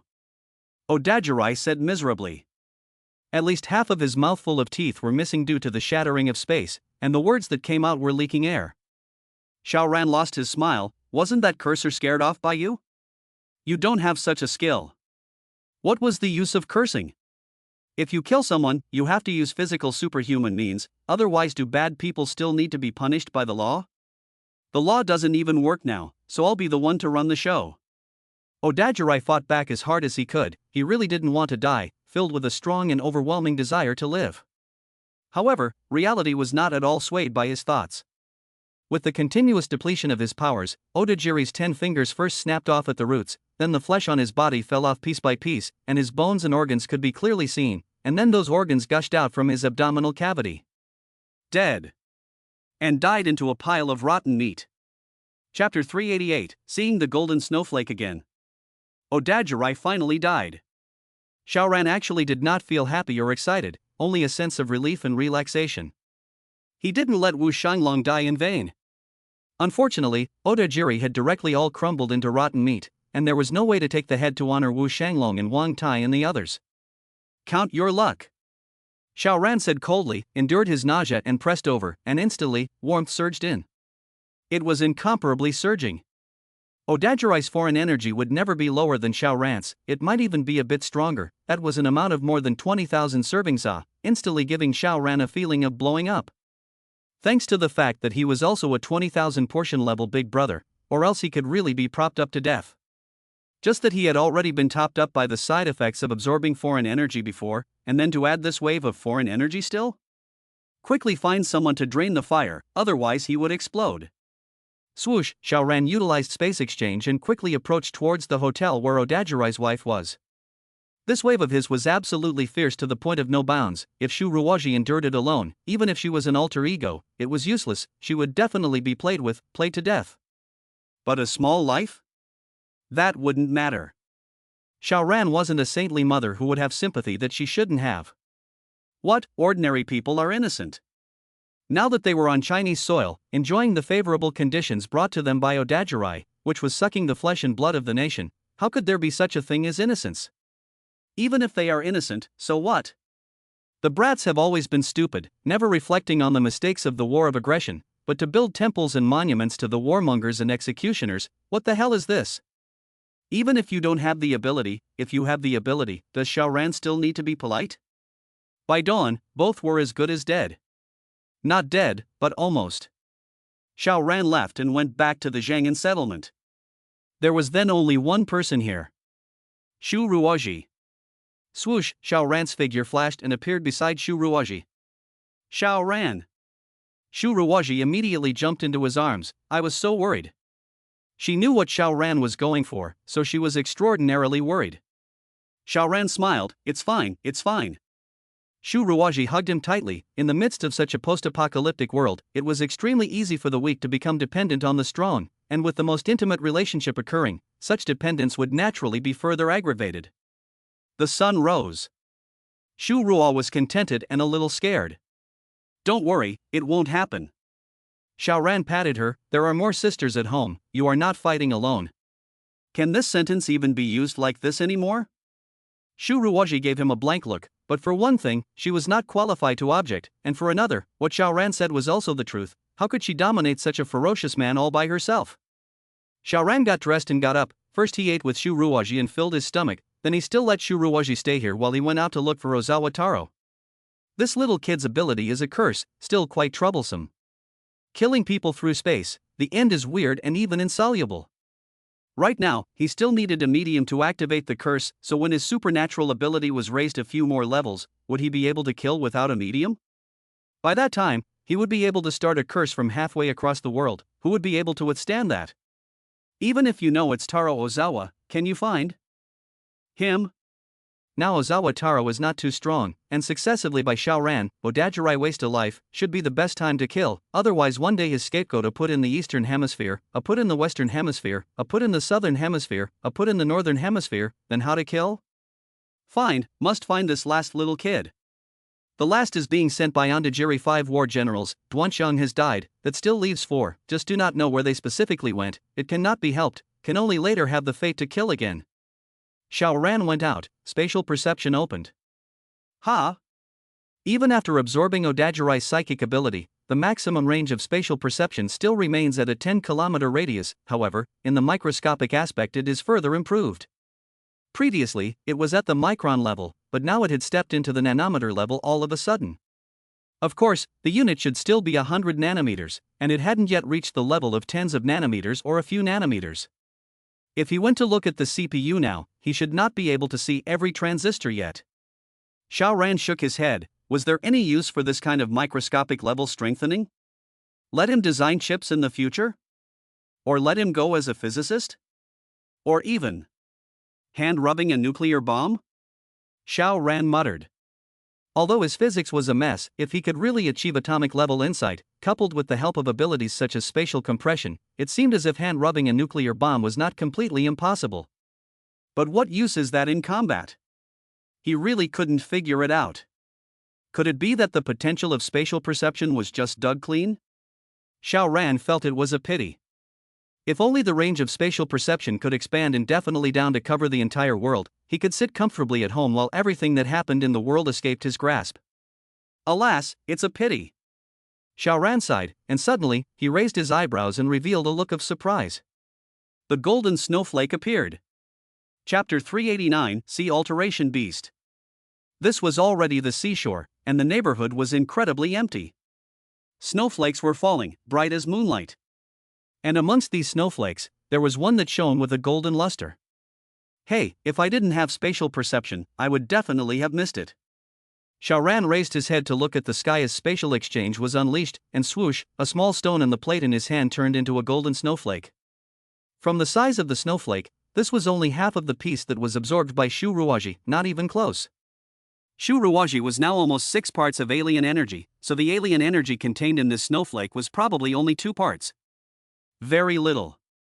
Xiao Ran then did not rush to absorb it, but instead experimented. The snowflake fell on the plate, but was not absorbed. But the golden snowflake landed on the person was immediately disappeared. Does this mean that the golden snowflake can be preserved? Xiao Ran continued to observe, and after a few minutes, he acutely noticed that the alien energy in the golden snowflake was decreasing.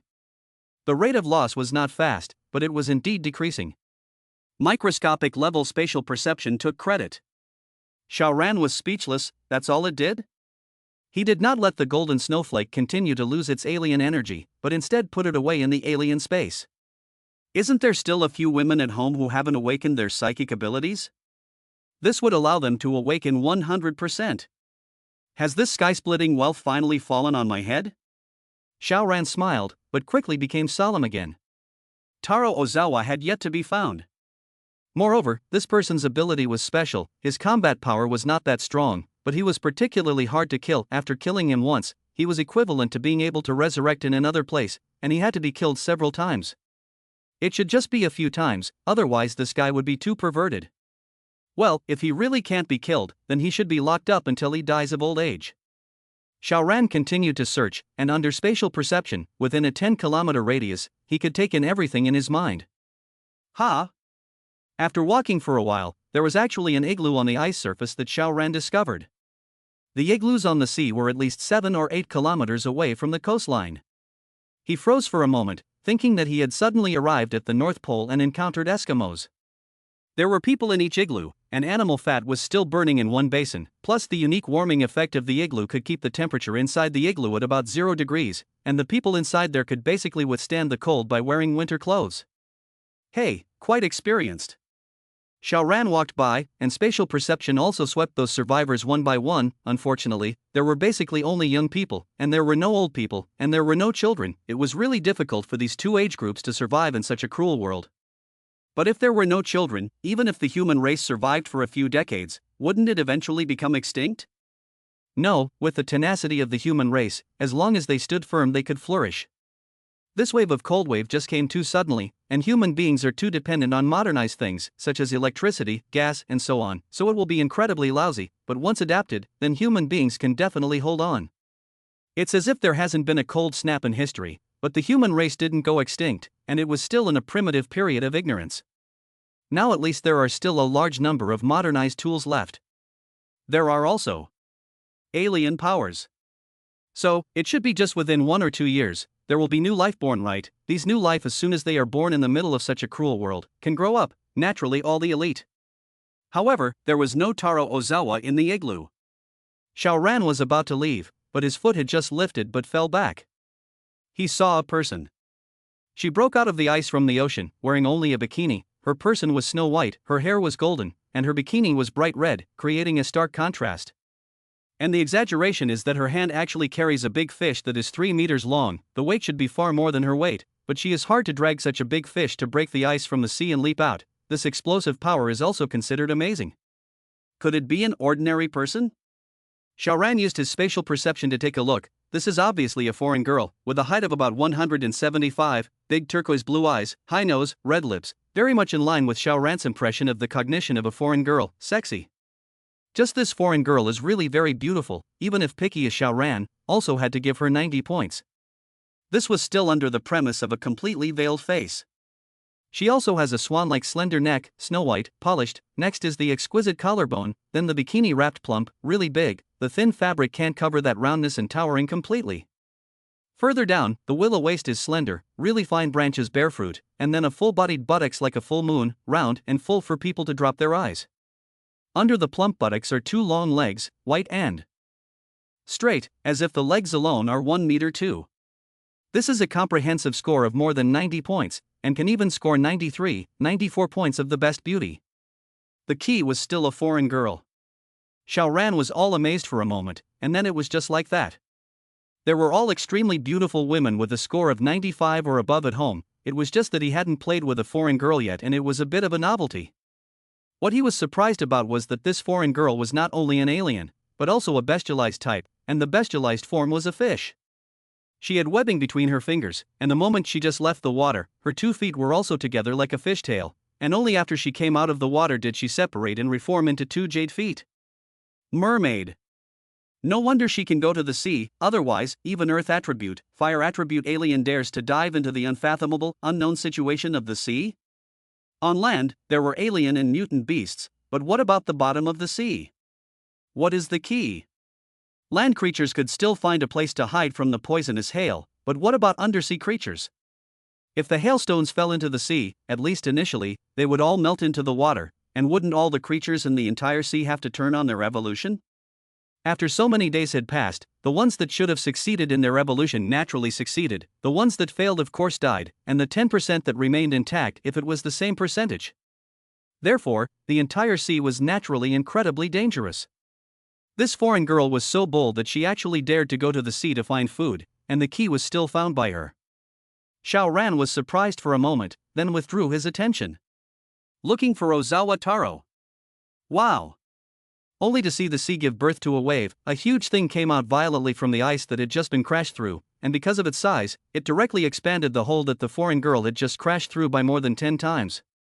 Dragon, lobster? Xiao Ran was just about to walk away when he stopped again. This is really a lobster, bolong bar, has 2 huge pincers, body length is around 12 meters, the length of the 2 big pincers is also 9 meters long. Obviously, this big lobster had mutated and evolved, otherwise how could it grow into such a behemoth? This big guy immediately swung his giant pincers and clamped towards the foreign girl. Fast, accurate, and ruthless. Xiao Ran swept with his spatial perception, this big lobster was not strong, only about 10 servings, but the foreign girl was a little weaker, at most 5 servings. Then, if the foreign girl was not capable of restraining the big lobster, she would definitely lose this battle.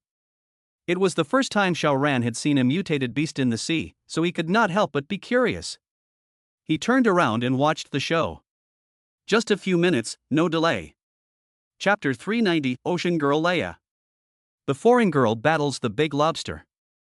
The big lobster's alien ability is obviously water attribute, a pincer swing in the middle, only to see the icy cold gas. The ambient temperature plummeted by more than 20 degrees, while the foreign girl is a bestialization type, strength, speed that is a bar, dodging in a timely manner. Ability level is not enough, then the ability to come together, fast speed is also considered ability A. But the result of this is that the foreign girl's physical energy is consumed too quickly and can't last long. She retreated towards the igloo as she fought, and it was obvious that there should be other altered beings over there, and she was going to seek help. There is no need to be so troublesome. Xiao Ran sprinted at a fast pace and charged towards the battle group. How fast was he now? One should know that he had absorbed more than 44,000 copies of alien energy, so if he converted it to a physical type, how could he compare to a 4,000 copy Big Brother, right? Even Duan Chang wasn't this strong back then. Of course, the alien energy was only absorbed in large quantities yesterday, and it would take more than 2 days for the physical body to fully complete its strengthening, but right now, how could he compare to a physical type with more than 1,000 copies, right? What kind of concept is this? The distance of 2 kilometers under Xiao Ran's feet was only a matter of seconds, and that was even if he didn't play at full strength.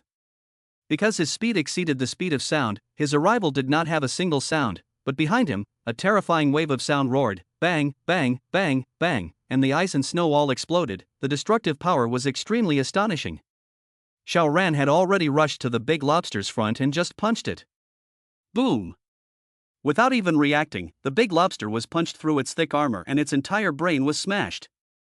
A physical archetype of the same rank was just so dominant. There were no fancy skills, just a lot of force, and Mang was finished. Xiao Ran couldn't help but feel a little bit of emotion. Before he had been posing as a physical type, but now even if he appeared as a physical type, he was an absolute big brother. After his body completely digested his powers, he was only a little bit inferior to Onodajiri at the beginning. Onodajiri only had 5,000 copies of his powers to begin with. Or even just 4,500. However, out of his usual caution, Xiao Ran added another space slash, while holding banishment in his hand, ready to cast it on himself. He was on the surface of the sea now, so hell knows if there were any terrifying creatures lurking in the sea beneath his feet. The kind that could hide from spatial perception. Just because I haven't encountered it before doesn't mean I won't encounter it in the future. I'm only the first person in Haidu, can I be proud? The big lobster collapsed to the ground with a loud bang. It completely died a worthy death, being first blasted by a physical type big brother equivalent to 4,000 portions, and then having its brain cut by a 40,000 portion spatial type big brother with its supernatural ability. Tisk tisk, it's only 10 portions in quantity, it's so much to look down on it. It was worth dying for. The foreign girl was first stunned and showed a wary look. After all, nowadays everyone is in danger. Who would not be wary of a stranger? Such a person should have died out long ago. Only then did she carefully say, "Thank you."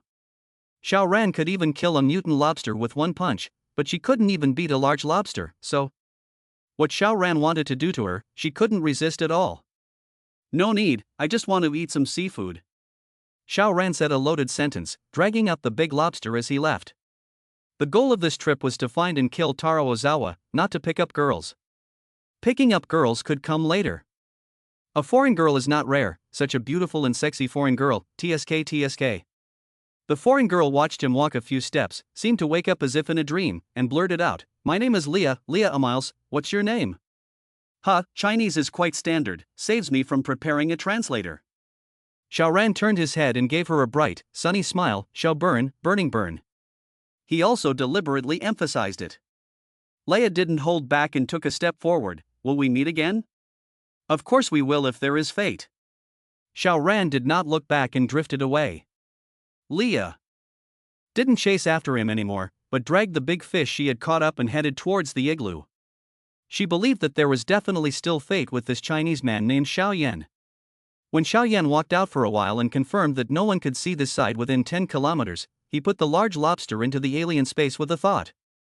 He could taste the mutated seafood. Such a big one, how much meat is there? In the past, when ordering a boron, a person would lose it in a few bites, but now that it's this big, hey, how many people can eat it until they're stuffed? The sea was worthy of being the cradle of life, providing such bountiful food. But can a mutated creature be eaten? It should be possible. Xiao Ran pondered, "Well, find someone to try the poison, make sure it's not poisonous before eating it, and also let others taste whether it tastes good or not. If it doesn't taste good, forget it, and use it to be a good person in the future, and give it to whoever. After all, if you say I'm not good, I'm sending you food, and if you say I'm good, it tastes awful." He continued to search all the way, and soon, a huge building area appeared in front of him. This is the university. Xiao Ran used his spatial perception to sweep the university signboard underneath the snow and could not help but feel slightly emotional. This was the one he couldn't get into back then. But Old Me is in now. Xiao Ran was weaving through the school, spatial perception was covering a 10-kilometer radius, all he had to do was walk straight ahead, and he could completely sweep through the entire school in one go, ensuring that there wouldn't be any dead ends. Even if you were hiding under the ground, you could be found out for you. There are still a few students here. Xiao Ran didn't make any extra trouble, his spatial perception swept through and skimmed over, while when he was about to walk out of this university, the corner of his mouth curled up into a smile. Found it. Taro Ozawa is here. TSK, this little kid looked like an otaku, but he was the one with the smallest mind. His magical technique of substitution of death can exchange itself with the hair, of course, only in the case of certain death can be passive effective. But theoretically speaking, these double dolls in the Black Dragon Society is not the safest way to do it? But now Taro Ozawa has appeared in the university. Obviously, Ozawa Taro to Onitagiri harbor scruples, so we'll put the eggs separately. Otherwise, they'd all break in one hit. It's just that Haidu is just that big. With Xiao Ran's speed, coupled with the vastness of the area encompassed by spatial perception, how long would it take for him to find even the entire ocean? A 10-kilometer radius, that's more than 300 square kilometers of coverage. Xiao Ran quietly approached. Ozawa Taro himself wasn't difficult to deal with, his only means of attack was curses, and although his body had also been strengthened, could it be compared to Xiao Ran? What was difficult to deal with was his means of scapegoating. Xiao Ran didn't know exactly how many times he could use it and where each was. Luckily, he should not have left Haidu after the natural disaster, or else the last scapegoat technique would be unleashed, and it would be hilarious if people went straight back to the island. Chapter 391, Torture. Xiao Ran walked within 100 meters of Taro Ozawa. Okay. He unleashed a spatial exchange, and shoo, this little kid appeared in front of him. Taro Ozawa immediately revealed an expression of incomparable surprise, as if he wanted to scream why Xiao Ran could find this place. I was so damn low profile that I hid in the utility room, and even knowing that there were other people in this place, I held back from slicing their thighs. And you still found me. How do you say goodbye in Japanese? Never mind, we'll see you later. Xiao Ran chopped over with a spatial cut, and Ozawa Taro instantly disappeared into thin air, only to see a single hair slowly floating down from the sky. Xiao Ran was not disappointed and continued his search. He had long anticipated that this little kid would be difficult to kill, and with mental preparation, he was naturally calm and relaxed. Looking. Theoretically speaking, Haidu was only more than 6,000 square kilometers, while he could cover more than 300 square kilometers, so he only needed to stand at 20 key nodes to search the entire city. But theory was theory, and it wasn't like people's big C capitals would grow so much to meet his search criteria, but rather irregular shapes. Therefore, Xiao Ran needed more nodes to achieve a full search of the entire city. Oh, at most, it was just a doubling. How fast he was now. 10 minutes later, Xiao Ran once again found Ozawa Taro. He was actually hiding in the Oriental Pearl Tower. Little devil, you're quite discerning. The Pearl Tower is much taller than 100 meters. Xiao Ran has no way to directly use space exchange, but of course this is not difficult to defeat him. He successively threw out 3 stones, and then launched the space exchange. After the first exchange, he came to about 100 meters in the air, used it again, came to about 200 meters in the air. After the third time, he rose to a height of 300 meters, and finally used it again. He appeared in the middle of the restaurant. Taro Ozawa was sitting on a chair and panting heavily, looking terrified. When he saw Xiao Ran, who had appeared strangely, he fell backward in fear, clanging and knocking over many tables and chairs, but he just stared at Xiao Ran, scared and chilled. How could Xiao Ran have found his way over so quickly? Did he have some kind of tracking technique? He couldn't help but feel around his body. Could it be that Xiao Ran had planted some kind of beacon or something on his body for the other party to be able to feel his way over here so quickly? Otherwise, was there a second possibility? He closed his eyes and waited for his neck to be slaughtered. Xiao Ran, however, did not directly take his life. Otherwise, seeing as how this guy was not quite panicked, the means of scapegoating him must not have been used up. Therefore, I can't let you get off so easily. Can the scapegoat technique be activated if you are injured? He was full of curiosity, and with a movement in his heart, he took out the large lobster and directly dug out a piece of meat, walked over and stuffed it into Ozawa Taro's mouth. Even with that little power, Ozawa Taro wanted to resist? He was force-fed the meat. Don't you little devils like to eat sashimi? This is the top of the line, why are you still picky?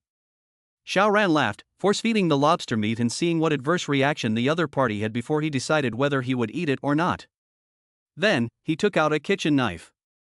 You enjoy cutting people's thighs, don't you? Xiao Ran revealed a cruel smile. What do you want to do?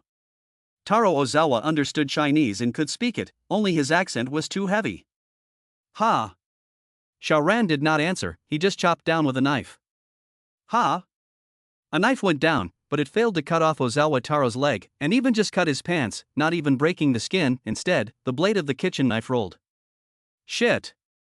Although Ozawa Taro wasn't a physical type and didn't have any supernatural ability to turn his body into metal or stone, but, as one of the trio of the Black Dragon Society, he had absorbed almost 4,000 copies of supernatural energy, and less was extremely limited. The body was strengthened by so many alien energies, which was completely comparable to 400 copies of alien energies of a physical type. To what extent were the muscles, bones, and skin strengthened? Ordinary kitchen knives were actually not as tough as his skin, and they directly rolled their blades under the tremendous force of the recoil. With a psychic like this, it was estimated that one would have to use a blade made of alloy to cut through it. Even for Taro Ozawa, what about Xiao Ran? Xiao Ran felt like he could even harden himself against a missile. However, he would never do that. Why bother being careful? Old me has banishment. Xiao Ran casually plunged the kitchen knife into Ozawa Taro's mouth, causing the guy to grunt in pain. Even if it can't be scratched, can it not be hard to have such a foreign object in your mouth? Taro Ozawa continuously shook his head, wanting to spit out the foreign object in his mouth, but he was forcefully pressed by Xiao Ran. He used spatial cutting and chopped out 4 consecutive knives, breaking Taro Ozawa's clavicle and foot bones. However, his skin was not injured at all. Now, the little kid still wanted to reach out to grab the hilt of the knife in his mouth, but he couldn't move his hands. The bones were broken, how could they lift up? Xiao Ran slapped hard at the knife handle, and the cleaver was then hardened and completely slapped into him. However, the blade was stuck in his throat but could not get down. Xiao Ran smiled and unleashed space compression, and poof, the cleaver was then shoved down hard again, into Taro Ozawa's stomach. The strength of a high-level alien was manifested, and after being tossed around like this, Taro Ozawa's esophagus actually did not rupture. Awesome, awesome. Xiao Ran stopped and waited to see if Ozawa Taro would have a toxic attack. Things to be used to the fullest. Chapter 392, Unbearable. As it turns out, the mutant lobster should not be poisonous. Xiao Ran had waited for an hour, and Taro Ozawa did not show the slightest sign of a toxic attack. His blood was normal. This point, Xiao Ran, who possessed the ability of microscopic viewing, was very vocal. Of course, the reason for dragging on for such a long time was not only to see if the lobster meat was poisonous, but also of course to make Taro Ozawa suffer a lot of pain. Such a pervert, killing him with a single slash is really cheap. Don't you have many lives? Let's take our time. The more lives you have, the more times you will be tossed around. I would like to see if in the end you will regret having so many lives. With a thought, Xiao Ran unleashed a space exchange. Exchanged a stone in Taro Ozawa's stomach with the one outside. The stone in his stomach was only a little bigger than a fist, but the one swapped in? It was bigger than a human head. This time, Ozawa Taro directly exploded. Kill me! Kill me! He screamed vaguely. Xiao Ran looked at Ozawa Taro's huge stomach and smiled. What's the hurry? Isn't it good to let you experience the feeling of being pregnant? Well, I'm a prophet, you're pregnant with twins. Xiao Ran used another space swap, and another small stone in Ozawa Taro's stomach was replaced with a large one. Taro Ozawa's entire body shivered in pain and curled up into a ball. Continue. Xiao Ran said coldly, continuously using the space exchange as Taro Ozawa's stomach grew bigger and bigger. A normal person's stomach would have burst long ago if they were tossed around like this, but the body of an alien was too strong. Even though they had stretched their stomachs and bellies to a size bigger than a water tank, they froze and didn't break, they were just in immense pain. Even if the alien's digestive ability is horrible, and can really grind the stone, but the time is too short, it is impossible for Ozawa Taro to do it. Besides, hadn't Xiao Ran been giving him a replacement all along? How could he possibly do it? Continue. Continue. Xiao Ran took out steel bars, iron piers, and so on, and now unless Ozawa Taro's stomach acid was comparable to an alien's, he would never be able to digest these things. And seeing these things, Ozawa Taro's eyes went straight, revealing an even stronger expression of fear. Ha! Xiao Ran unleashed a spatial exchange, once, twice, 3 times, and boom, only to see Taro Ozawa's stomach finally overwhelmed and burst open. However, after his stomach burst, the alien's vitality was tenacious, and Taro Ozawa did not die immediately. This naturally made him suffer even more. You demon, you shall not die. Taro Ozawa was finally able to speak. Xiao Ran smiled faintly and took his shoe and stomped on Ozawa Taro's head. Not bad, to you little devils, I am the devil. Don't worry, you will never be the only one to taste this kind of suffering, nor will you be the last ghost to die in my hands. When I'm a bit stronger, I'll go around your island country and kill him with blood and corpses. In the beginning, you killed 35 million of your forefathers, and after so many years in the past, counting the profits, it's not too much for me to kill more than 100 million of you, right? Well, over 100 million is perfectly enough to wipe the nation of Kadeko off the face of the earth. Retain a few cherry blossom girls, after all, what about such a big country? There are always a few extremely good ones, right? Taro Ozawa stared at Xiao Ran and muttered, cursing Xiao Ran in Japanese. He used his curse ability. Even without a medium, he could actually unleash a curse, only the effect would be greatly reduced. Otherwise, this ability of his was too useless. However, this had no effect on Xiao Ran. People used banishment all right. In the end, Ozawa Taro unwillingly took his last breath. A bizarre scene appeared as his entire person violently disappeared and was replaced by a thinning hair. Interesting. Killed by him either by devouring him with a space gate or by space slice, the hair that appeared after Ozawa Taro's death was intact, but when he was cut in two by Ondajiri's slash, the hair that Ozawa Taro was transformed into turned into two segments. And now? It seems to have been chopped into hundreds of parts with a knife. So, the hair was able to show Taro Ozawa's state before he died? Replacing death for death, even the injuries along with it? That's good. He can play it all over again. Have you hidden it yet, little brat? Hee hee, I'm coming for you. Xiao Ran laughed and leapt out of the tower. Researching. How long would this take? In just 15 minutes, Xiao Ran found Ozawa Taro again. As expected, this person was alive and well. Where was there a single injury on his body? This scapegoating technique was truly a good ability. Unfortunately, Taro Ozawa's own strength was not strong enough, causing this alternate death technique to not be able to play a big role, and instead, it had to make Taro Ozawa suffer a few more times. This time, Ozawa Taro didn't hide, but ran wildly on the snow, and even, he was towards the direction of the sea. Obviously he was scared to death of Xiao Ran. Was this to run straight back to the island? It is really possible.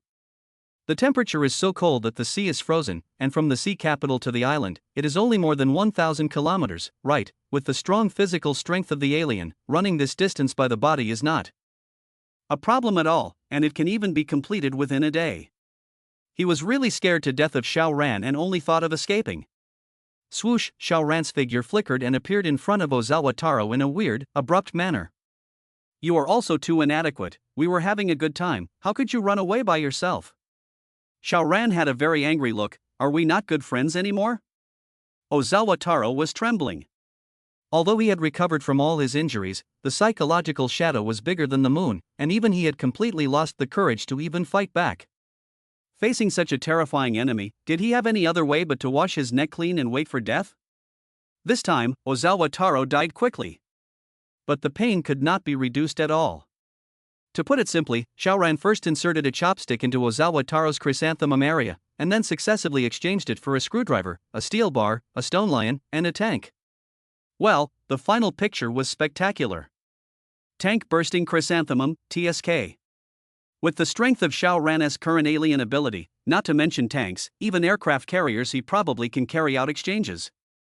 Taro Ozawa disappeared, and in his place was another hair broken to pieces. How many more times can you die? It doesn't matter, the more times you die, it will only make your death more painful. Xiao Ran did not care, and was even somewhat looking forward to where Ozawa Taro's limit was. Looking. After another 10 chimes, Xiao Ran found the body of Ozawa Taro. There were no traces of fighting, and he had obviously committed suicide. Because Ozawa Taro had understood that it was impossible for him to escape Xiao Ran's pursuit, and once he fell into Xiao Ran's hands, it was really painful and made him regret living. He chose to commit suicide.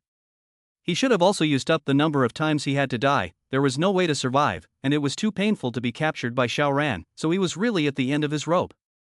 Xiao Ran first swept with spatial perception and found that this person's vitality had been severed, his heart was no longer beating and his cells had lost their vigor. This should not be a disguise, but out of insurance, he still used spatial cutting and chopped a few more times. Well, dead through. He walked over, reached out and pressed, warmth surged. Chapter 393, Coming Down to Earth. Taro Ozawa's alien energy was around 4,000 copies. Because spatial perception, the most accurate measuring tool, had solidified on a 10-kilometer range, Xiao Ran couldn't determine how many copies of alien energy had been absorbed through the increase in its range, and could only rely purely on experience. Probably this number. Xiao Ran thought about it and decided to go back to find Shu Ruoji. The side effects would be coming soon. Back. He erupted in speed and quickly returned to the Zhangyan settlement. Right now, the entire neighborhood was just Shu Ruoji alone, making her appear very lonely, and it could not help but make Xiao Ran think of the first time he saw this woman, when she was dressed in a joyful dress, lying in the middle of the snow, and how that feeling of loneliness, despair, and coldness could not be waved away. Is it done? Shu Ruoji asked. She knew that Xiao Ran was there to hunt down Little Day. Xiao Ran smiled and nodded, it's done. However, just because it was done, so dash. Shu Ruoji's pretty face reddened. She now of course knew that there would be side effects after absorbing an alien energy, but even though she had already been in close contact with Xiao Ran many times, she was still a bit shy and would blush when she moved. Xiao Ran liked this kind of refusal of hers, giving him a kind of thrill of cheating. This can also be a cool point? It seems like I'm really becoming a chow thief now. Xiao Ran just said this in his heart, and his attention was all on this delicate flower-like beauty in front of him. Xiao Ran got up and covered the blanket for Shu Ruoji, while Shu Ruoji murmured and fell into a deep sleep wrapped in the blanket. She was too tired. Xiao Ran thought about it. Now the 6 forces of the sea capital only left Yang Xiu this one. However, Yang Boss also left the sea capital, so that the whole big sea there is a huge power vacuum, but no more 6 forces. In the future there will certainly be a new 6 forces. We'll talk about it then. As long as there are no brats, it can be dealt with slowly. Moreover, the advantage of the alien is snowballing. First mover advantage is too important. With Xiao Ran's current volume of alien energy, it is not an exaggeration to say that even if a new king appears in Haidu and drains all the other aliens, it is estimated to be far from being Xiao Ran's rival. The number of altered beings was there. Unless. Golden Snowflake. Xiao Ran rubbed his nose. This was a variable and it was unknown how many times it had been placed. Thinking back, whether it was Sioux City or Haidu, the level grade of the Alterans was not normal. Like the main city of Sioux City was 5 million people, holding up only 5,000 initial Alterans could only appear, then all of them were absorbed by a single person, and there were only about 5,000 copies of the Alteran energy. But Xiao Ran from the city of Suzhou is already more than 7,000 copies, even if you deduct the amount of Duan Chang, that is also 5,000 copies level. However, for one thing, not all of the people in Sioux City had completed their evolution, and secondly, there were definitely other alien energy users, so this total amount was at least 6,000, if not more. Where did the extra alien energy come from? It could only be the Golden Snowflake. Wu Shanglong had gotten the Golden Snowflake at the beginning of the natural disaster, so the number of exalts in the entire world would be hard to judge. Hate variables the most. Xiao Ran sighed. But it was not something he could control when it rained in the sky. Forget it, go home. Tomorrow, Lu Mei and Tu Xinyue would reach the critical point of evolution, and the matter here was settled, so let's go back a day earlier. Xiao Ran released the hovercraft and exchanged Shu Ruoji on it again before launching it back to Sioux City. The hovercraft was slow, the speed was only 40 km per hour, and Dongshan was in the southwestern part of Sioux City. The straight line distance was more than 100 kilometers. Xiao Ran was not in a hurry, anyway, the darkness was not likely to affect him. Nearly 3 hours later, Xiao Ran returned to Qingfeng Garden. At this time, Shu Ruoji also woke up leisurely. Knowing that she had already gone home with Xiao Ran, this woman could not help but be slightly nervous, although she was not going to meet her in-laws. Will she be interrogated by a group of people? Will she be united to wear small shoes and isolated? For a moment, she suffered from a loss, and really wanted to stay in Haidu with Xiao Ran forever. It's fine, they are all quite nice. Xiao Ran laughed and brought Shu Ruoji off the boat and into the public hall. Hubby, welcome back to Dash. Little Green Tea was the first to dart over. Everyone else was more or less reserved, only Zhou Yunsa didn't care at all, and every time, Xiao Ran would feel her greatest enthusiasm. The public house was surrounded by surveillance cameras, so as soon as the hovercraft appeared, all the women knew about it, and the leopard and its daughter-in-law scurried out from the villa on the side, not waiting to make out with Xiao Ran, but the horny master who only had a daughter-in-law in his eyes and no pets had already entered the house. Only then did Zhou Yunsa see Xiao Ran holding Shu Ruoji. The first time she realized that it was the woman Xiao Ran had brought back, she couldn't help but teared up and said, "What is this sister's name, yo?" TSK, hubby went to Haidu only a few days, how did he pick up such a beautiful sister? On the surface, she was praising Shu Ruoji for her beautiful looks, but secretly she was full of mockery. Look, Xiao Ran has only been to Haidu for a few days and you've already posted up. Isn't it mocking Shu Ruoji for not knowing shame? If Shu Ruoji was a little bit stupid and reacted a little bit slower, she might have passed by in a confused manner, but on the contrary, she was both big-breasted and cerebral, and immediately ate out the flavor of green tea's words, and couldn't help but slightly discolor her pretty face. What a dismay! The women of Xiao Ran's family were indeed not oil-saving lamps. As she looked at the beautiful woman in front of her, whose body proportions were so perfect as to be astonishing, she froze and couldn't pick any faults. The face, beautiful to the point of near perfection, not to mention the body, made her envious. How could she fight back?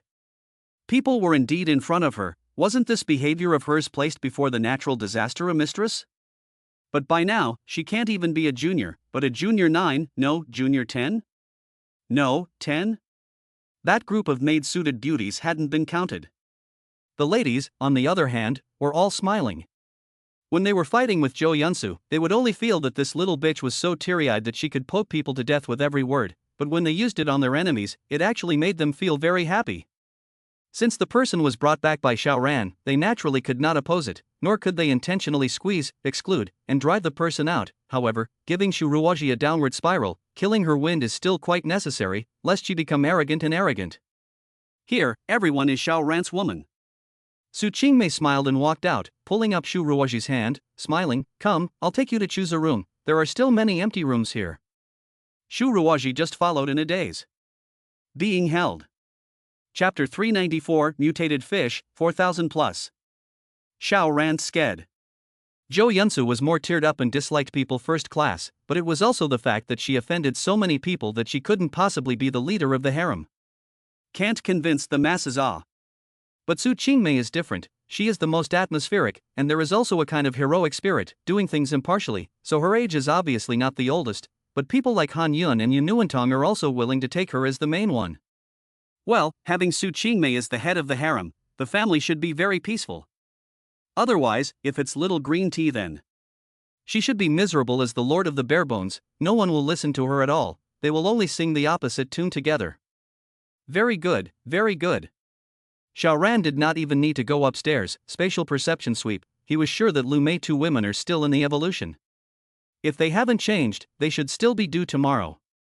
When he thinks of evolution, he naturally associates it with golden snowflakes and the creatures in the water. Whether you are willing or not, active and passive, the sea creatures obviously opened a full evolution. The sea is so, that lake, river. Xiao Ran would only fully open his spatial perception when he was looking for someone, because the wider the range of this ability was opened, the more and faster the amount of alien energy consumed, and since he was such a cautious person, as long as he ensured his safety, the alien energy was of course saved wherever it could be saved. With a thought, he opened his spatial perception completely. A coverage area of 10 kilometers. Qingfeng Garden was originally on the edge of Lake Taihu, so when he opened his spatial perception, at least 9 kilometers of the lake appeared in Xiao Ran's mind, and Lake Taihu was very shallow, the deepest part was only more than 3 meters, and the average depth was even less than 2 meters, which was simply a disgrace to the face of the lake. Xiao Ran's perception space is spherical, the maximum detection depth reaches 10 kilometers, which naturally can gently probe to the bottom of Taihu Lake. People say that the water is shallow more than 8, Taihu Lake is not particularly more than 8, but really cannot raise 2 big fish, the depth is set there, small fish and shrimp is a lot. Ha! Xiao Ran saw a group of strange fish. These fish are about 1 meter long, their bodies are full of spikes, and their bodies are basically white. As a native of Suzhou City, Xiao Ran still had some knowledge of the 3 white fish of Taihu Lake, and he recognized them after he froze for a moment. Wasn't this a white fish? The difference was that the size of this fish was nearly 10 times larger, and the spines on the fins and such seemed to have evolved and mutated, actually becoming like hedgehogs. These were mutated fish. However, they weren't very powerful, and on average, maybe one was the amount of 1 copy of alien energy. A community had collectively evolved? Xiao Ran's heart moved, and under the spatial exchange, he had already arrived outside the public house, and then sent his feet running wildly, arriving on top of the snowy plains of the lake, and soon appeared on the ice layer of the group of mutated white fish. Space exchange. Swoosh, a fish came up. This fish was ferocious and immediately rushed at Xiao Ran and opened its mouth, only to see that its teeth were densely packed, long and sharp, which still looked like the white fish it once was. It was clearly a piranha. But Xiao Ran reached out and grabbed it, and this fish was good. Go back and study how to burn it to be delicious. Xiao Ran sensed, there are some mutant fish and shrimp in Taihu Lake, but the number is too small, and the level is too low, at most the amount of 5 portions. All fished out there are not a few portions, so he is not in a hurry to harvest. When he returned home, he gave this mutated white fish to Wan Lulu. Steamed fish for dinner at night. Well, there are also big lobsters. The women were all slightly surprised to see this strange fish, and doubted that such a fish could still be eaten, but as the water vapor brought out the aroma of the fish meat, they were all salivating. There was also lobster meat. Because there was too much of it, it was divided into 2 flavors, steamed and garlic, both of which were strangely fragrant. When it was time to start the meal, everyone was eagerly holding their chopsticks, waiting to start eating. At first taste, it was so fresh. Xiao Ran was slurping. The biological mutation and evolution had certainly made this world dangerous, but it had also made the food more delicious. Fresh, tender, and also very bouncy. Fish and shrimp were tasted, but what about mutated animals? Cows, sheep, pigs, and the like, combined with the deliciousness of this big lobster and white fish, Xiao Ran's saliva was coming down. Right, there should be mutated plants, they should be equally delicious. Xiao Ran smacked his lips. In addition to letting the human race evolve, this catastrophe has many more delicious and savory food is also considered to be the only 2 benefits, right? The night passed. Early in the morning, a ray of sunlight shone on Xiao Ran's face. He was considering a question whether to move his home to 2XINU's shelter. Theoretically, it was safer there, but it was really built in response to a natural disaster. It was just sturdy and had the necessary survival equipment, but when it came to comfort, it was far, far worse than here. If the ones coming are ordinary bad guys, then the family is pretty much full of aliens. Just pick anyone out and you can sweep them away. And there's also Xiao Chuchukyu, the one who manipulates the electronic equipment, not afraid of a sneak attack at all. Then what if the ones coming are altered beings? What's a shelter in front of an alien? Thinking about it this way, moving to 2XINU's shelter would be pointless. It wouldn't serve as protection at all and would only lower the quality of life. Moreover, this place, Dongshan, was isolated outside of Sioux City. It was already desolate and not very populated, and it wasn't too far off from Tushinu's side. Forget it, just live here. Xiao Ran made his decision. Chapter 395, Suppressive Abnormal Ability. Today's focus was on the evolution of Lu Mei and 2XINU. Whether they could succeed or not depended on their fortunes. However, the appearance of the golden snowflake did not break one's hope even if the evolution failed. All that was needed was to find another golden snowflake. Xiao Ran had a piece in his alien space. However, who to give it to? Xiao Ran was still a little biased. He was going to give this golden snowflake to Yan Qin first. There is no other reason. The person has a beautiful face, and the kung fu is so good, the priority is naturally above Zhang Jingya and other women. Men are so shallow. Of course, if Lu Mei's evolution fails, then this golden snowflake will still give priority to Lu Ru. In a word, superficial. In the afternoon, both Lu Mei and 2XINU came to the final moment of evolution. Xiao Ran was able to operate 2 surgeries at the same time with ease. He was really too strong now. After absorbing Taro Ozawa's supernatural energy, he had almost reached 50,000 portions, and he was able to use 2 minds at the same time before, but now he couldn't? The 2 women completed their evolutions almost simultaneously. All of them succeeded. Xiao Ran breathed a sigh of relief. This was good, he could save a portion of golden snowflake. With a cry, Lu Mei and 2XINU opened their eyes one after another. How was it? Xiao Ran asked with a smile. Lu Mei sensed for a moment before revealing a bewildered look. I didn't find any awakened supernormal abilities. Other than the fact that her body seemed to be a bit stronger, she really did not notice any difference in herself. Me too. 2XINU also said. Xiao Ran froze. It shouldn't be, they had clearly all succeeded. Could it be that they were all physical arts types? It wasn't right either. The cellular strength of a physical arts type should be far beyond their current state. Their cellular strength had indeed increased, so it was inevitable that they had succeeded in their evolution. Just how could they not feel that they possessed any supernormal abilities? Xiao Ran was very puzzled. He reopened his spatial perception to get a concrete understanding of the 2 women's situation. Where exactly did it go wrong? However, when his mind moved, he realized that there was actually a slight lag in the opening of spatial perception, as if it was suppressed by some force, but the force was pitifully small, and it was completely impossible to block him from unfolding his supernormal ability, so it was just a lag for a moment, almost senseless. Xiaoran, however, pondered, this lagging sensation was even more slight, but existence was existence. Moreover, he was a big man with nearly 50,000 copies of his alien energy, and this kind of suppression was only insignificant to him, but what if there were only 110 copies? All come here. He called all of Su Qingmei's girls up and told them to use their alien energy. A strange scene appeared, and all the women were not surprised, because all of their supernormal abilities were suppressed, and although those who had absorbed more than 10 portions could still use them, it was obviously more difficult than usual, and if they had around 5 portions, it was even more impossible to use them at all. There was only one exception. Su Qingmei, she was unaffected. Because she was a physical type? All of her supernatural abilities were used to strengthen her body, and there was no such thing as a so-called supernatural ability at all? Xiaoran looked towards Lu Mei as the girl's face was a little pale, as if she had overexerted herself. With a movement in his heart, he sent Lu Mei directly to another room with a spatial exchange. A very far away one. Ha! The women immediately exclaimed again as their supernatural abilities were restored. It was easily executed without any difficulty. And 2xin you also revealed a surprised expression. I can feel my supernormal ability. What is it? She smiled sweetly towards Xiaoran, and immediately, Xiaoran only felt a strong urge arise. Grasping the grass, no. He, I can make people burn with lust. 2xinu smiled triumphantly as she swept her eyes one by one, only to see that all the women were blushing, either clamping their legs, or with big watery eyes, a spring in their step. Grasping grass. Grasping grass.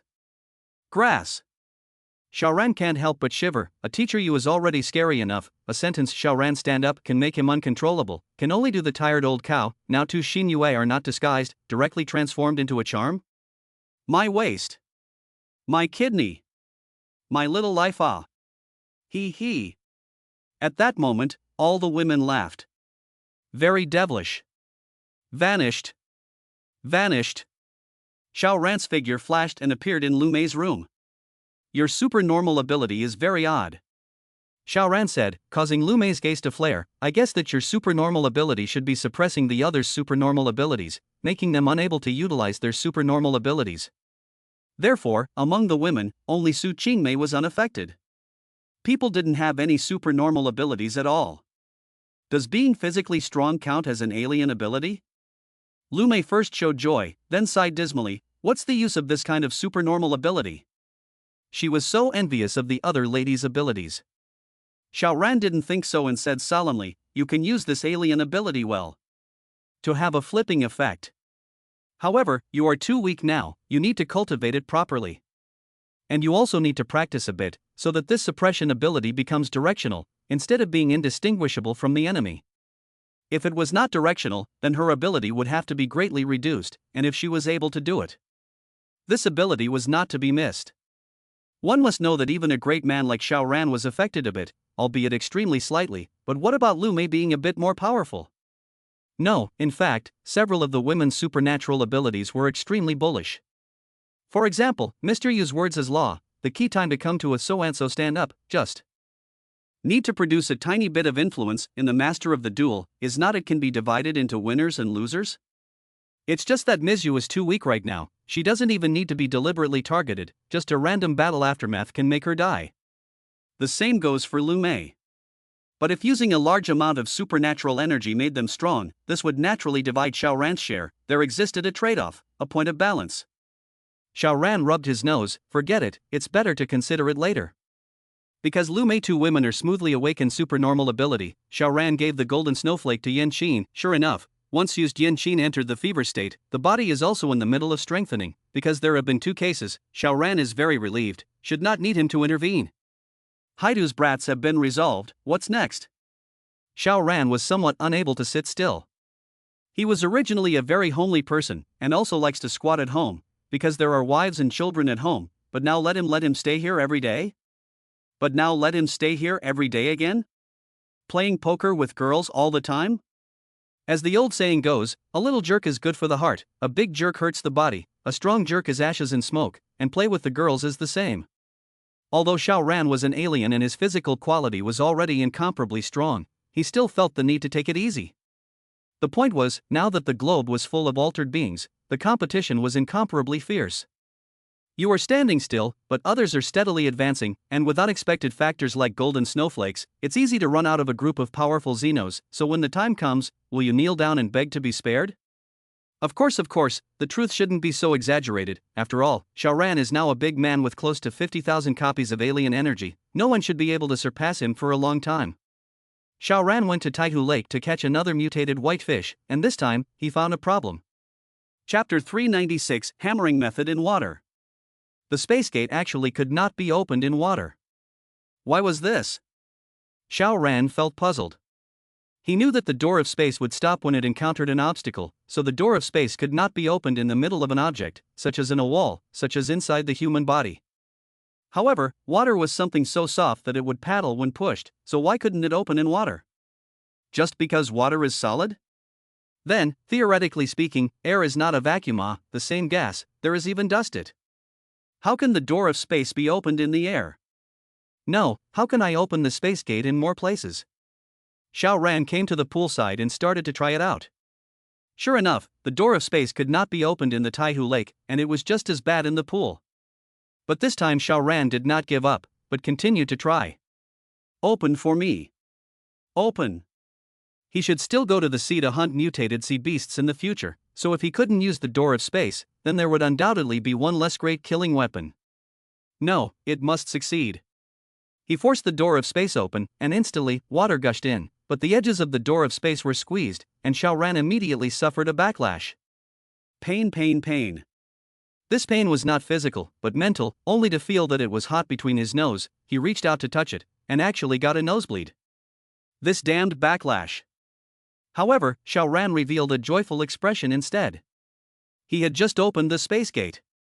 Although it was very small, it really succeeded. So, the problem is all in the edge of the space gate. The space gate itself has no entity and is only equivalent to a passageway that connects to the other dimension. However, the edge of the space gate is different. It's invisible, yet it belongs to the entity.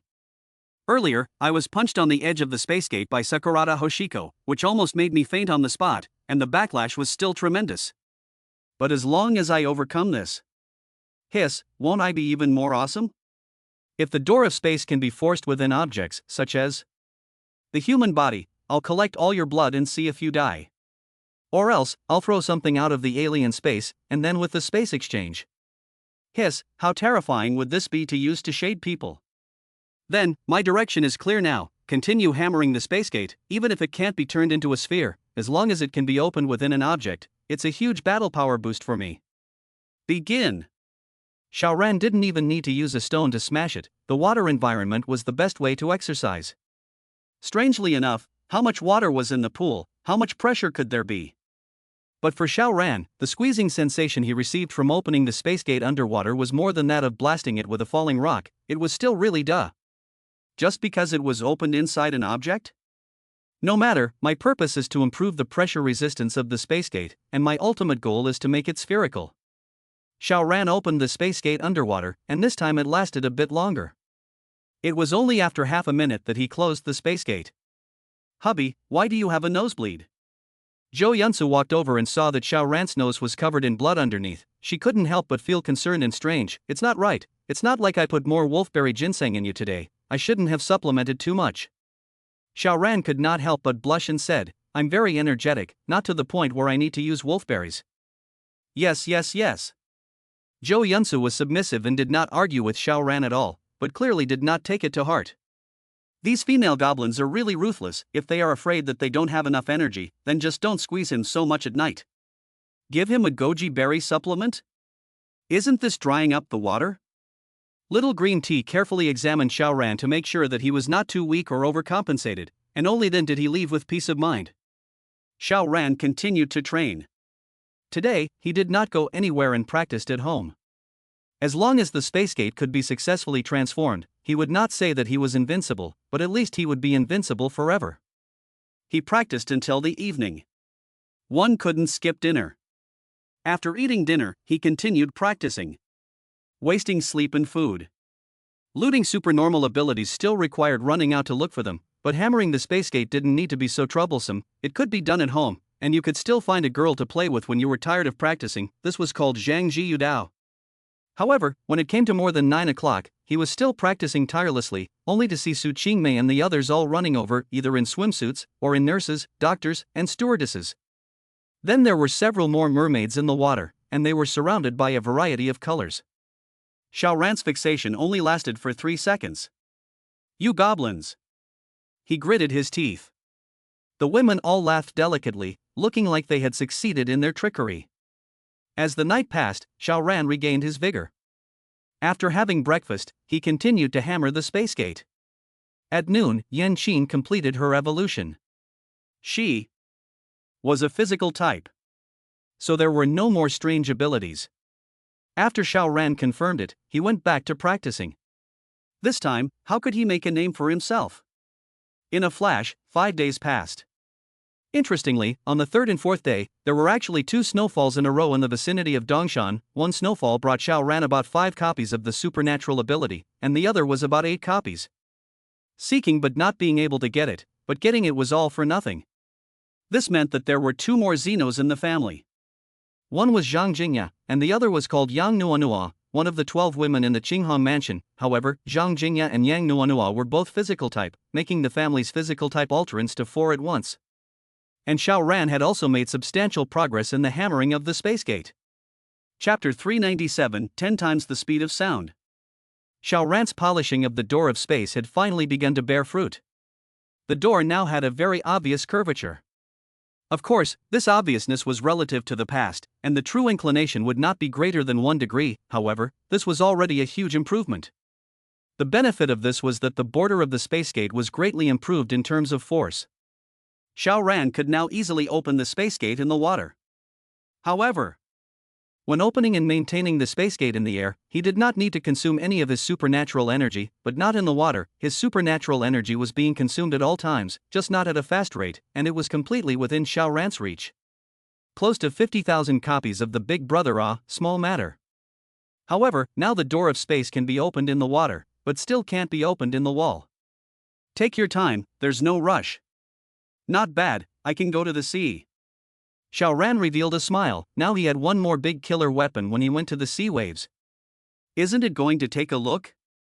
Xiao Ran's mind was a little active. After all, he had been at home for 6 days. He was a little still.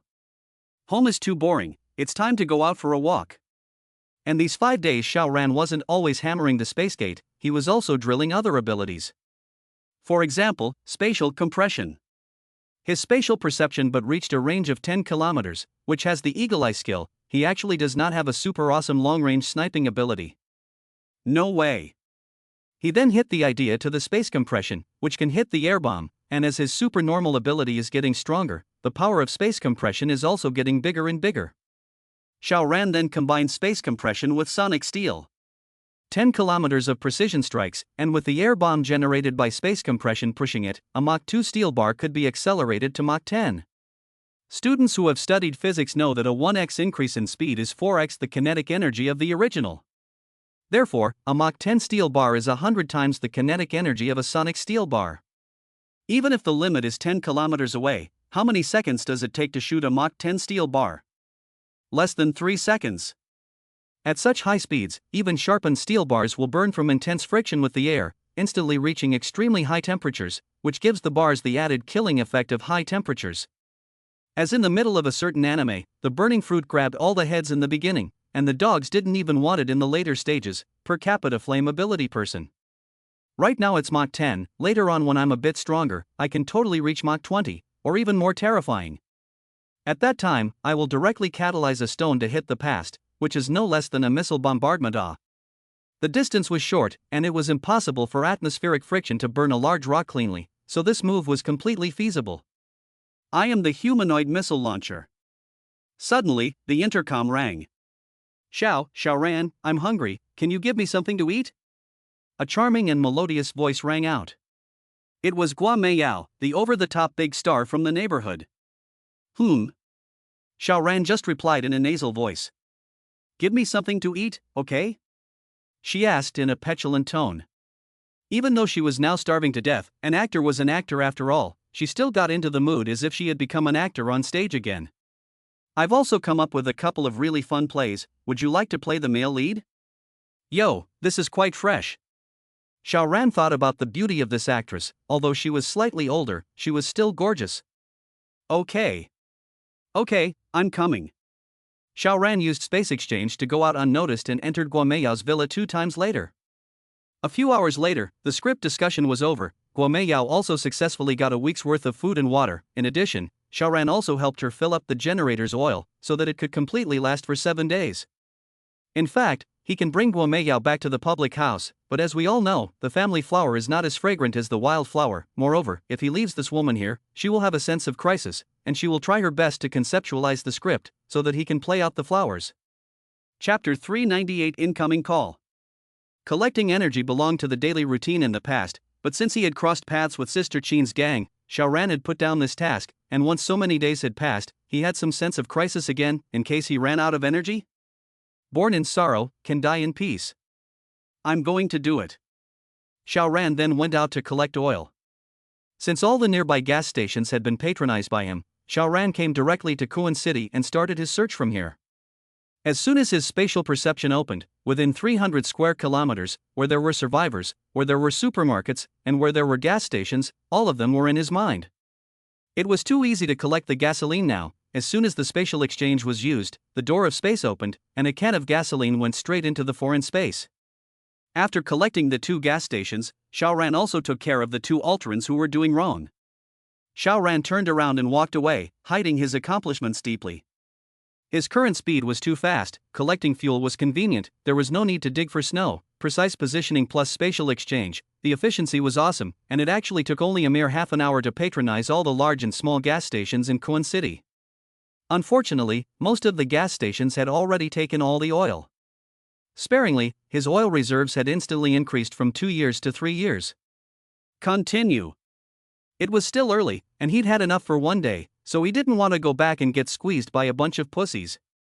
Well, have to divide their common front, otherwise all united against him. Xiao Ran wants is 100 flowers compete, all the women between the hook, all want to please him, so that he can get the maximum enjoyment. This task must and can only be handed over to Little Green Tea, others simply can't possibly accomplish it, nor can they get Xiao Ran's trust. Well, it's decided, so let's continue south to Haidu.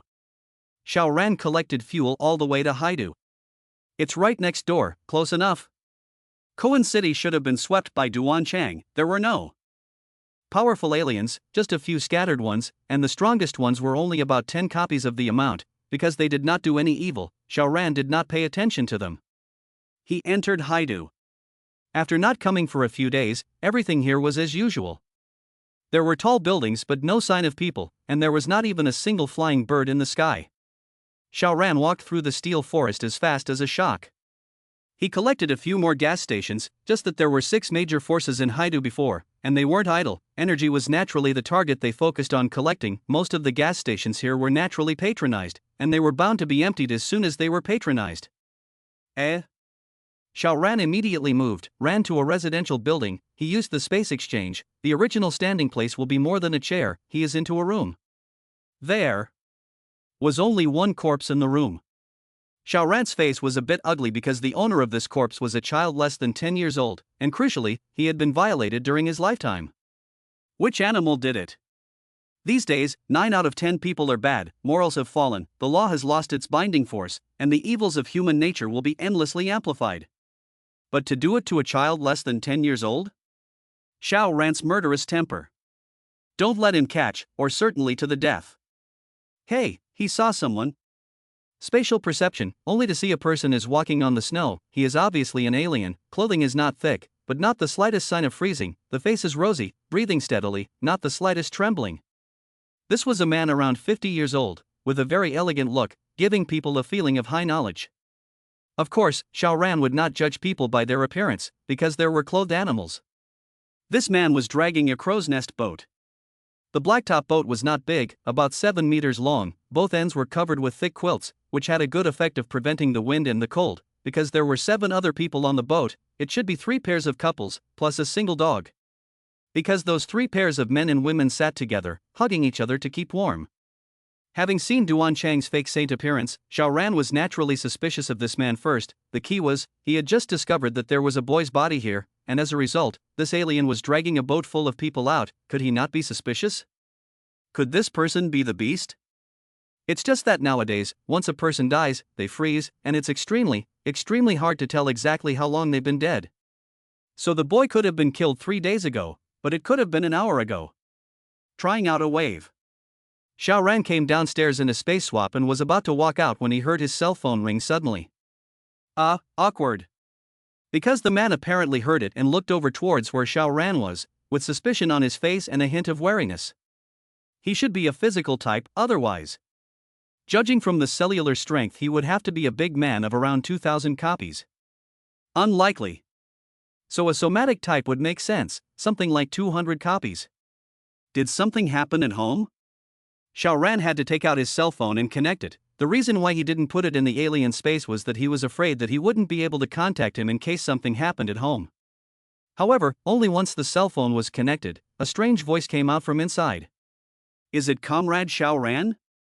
It was a woman with a pretty good voice, and it should still be young. Xiao Ran froze and his brows immediately furrowed. Who are you? I am Lieutenant Colonel Zhu of the 1st Military Region. Are you Xiao Ran? The woman said in a tone that made people very upset.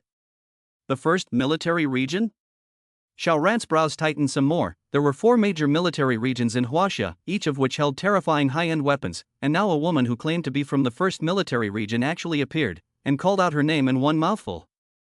It penetrated a wave of eccentricity. I am Xiao Ran. Xiao Ran answered first. Obviously the other party already knew his identity, there was no point in denying it. How do you know my identity, and how do you know this number?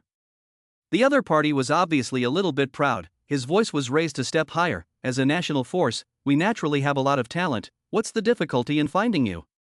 Alright, it was probably something similar to that alien under Chao Xinning who could look up information through satellites. Another long time had passed, and those service machine rooms still hadn't lost power? Unlikely. Say, what is it that you are looking for me for? Xiao Ran said indifferently. He didn't like the feeling of being seen through to the bottom. His voice was naturally cold. He even wanted to touch the signal to warn some. The woman cleared her throat and said, Comrade Xiao Ran, we have heard that you have a large amount of supplies, and now that this is a special time, we need you to turn in the supplies to help everyone get out of the predicament. Xiao Ran neither denied nor admitted it and smiled. Heard?